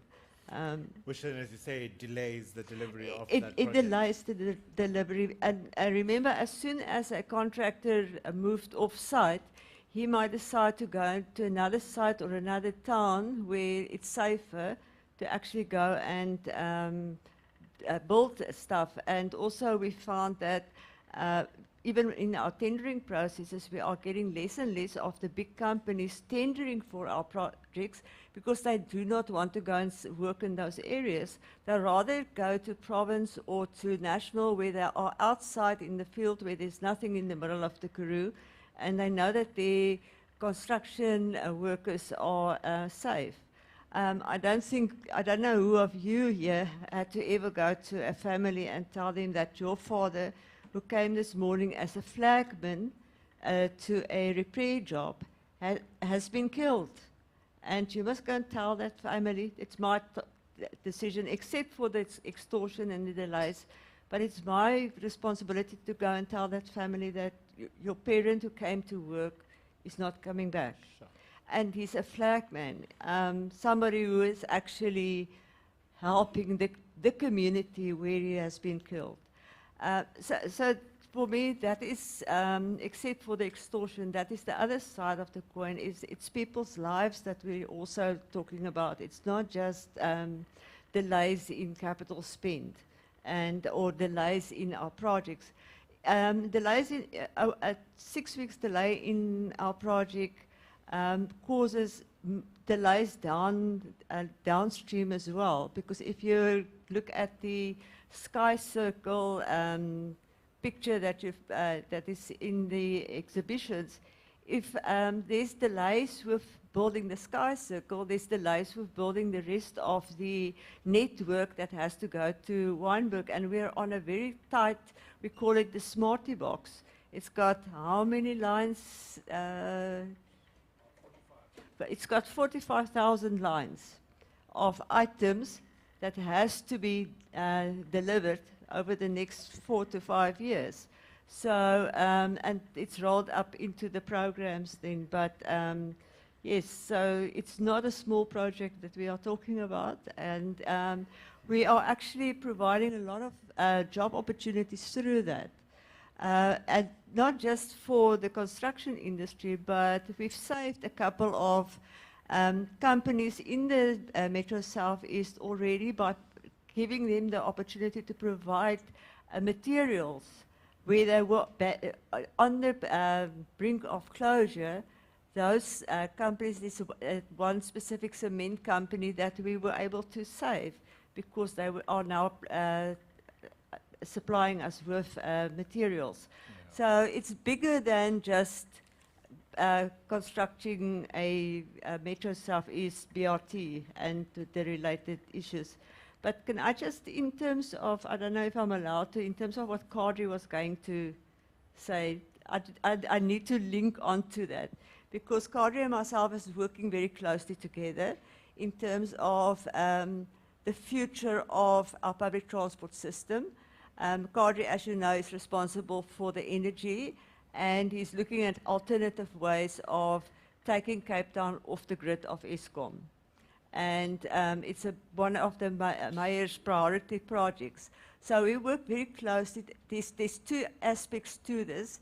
The one is in terms of electrical buses and vehicles and minibuses into the future, but with the clean energy that Cape Town is going to produce itself, which will bring down our the original vehicle might be more expensive, but our operating cost will be much, much lower than what it is at the moment.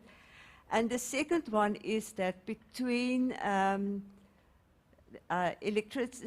Energy Directorate as well as waste management, we're looking at the separation of waste, and then certain parts of waste can be converted into a green diesel, which is then going to be used by our buses in future to actually, instead of normal diesel.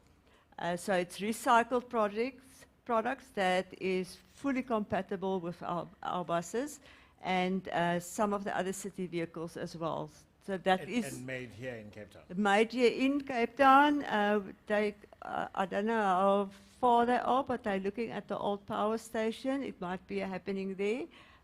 But all of that made in Cape Town for Cape Town, and that is why I asked Kadri to be on the panel, because it's part of our green agenda as well for the future. And thank you for bringing that in. Gordon, that must make the cockles of your heart flap very happily.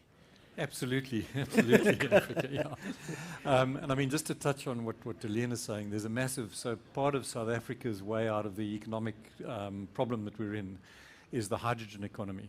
And right now there's a project being run by Germany and Toyota looking at the passenger vehicles and hydrogen fuel cells for passenger vehicles, which would speak to the microbus, the taxi industry basically, the minibus taxi industry very, very strongly. So there's all sorts of technical solutions that are coming through to get to net zero by 2050.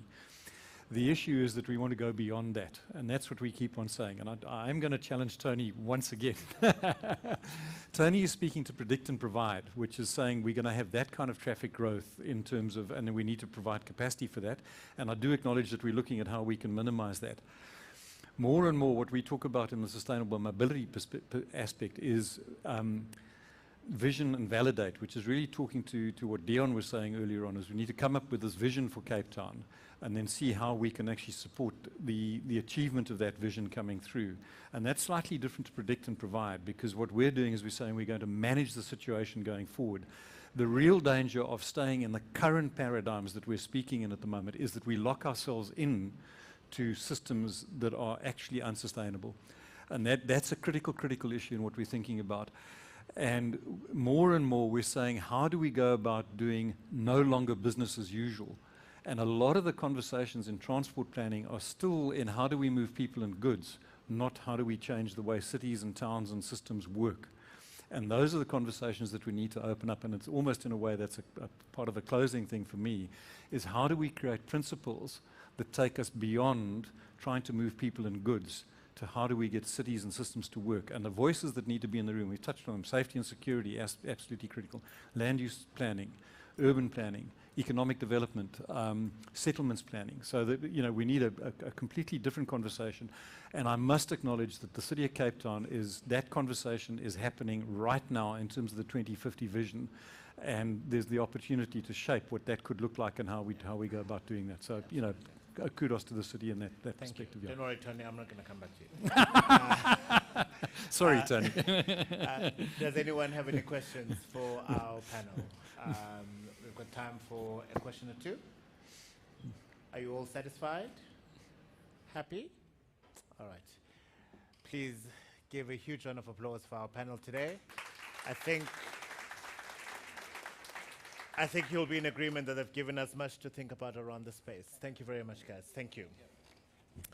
You can now quick sticks go back to the back of the room and get your, I'll need your handheld, please, if that's okay.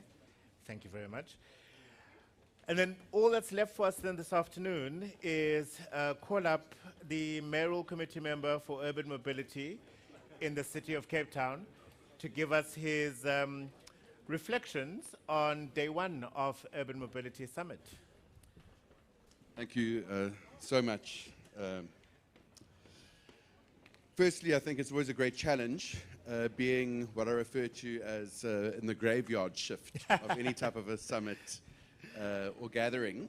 So I must commend the previous panel for being able to keep people interested and engaged after such a wonderful lunch. I also think it's important to mention, and I don't know if all of them are in the room, but Denny and Taryn and Elisa and Esther and Liesel and all the people involved in the comms and shared services team who have made today and will make tomorrow an absolute pleasure and a focal point of interest. You deserve a real round of applause, ladies. Thank you very much. And also I'd like to acknowledge the Executive Director for her guidance and her leadership. This was Deleon's idea, and through the very competent shared services and comms team, they've made it a reality. So I think it's important to acknowledge them first. It's a pity that Mr. Hermanus is not in the room, because amongst our stakeholders that are from outside of the city of Cape Town. He is actually in the room. Is he? Is he hiding around the corner? Okay, so all stakeholders, external being from PRASA, the academia, from the legal fraternities. It is an unbelievable honor and a privilege for the City of Cape Town to host you and to include you in part of our panel discussions of, of the items discussed today, which are of utmost importance, looking into the future and what our public transport and transport system overall needs to look like in the city that is growing by the month, literally. Today, I think, was possibly one of the most exciting days in terms of the discussions held. Rail, of course, a very hot topic, and all speakers. And it was wonderful to have Imran as well take part sort of casually in the discussion. I think it leaves a lot of scope for the type of discussions that need to get pushed, and which we as the City of Cape Town, through our feasibility study, through our engagement with national government and PRASA, need to keep fighting for. It is a critical service that is the center and backbone of our public transport infrastructure, as it should be in any developed or developing city around the world. It's the mass people mover around which all other public transport should move, like satellites orbiting, orbiting that central moon or planet. Our minibus taxis, our buses should be feeder systems that get commuters to that train, to their place of work, and then around suburbs once they climb off their train at various stations. I think also the importance of discussing the vital minibus taxi industry. It is no secret that the industry is, without a doubt, the current largest player in terms of public transport. They've stepped into a void left by a dilapidated, failed rail system that we are only now starting to see claw its way back from the abyss at a very glacial pace. I am deeply sorry that the National Department of Transport, despite many invitations, was not present here today. It would have been wonderful to have them take part in the panels, but that is a discussion that will have to happen behind closed doors and into the future. Tomorrow also offers a whole host of exciting discussions. I sincerely hope to see all of you back here again. I think if the lunch is anything like today's, we'll probably have a whole group of people coming back for more tomorrow. So, that's how it's bribery and corruption. That's how we work with these things, whatever it takes to get you to come back. But again, thank you. Please make your way home safely. I hope many of you are going home by my city. And we will see you tomorrow. Thank you very much. All right. Thank you very much, everyone. Not much left from me, except to say please join us for the last socializing session for this afternoon. I will see you back here in this room tomorrow. Registration will open at 8, and the first speaker will be at 9 o'clock. Thanks, everyone.